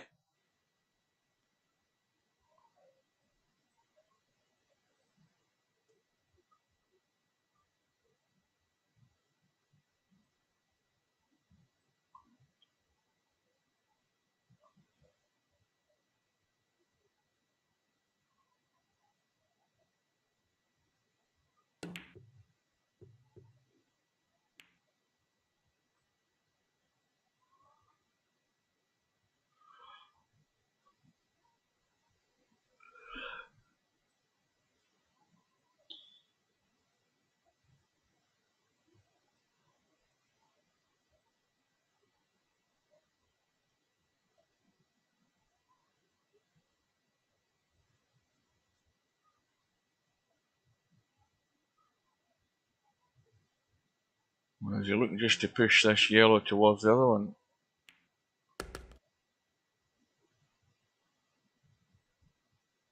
Now, are those two yellows a combo? As you looked at these, no, they aren't. They're not set.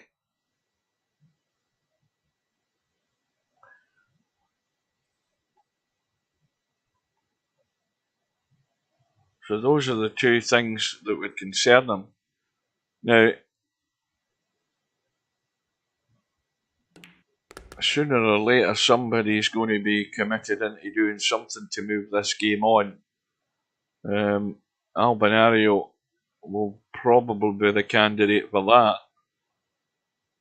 provided he can see that red that's up above the 8 ball, where the cue ball is right now, because these two reds down here, unless Spudboy leaves Albinario a sight of them, there's nothing Albinario can do other than move his red up the table, which he won't want to do. He wants to keep that there as it is. So Spudboy could do no worse than trying to improve the position of one of those yellows that's on the left side there. They are sitting awkward, and now he started to pop balls. Now, I think the angle, see, this is now hampered over the red, and I think he's got too much angle to come off the rail and across below those yellows into the side.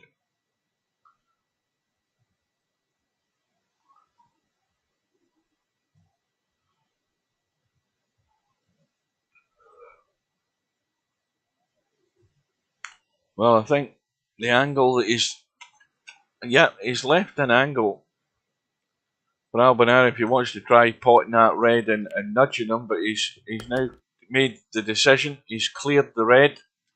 Albinario's going for the kill. Once he was committed to taking that red, it's game on to run out. And now let's see what angle he's got here. This has got to be careful because he's got the wrong angle on the red.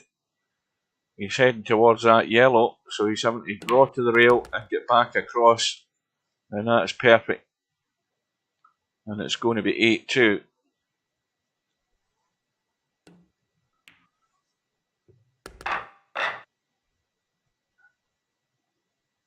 So there's a right time and a wrong time to make your move. Albinario made that commitment, got rid of the red that was blocking the 8 ball, and then found his way to the other 2 remaining reds and dealt with the matter.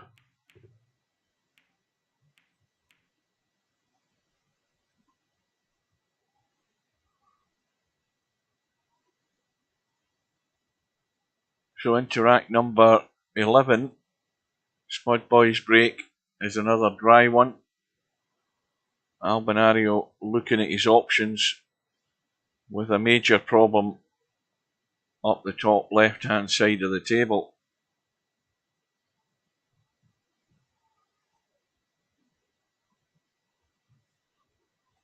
Now is he looking at a 1, 2, 3, 4, 5 ball combo here? I think he is. I think he's looking at a 5 ball combo. 1, 2, 3, 4, 5.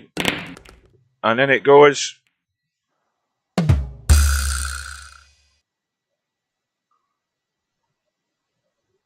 Well, you don't see many of them to the pound. But the commentators, I saw it. And Albinario saw it. And it was a 5 ball combo. And the balls are spread far and wide now.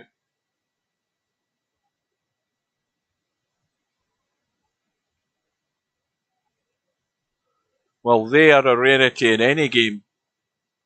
I mean, you can get like 4 and 5 ball combos in snooker when the pack's fairly close together, but it must be extremely rare that you get a 5 ball combo in a pool game. You know, I think that's the first time I've ever seen a 5 ball combo in Virtual Pool 3 or Virtual Pool 4. I've never seen anything like that. And that's 20 odd years and more. I've never seen a 5 ball combo on a pool table in Virtual Pool 3 or Virtual Pool 4. Somebody's going to pipe up and say, oh, I've seen one. No, well, not one like that, you haven't. I mean, I'm not talking about a 4 ball combo in a pack of balls that's barely broken where there's a combo set up. That's obvious. I'm talking about the lay of the land, the way the balls were set there. When I looked at that, the first thing that came to mind was the way they were lined up and where you had to hit that first ball, because they were all fairly well set. And Albinario sniffed it out straight away. And this is what you have to do. You have to be on the ball to spot anything. You have to be receptive to things that fall your way. Because that's the make or break shot that Albinario can try and win this rack from. He can get to the red that's over the corner pocket in the bottom right. His big concern would be the 8 ball.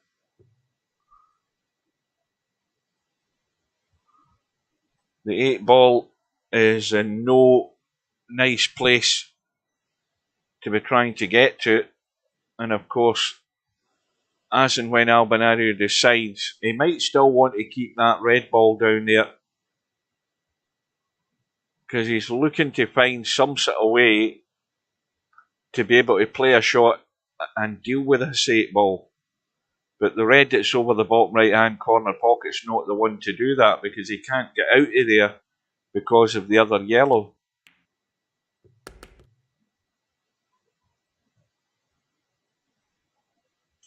And Spudboy takes his yellow into the side.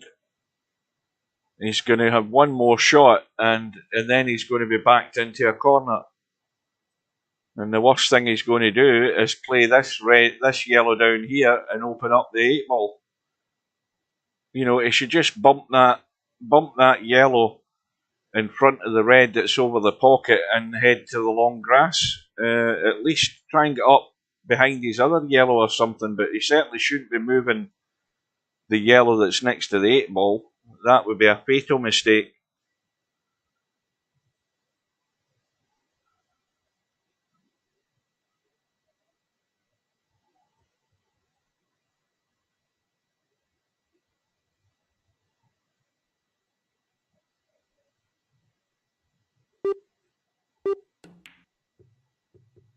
Yeah, that's again the wrong move by Spudboy. No way on this earth should he have touched that yellow ball, because that is just playing into Albinario's hands. You know, this is just asking for trouble. And what's more, I think Albinario could just hold this cue ball dead weight and possibly get on one of them into the side. Well, he's come out into the middle. He can take it up table. That'll do. 6.5 a dozen. Doesn't matter as long as you have the shot. But again, it has to be said, you know, Spudboy has this yellow here. He could have easily just knocked that yellow to cover the red and headed up table. Now, he wouldn't have stopped Albinario having a shot, but what he would have done is at least make Albinario do something to deal with this 8 ball. And what did Spudboy do? He fell straight into the trap. You know, it was like a rabbit in the headlights. The yellow ball sitting there behind the 8 ball. It's the only lifeline for him against Albinario in this rack. And Spudboy makes the fatal move again by moving the yellow ball out the way. And it's now 9-2. And Albinario's break in rack number 12. And a red and a yellow have gone. And now he's committed to the reds. And the reds are all there. And this is going to be 10-2 in a minute or two, unless Albinario starts spinning the ball like that and going into funny areas. He's got lucky. He took a risk there, because again the cue ball was moving more than it probably really needed to, but he's landed on a ball.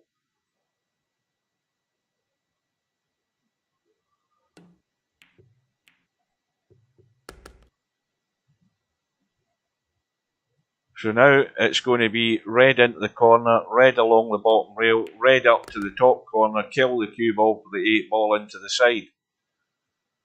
It seems fairly straightforward. And he's got himself close to this rail now.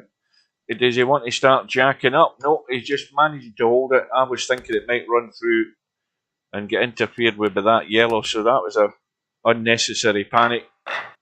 But it is 10-2.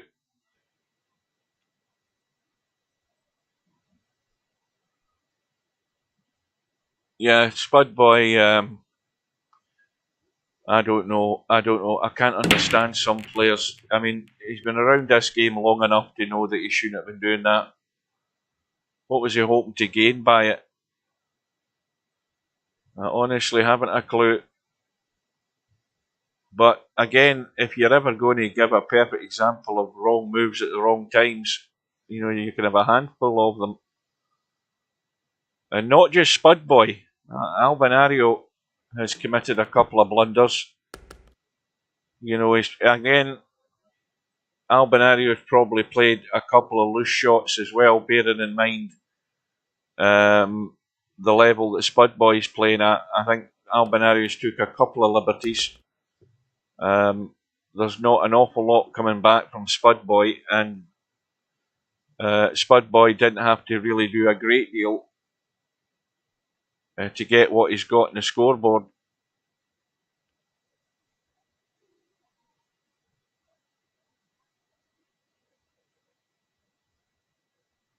But Albinario is now on the reds, and they are all there, and this should be 11-2. I can't see where this is going to go wrong.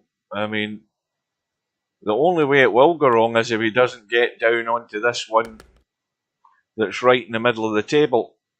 And he's got the angle to deal with that now. Cutting the one down the rail first. Can then take that red into the same corner pocket. and then cut the red up top. And as long as the pace is right, just drop out. So now you might play this in a safe way. You might cut this red and come up the table to here. And that way he knows he's got the black ball into the corner. If he cuts it and gets delicate, he could just finish short and not be able to see it. So he might go on the safe side, go up table. And that's what he's done. And he's okay, he's not going to be hampered. But he did the sensible thing there. He didn't want to try and get too delicate. Those two yellows above the 8 ball could have ended up blocking him if he got a little bit tentative there. But again, Albinario, when these balls are there, he'll find his way around them. And it's 11-2. Well, I think it was Cobra before he went to his bed. I think he predicted 13-3. He's not going to be far off the mark. That's the sort of score I thought as well, around about that.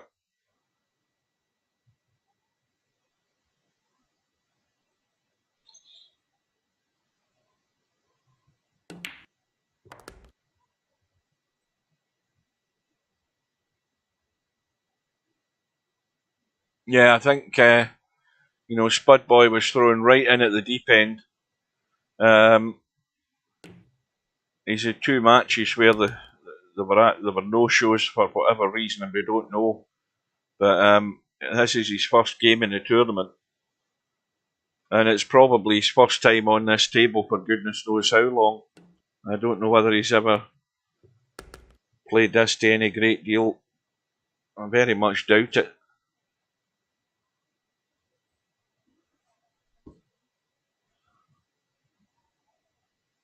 Albinario at the table, and this is going to be on the hill in a minute or two. As long as he can get up table. Now this is a little bit of dodgy manoeuvre here. He's going to obviously try and pot the red and just skim up in the gap between the red and yellow. And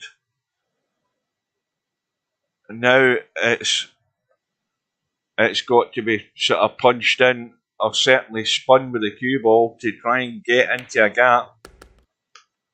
And he has done. He's just got there. And this is well done by Albinario. He's now, in the last few racks, decided he wants this match done as quickly as he can. And he ain't hanging about.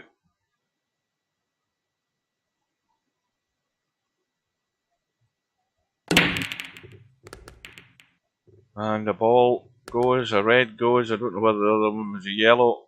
The 8 ball is in play. And this match will be over in a minute because the table is sitting very nice. Albinario's probably going to take the reds. Then again, he could probably take the yellows, but I think the worry with the reds is this one here. There's nothing else down this end to get him to there, and of course there's those 2 yellows block the pocket. So I think he's tried. Yeah, he's going to have to get below this, off this red, and that red doesn't go into the side either. So now he's immediately in a bit of a problem. Now that he's committed. Oh no, it's Spudboy. What happened there? Have I fallen asleep again? I've just realised that Spud is at the table.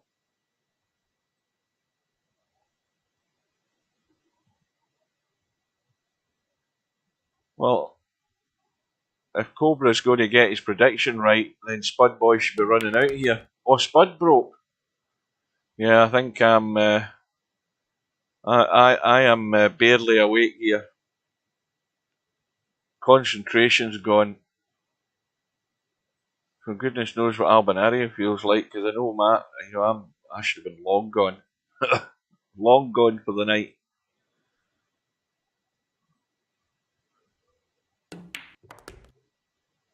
Again, this is just chancing your arm.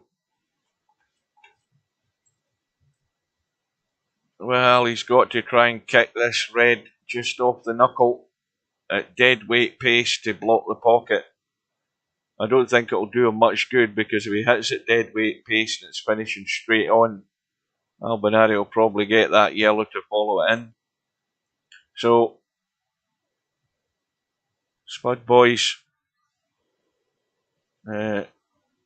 short time in this winner's side bracket may well be coming to end in a minute or two.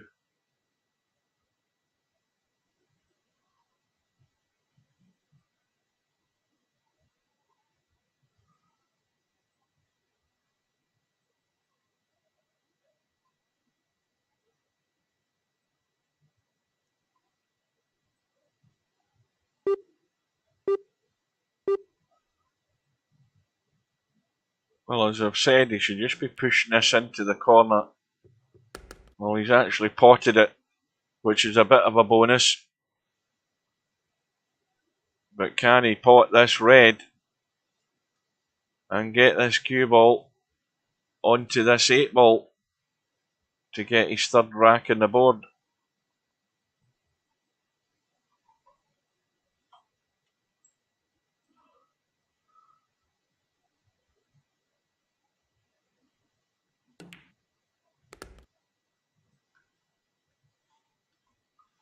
Well, he's trying to hold it as best he can. It's not a difficult shot, just a straightforward cut into the side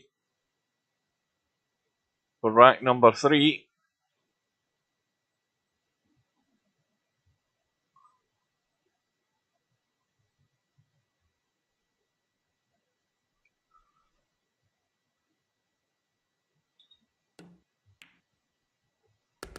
Well, that will do. He survives one more. And the break's gone back to Albinario. So was that a breaking run for Spudboy there? Because I'm finding it difficult to take information in.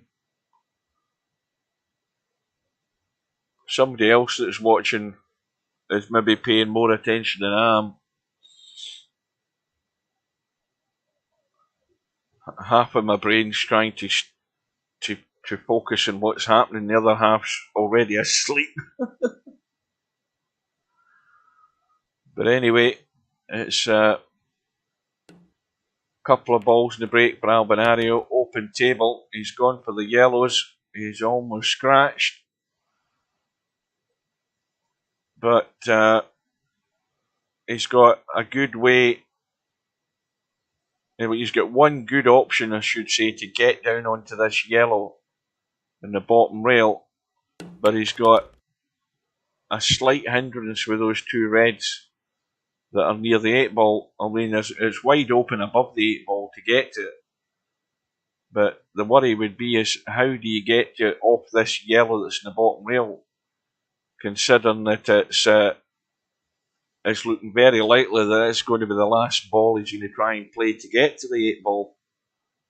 So it's, Spudboy's not dead and buried yet. There's a good number of nails in his coffin, but there's still another couple to go. So the concern I would have is I must leave an angle on this yellow. Once I pot it and roll through, I must have an angle, unless I'm trying to roll dead weight like that and roll through and not cover myself in the corner. He doesn't want to corner hook himself. He may well be trying to just roll right through so he can put this up the rail. It looks as if he's trying to spin it to get out. Yeah, I mean, you just can't get away with that in these tables at that pace. And what's more, the yellow is still on. And that yellow still goes, and Spudboy has to be careful.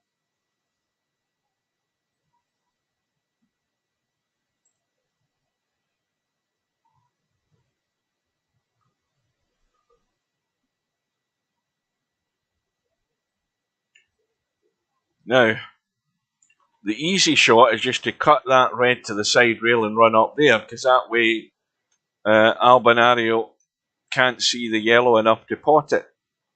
He could punch that up the table and stop here. Again, he can't see the yellow to pot it. So there's two places he can go where Albinario, and he wants to stop the cue ball sort of in there. He doesn't want to leave him a sight of the cut. You've got to play this right.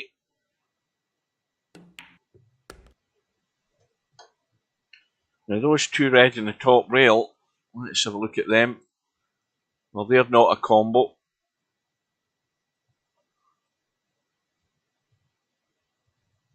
Yeah, that pace, it's never going in.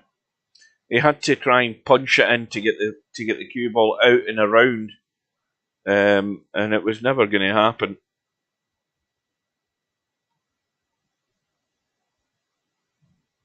Again, Spudboy, you know, he's every shot he's playing here, he has to be careful because that yellow ball goes, and the one thing he wants to do is make sure that it doesn't go. Again, he's potted his red, so now he's in trouble. The big mistake is he's potted the red, and now he's committed to trying to pot this one. And every shot, if he don't get it, he's losing the match. And this has to run through this cue ball, so he's got another red.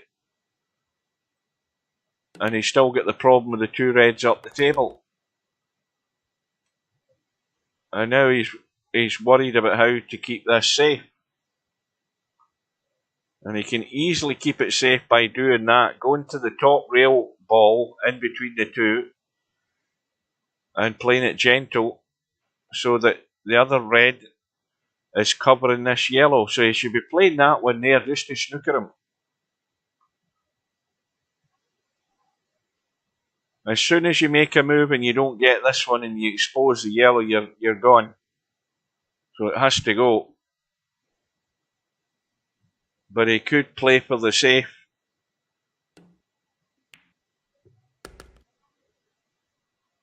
And now, having not played the safe, he hasn't improved the situation with those two reds. We know they don't go as a combo. And now all he's got is a ball in the side. So again, this match is gone. Unless he can push this red up towards the 8 ball or get cover behind the red playing these two reds. Let's have a look. Well, he's got there as far as that goes. It took him long enough. He could have played that 5 minutes ago, but I suppose he's now got himself in a position where he could at least pot these 3 balls. The one in the top rail still would be a concern, because I don't know whether it goes past the one that's already at the pocket. Yes, it does. So Albinario is lining up the kick, and we've seen how good he has been at kicking these. But this time he's misjudged it. And so Spudboy has his chance with his free shot to play from the kitchen, or the ball carrier, as we would call it, with ball in hand, and get rid of that one that's in the top rail. And he should be leaving that one into the side so that he can just drop down for the 8 ball. So whatever he does, he must have an angle. Now the one way of assuring that you've got an angle is potting that one in there, potting this one, and coming out and potting that one so that you're going that way. But again, with a free shot, he can bump that one into a better slot, a better position first. Now, what's he doing?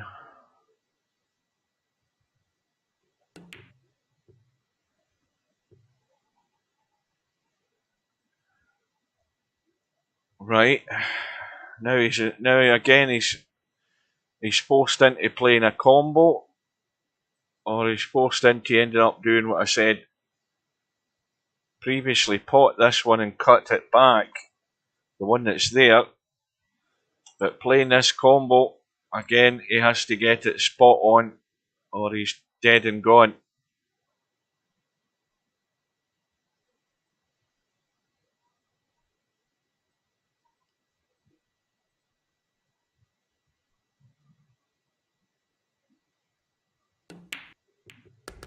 Well, it's gone in, but he's now played it loose.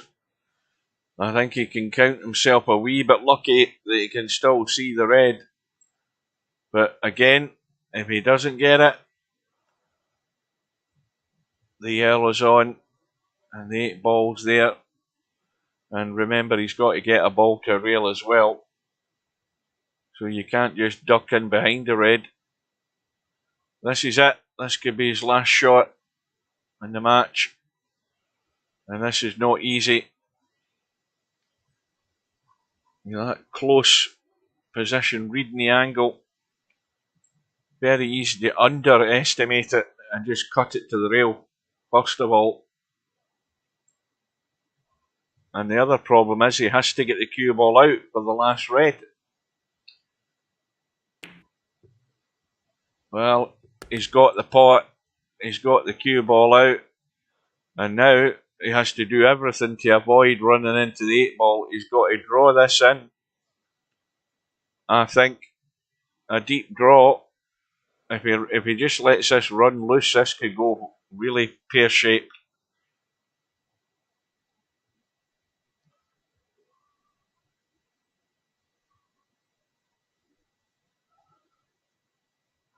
It's got to be a draw to try and get to the rail on the right side and out. Well,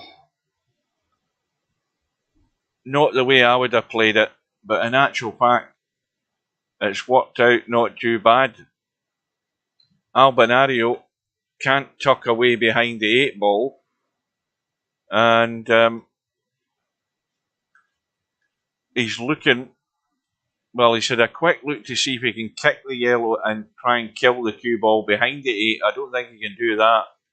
I think Albinario sort of is backed into a corner here with not an awful lot of options.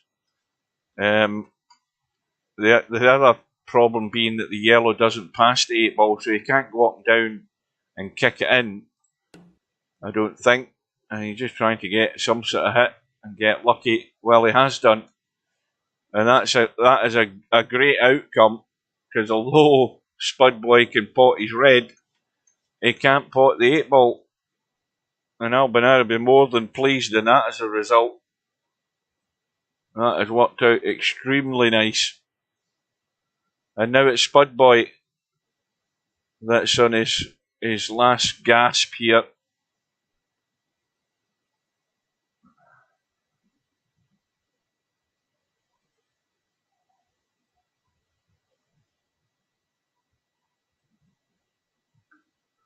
I don't know whether he's straight enough to draw into the gap between the yellow and the 8 ball and then hope that he just knocks it out somewhere.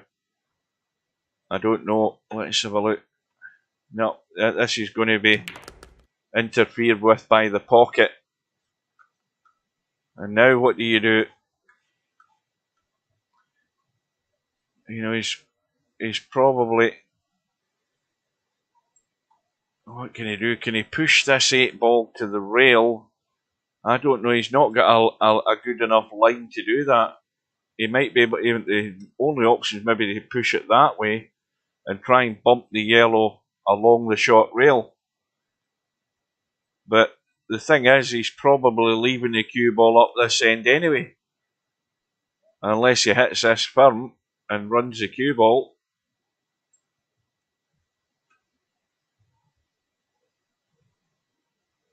Now he could skim the 8, but I don't think this could either work out good or bad. And it's worked out the latter. And so Albinario is just going to check this in and bring the cue ball with right English straight back across and stop it from squirting away. And so it's been a very comfortable win for Albinario. And as predicted by Cobra, it's a victory over Spudboy by Albinario by 13 racks to 3. Comprehensive in the end, but Spudboy was going about it the wrong way too many times for my liking. So Albinario is through as expected and it's going to be Albinario and Larry in round 4. And down below, we've got the round 3 match later on today now, because it's midnight here.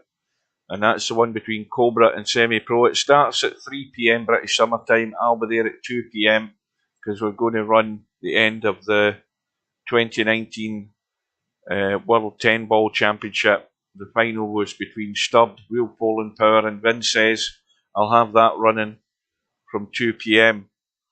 So that is it, folks. I think you're the only person that's on, Popman. Thanks for staying with us.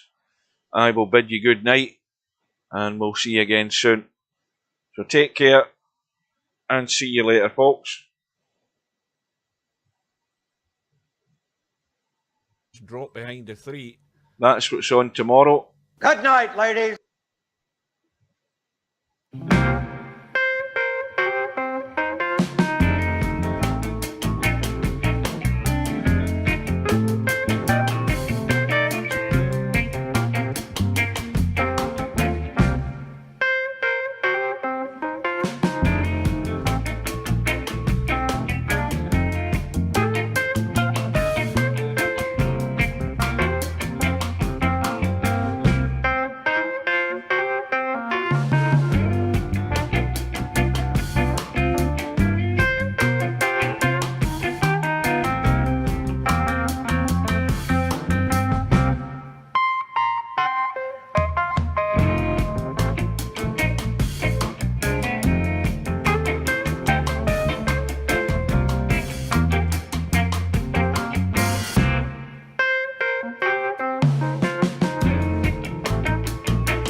No bar, no pinball machines, no bowling alleys, just pool. Nothing else.